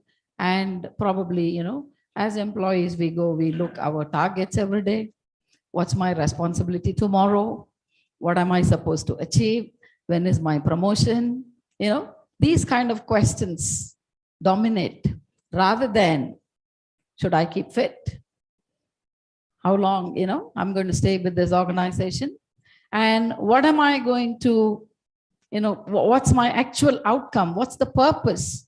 So we have to understand all these aspects. Why? Because, say, for example, when we try to understand and translate the well-being, organizations translate employee well-being probably looking at 100% attendance, or probably employees stay with me for a long time. My CRM is very good. You know, we keep looking at all these things. So I have someone here to say, yes, well-being should be translated, or probably well-being is the way I look at my organizational excellence. And on my left, I have Mr. Sai Surya, where the, you know, the company name FinCare, finally the E stands for Be Excellent. So I think the panel member, the perfect panel member to contribute for this theme, wellness, well-being leads to organizational excellence. Over to you, Mr. Sai. Yeah, thank you, ma'am. Hello, everyone. At the outset, extremely happy to be here. My special thanks to the management of Alliance University for hosting us here. Exactly 5-6 years back, I would have come here, picked up a few students. I hold this university in very high esteem, not just some of the good students who pass out from here. So thank you, ma'am, and to all the management of Alliance University. I represent FinCare Small Finance Bank. There are roughly about 10-11 small finance banks in India. And we have the universal banks, payment banks, and then the SFB, small finance banks. Extremely happy to share about a couple of months back, we defended our Great Place to Work certification. And a few days back, we were ranked within the top 30 among 110 banking, financial services, insurance companies. So from that point of view, it's a true moment of pride. I've been leading the people function for the last 15 odd months. And my introduction, I think some of my junior friends would have mentioned a little while back. 20 years back, there was a huge article on the war for talent. A couple of months back, we've been all reading about the great resignation articles, etc. In between, we also have things like, people wanting to talk about mental health, wellness, etc. So stemming from all this, I feel the role of HR is more like an architect. If I look at an architect, he's looking at the calculations, measurements, drawings. So HR is expected to, be lean, do more with less, and so on. Wellness is one such thing. Many years back, if a candidate were to ask us, work from home option milega ki nahi, so as a HR recruiter, we would say that, "Arey yaar, thoda mushkil hai yaar, please, tumko to physically aana padega." Of late, the last at least 3-4 months, when we have some method post Omicron, my recruiters keep telling me, saying that, one question towards the end, the candidate is asking, how many days in a week can I work from home? So there was a time when people were craving for work from home. I guess in the last 20 odd months, people are craving to be back into office. The Bangalore traffic speaks for itself. I think the schools are open, all the companies, ITES companies towards at least this part, Sarjapur, Electronic City is, full of the corporates back into action. So where does this lead all of us? A healthy set of staff leads to a healthy output for the organization. Now, if you look at all the quotients, what people spoke of, if I were to put an equation, it would be quality of actions divided by perhaps the severity of the adverse conditions. So always our endeavor should be to increase the numerator. So how do we do that? For example, some of the well-being initiatives we have taken during the COVID wave 1-2 phases have been a silent hour where between 2 to 3 p.m. nobody would attend to mails or take calls or anything, respond to anything. So silent hour is one. Second is we have partnered with an agency called Doc Online, which essentially gives tips on health, wellness, well-being, and so on. Third, and importantly, I think we are encouraging our staff to speak of mental health issues. There are several battles everyone is facing. I'm sure most of our known acquaintance would have lost somebody during the wave 1 or wave 2 of COVID, right? I'm not too sure how many of people have been rendered jobless. While the statistics of deaths, etc., are very different, it's very good to read some of those numbers, but I'm sure it must be 10x, 20x more than what we would have read. So we encourage our staff to open freely during the mental health chats, what they are going through. The fourth and important aspect is all our offices, administrative offices or corporate office, we have a recreation room where people can post their work hours, unwind themselves, maybe play a game of carom or something, and perhaps relax, unwind a little bit before they rush back to their home. So these are some of the initiatives what we do. Now, what does this lead us to? Frankly, we have not put any analytics or metrics to measure what is the tangible benefits that come. But for sure, I'm confident that it would lead to reduced absenteeism, enhanced employee morale, great employee engagement. At least the top 30, when we were announced a few days back, FinCare is in the top 30. It's a true moment of pride for all of us, because the last 1 year, we have put a lot of initiatives on the people development. So as the CPO, my task is to set the right narrative to the 11,000 staff who work in the organization. So 3 key pillars is what we focus on: people, performance, and culture. On the performance also, like any sales organization, we don't want to madly chase the numbers. We want to be a performance focused, humane organization, which wherein people get recognized, respected for their contributions. There's no tearing hurry to prove. There's no tearing hurry to be number one, because I'm not too sure what we would be once we achieve number one.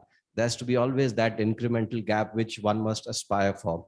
So this is a larger narrative. Once a quarter, we do frequent town halls to the staff to reinforce the fact that your health is important. There's somebody back home waiting for you, your family, your loved ones. Work is important, but don't get wedded to an extent that you ignore your family, your health, etc.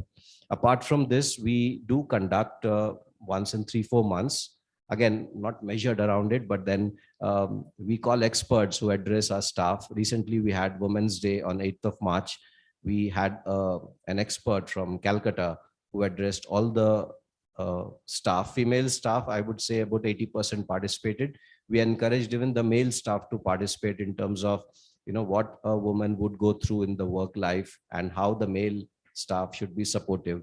These are some of the initiatives that we do now. Most importantly, I think it's ownership from the top, the MD, CEO. He drives this, the leadership team members, all the CXOs, to drive the point that you are very important to FinCare organization. You're very, very integral to our growth story.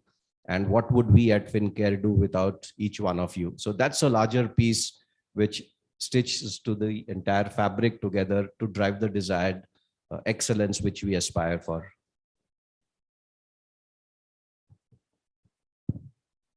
Thank you very much.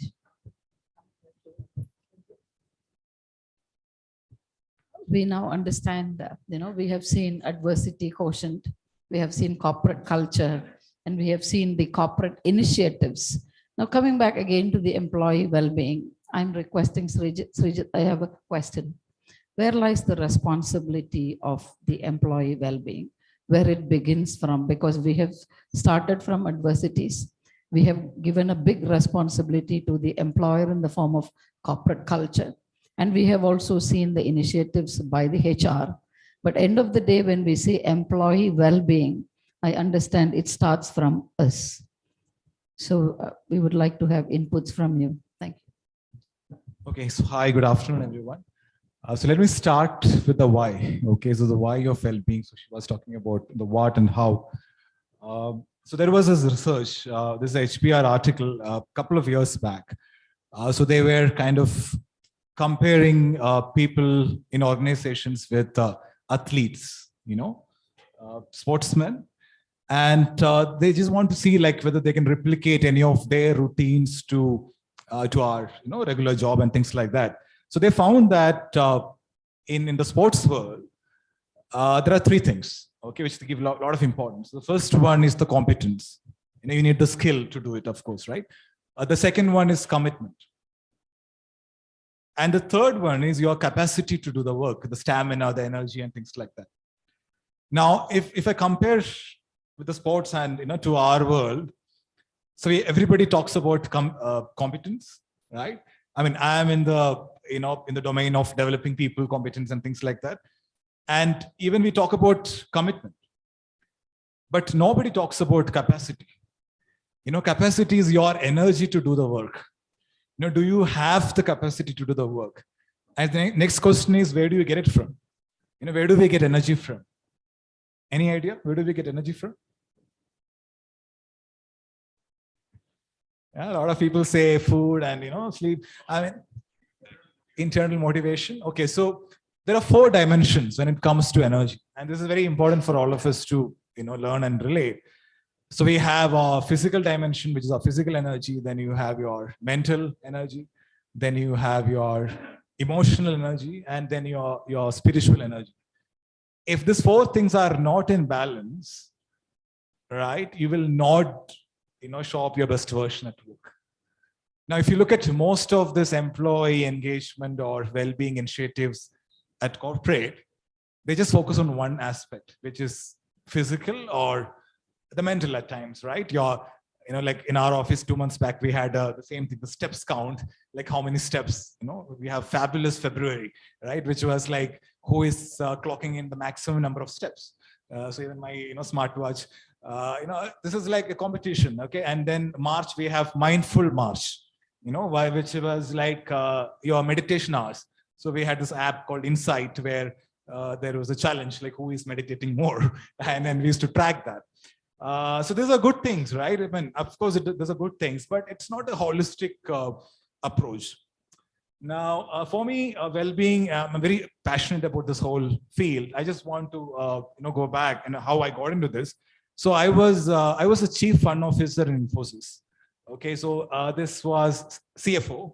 Okay, this was in 2007, and in 2007 there was this newspaper called Mint newspaper.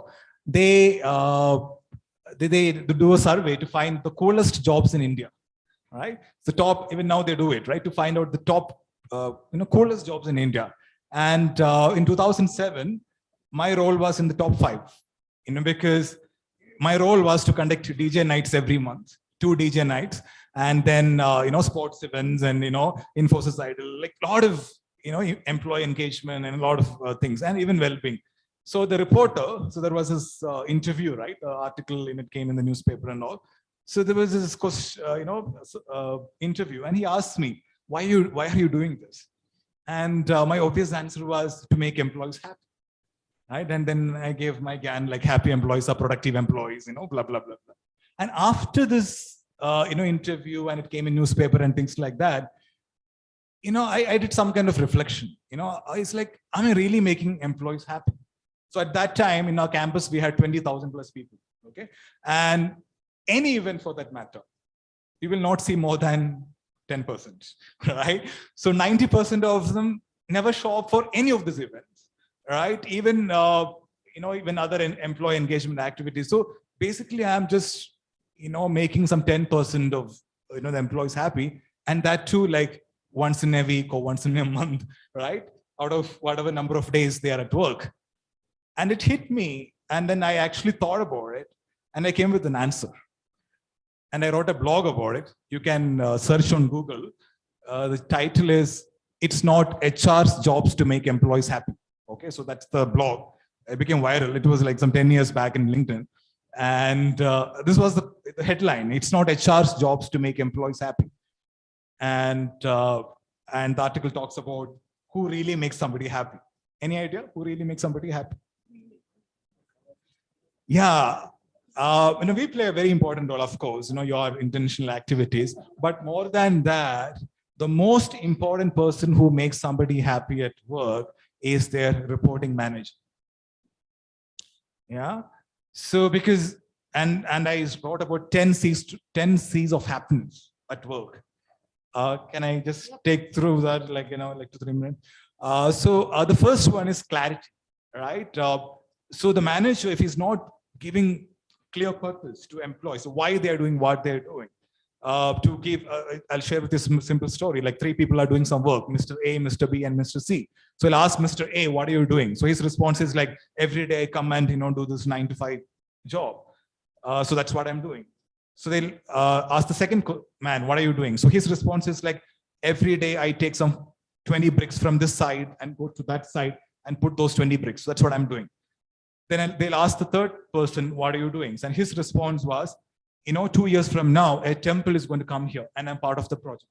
See, all 3 were doing the same task. The first person, it was just a day job. Second person, it was a transaction. And for the third person, he was part of a big project. So this clarity, if the manager is not, if he or she is not giving to their subordinates, they'll take their job as a transactional job and they'll be in a lousy state. But when you have a purpose, when you have a clear big picture, you will be motivated, passionate to contribute. So that's the first C, clarity. Okay, then I'll go through all the other C's fast because it takes a lot of time to explain. The second one is the communication part, right? How often you communicate to your team member and how clearly you communicate. The third thing is the connect, how often you connect with employees. Then your compliments, right? That's the fourth C is, there is this Gallup survey, did you get an appreciation from your manager in the last 7 days? So they found that if you are not appreciated enough, you will not be engaged enough or happy at work. Then things like, is your job challenging enough? Right? If the job is too easy or if it is too tough, I will not be happy at work. It should be based on, like a particular level where it's challenging enough for me to do. So there are 10 C's. So what I'm trying to say is we have to look well-being in a holistic way, and we have to look at different dimensions, not just your physical body. Physical body, of course, it plays a very important role, but your emotional energy, your mental focus, and also your spiritual focus, in the sense, are you driven, for a higher purpose? When it comes to spirit, they talk about, you heard of this word ikigai, whether are you doing what you love and are you getting paid for that? So, the whole ikigai part. So, that's the spirit connect, right? Things like that. Okay, so thanks. I will keep talking. Thank you so much. We are running in short of time, sorry. So I would like to thank all the panel members for your valuable inputs. And probably, can we go for 1 or 2 questions? 1 or 2, yes.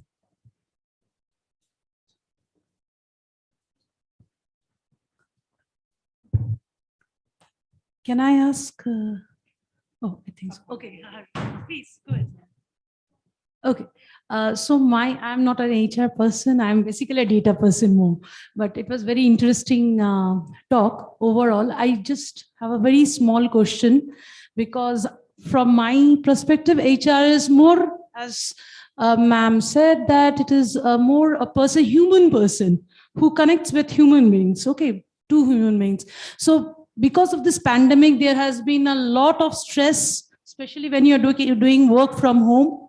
So how does the HR is handling that pressure, and how does you make sure that the employees can separate the fine line between personal and the professional line? So how you're making that?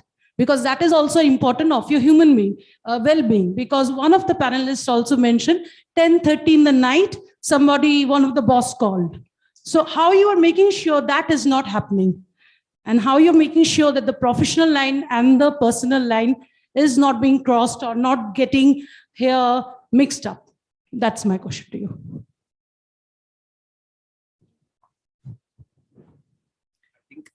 I can speak for my function. Beyond 7, actually, I don't message any of my team members on WhatsApp group.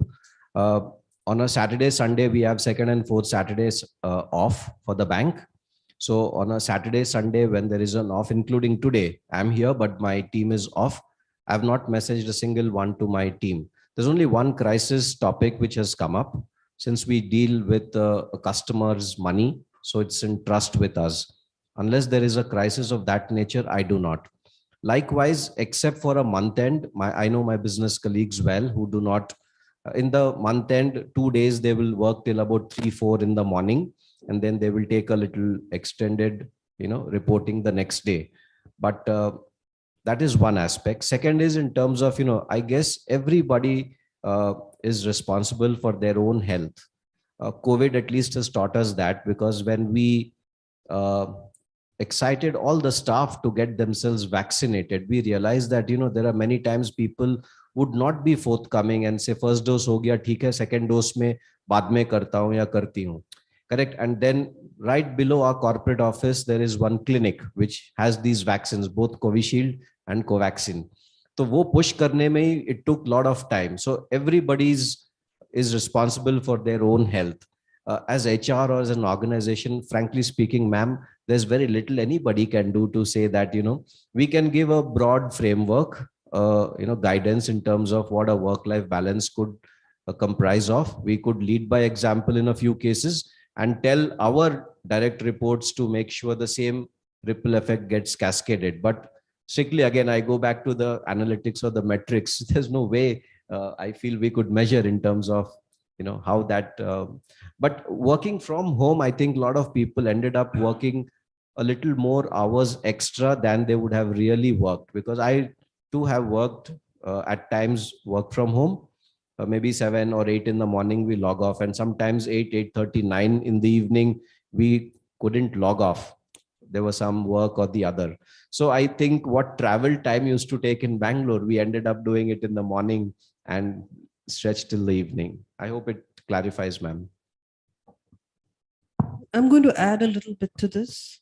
Since your question was, how can the organization or how can HR work this better?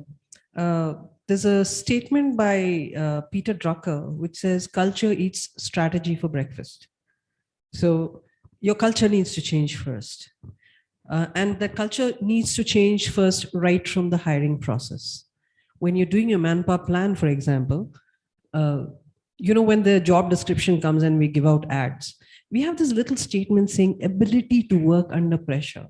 I'm sorry, you're not doing your math right in terms of manpower planning. If you want the person coming into the job and have the ability to work under pressure, that means you're already stressed out and you are walking into a job that's going to stress you out even more. So that culture of extracting every little drop of energy out of an employee, that needs to change.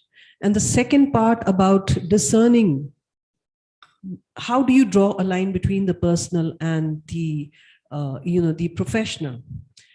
Because I work in a transitional HR phase where neither parties know what's going on except me, and I'm trying to convince both of them this is for the greater good. What happens there is the culture in a small startup, for example, everybody's reliant on one person who's leading. Then you add 1 or 2 members. So everybody's very well connected with the top management. And suddenly there's this HR person who comes in who tries to segregate and, work out the processes and the systems and everything. And the person they were in reach with suddenly is out of reach. So there's this feeling of, hey, I'm being sidelined, which leads to a lot of politics at work. I'm amazed we didn't discuss this at all. Politics is one of the worst cultures you can ever have in any organization. And to get rid of this requires everybody to become professional. That means you need to do what you are supposed to be doing. You need to also help other people achieve their goals because it will help you achieve yours as well. But the personal and the professional, when politics exists, there's no line drawn. It's mingling between the two because you just don't know when to stop. But the minute you have a leadership change, a leadership shift from being a single man army, a very, what I would call a Lala type organization, and you want to move into a corporate sector, you need to let go and trust the management that comes in to deliver. That trust factor is of utmost importance. Culture, trust, If you don't have these things, you will not be able to discern between the professional and the personal. Personal will always come in. People have emotions. That is why they are people. It's not an AI running the organization. It's eventually people. I have feelings, yes. I will get angry, yes. But what I do with anger, that's important, right? And in terms of engagement, when you're talking about, it needs to be an ongoing thing. Training is like 2 days, the person remembers it the third day, fourth day, they're back to doing exactly what they were doing. So you need to build that culture of rewarding what you want repeated. The behavior that is rewarded is the behavior that gets repeated. So when you're you're playing favoritism, for example, in the organization, and you're rewarding a behavior of politics or gossiping, and that's going to get repeated. It's basic fundamental things. And in terms of commitment from the organization, you expect that commitment to come in from absolutely the junior most to the senior most. You have to involve them. It's a basic fundamental thing. Involve me and I will commit. Don't involve me and don't expect me to commit. I hope that answers your question. Thank you. May I? Yes. Okay, I'll not take much time. Thank you. I think there are really good, insightful views. Thank you for sharing your views and really something to mull over. A lot of it is something I can reflect and appreciate. We've tried as an organization, holistic well-being approach to what each one of you shared. It covers physical, mental, and you did say, Srijit, aspects of emotional and spiritual, but we have physical, mental, financial, as well as a part of it in the well-being. I'd like to hear from you if any specific views you're able to measure. Qualitative, we get quantitative measures to some extent. Have these interventions worked? But any views around qualitative measures around if well-being is working in spite of everything that the organization leadership and the system is doing? Any views around how can you know if well-being is working in the organization through a qualitative measure? So the standard thing which all of us use is the employee satisfaction survey, right? So we have so in our organization we have twice a year. Like some places it's once a year. So there are some questions where we track and even keyword. I mean, there is a subjective comments you type in. So that's again we use AI machine to track the subject, the collective mood and things like that. But other than that, I think it again depends, right? So we train our managers, okay? So we do a lot of leadership interventions. And to give specific answer to your question, so we train our managers on emotional intelligence, right? And then we have something called behavioral indicators, right? So this whole concepts of EI, right? And so as leaders, they have couple of indicators, behavioral indicators, where they track, where their team members, they're demonstrating those things.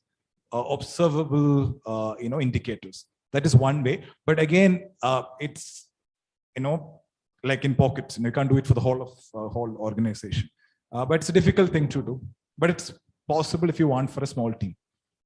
We attempt at Fincare Bank, we attempted to stitch it along with the appraisal process. We are in the thick of the process right now. We should be completing it in a week. By this month end we should be done. So two aspects, one is the performance metrics, the other one is the competencies. We cover some of the aspects on the health, wellness in the competencies. And that's the total score which leads the person to be categorized into whichever ratings he or she falls under. That is one type. Second is, I think somebody made a mention about the Gallup Q12. Importantly, two questions I professionally believe is very important. One is, do you have a friend at work? And the second one is, do I feel belong to the place? Among the other 10 which is there, I'm sure each one of us here would have, whoever has used it at least would know. But those are the two things which really appeal to me, because that really can give you a sense about, does the person feel one with the organization? And that's where your mission, vision, the value charter comes into play. I guess it's a combination of all of these stitched into one. For sure, there'll be no one straight jacketed tool which says there'll be quantitative or qualitative metrics. We use the technology platform of Kaizala and do some of these surveys for our staff. satisfaction and all, while frankly, we don't know in what frame of mind the staff would give the responses, but we need to hold the pulse and say what's the temperature of that individual. That's where the smartness would lie for a correct HR officer. You know, very quickly, I want to add to your, rather add to everybody, whatever they said. I like to share a very small experience that I had with Shipping Corporation of India. And Shipping Corporation of India is a very traditional organization, being a Government of India enterprise and all. Not many initiatives were being done as far as well-being is concerned. So to check whether qualitatively there is any change or quantitatively also there is any change, there wasn't any mechanism that they had. However, I was just told to understand the feel of the people or how they are, experiencing the initiatives that I was conducting. So in one of the talks that I was having, and a general, conversation was happening, and certain people started, sharing their own personal experiences, and certain personal experiences were very, very personal. Yet they chose a forum which was, filled up with people, and they chose to share their experiences while keeping the video on. So it was an online session that was happening. And there I felt that whatever we are trying to do, we are achieving at some level, because people are opening up to share their experiences, which shows that there is some acceptance to the idea of mental health. There is some acceptance to the idea of wellness initiatives that are being conducted for them and how they're taking it forward in their own perspective. And at the same time, it gave an understanding that while we can have many mechanisms in place, because a lot of mechanisms, I mean, not that I want to say anything bad about it, but many mechanisms are so specific to a person's emotional state at that time. Like if you're taking a survey or if you're asking a feedback, it's of that person's mindset at that time. Sometimes it may not give the right data that you're looking for.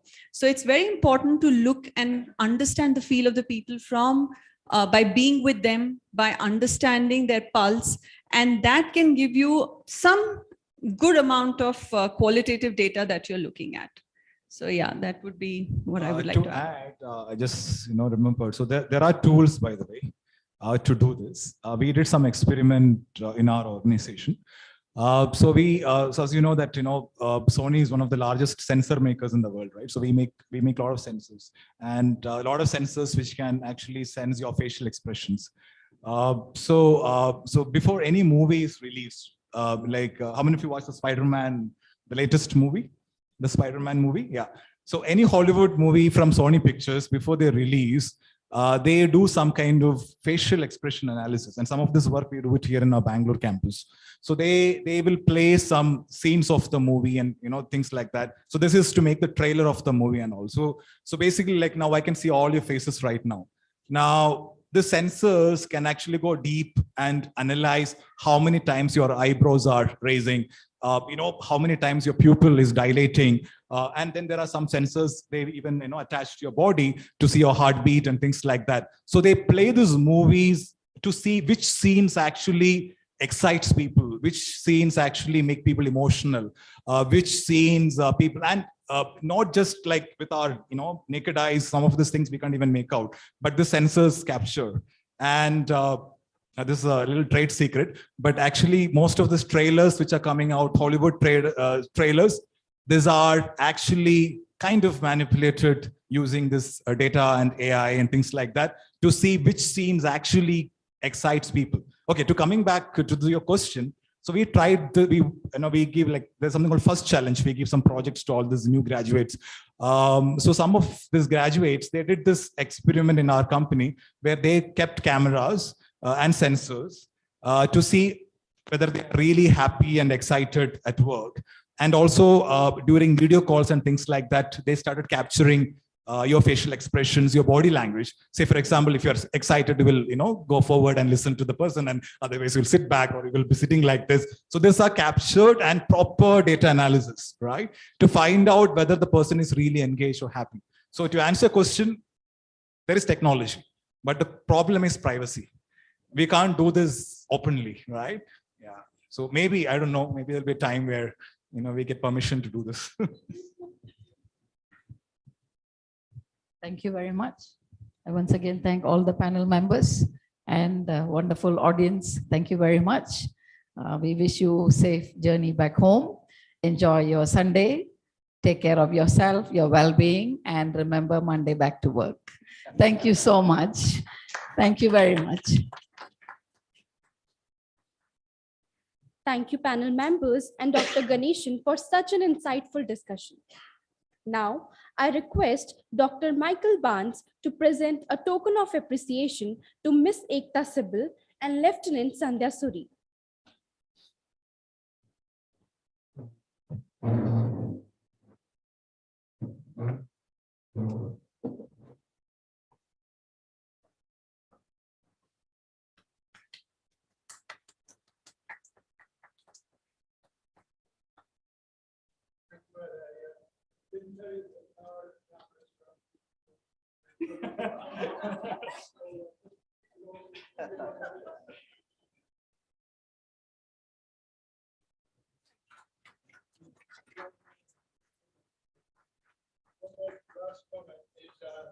I was thinking 27 years ago when I got my doctorate studies, this conference was also for AI.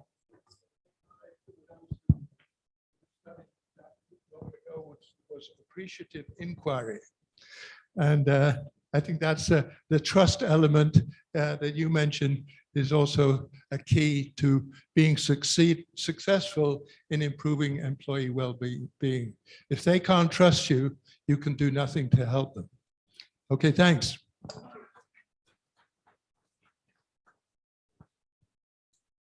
Now I request Dr. Joseph to present memento to Ms. Sai Suryanarayan and Mr. Sai Suryanarayan and Mr. Srijit Krishnan.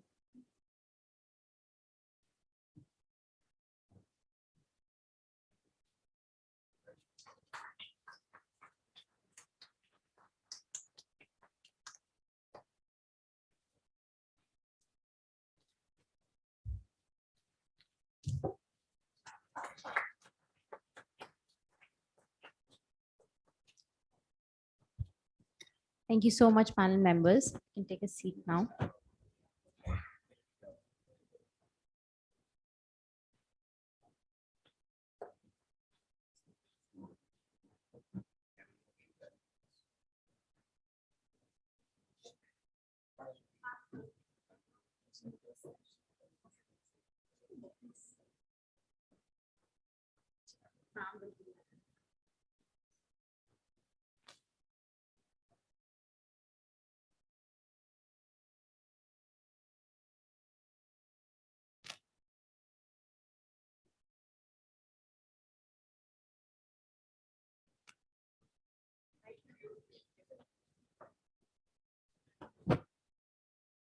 Thank you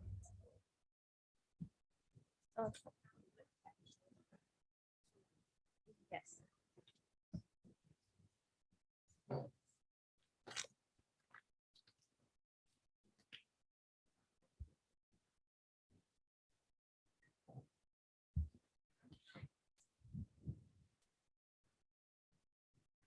Now that we have reached the end of this conclave, I would request Mr. Vedivelan Gopal sir, Head of Placements and Corporate Engagements, to present the vote of thanks and adjourn for the day.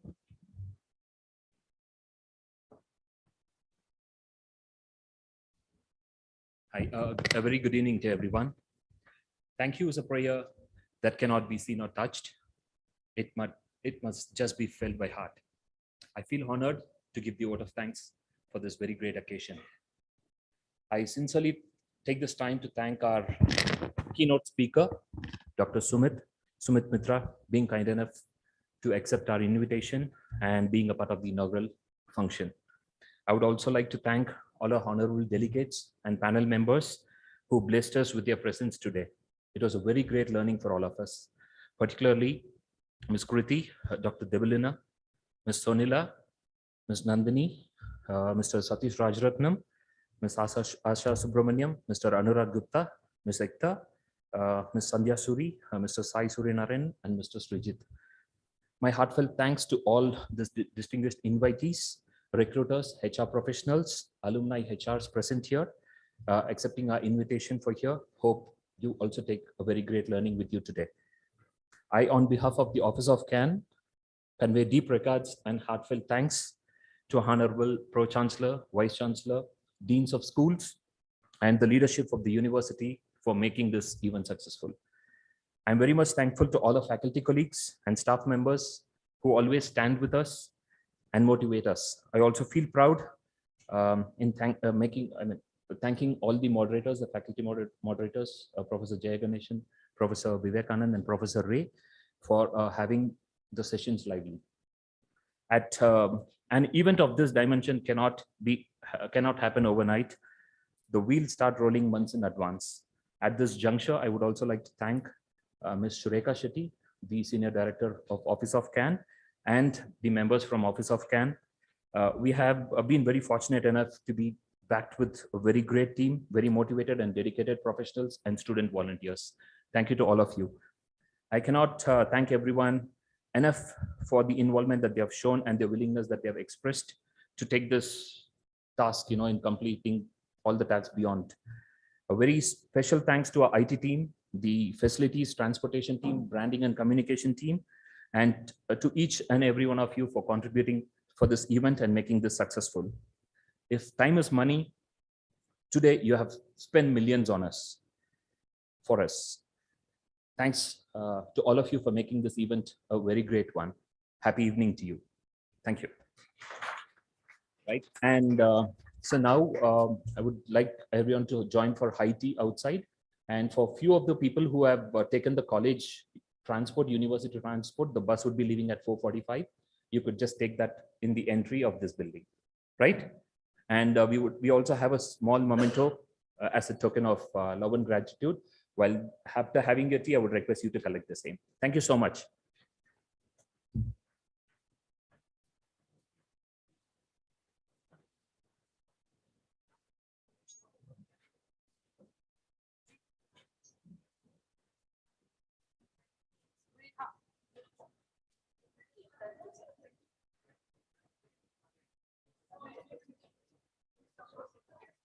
Thank you.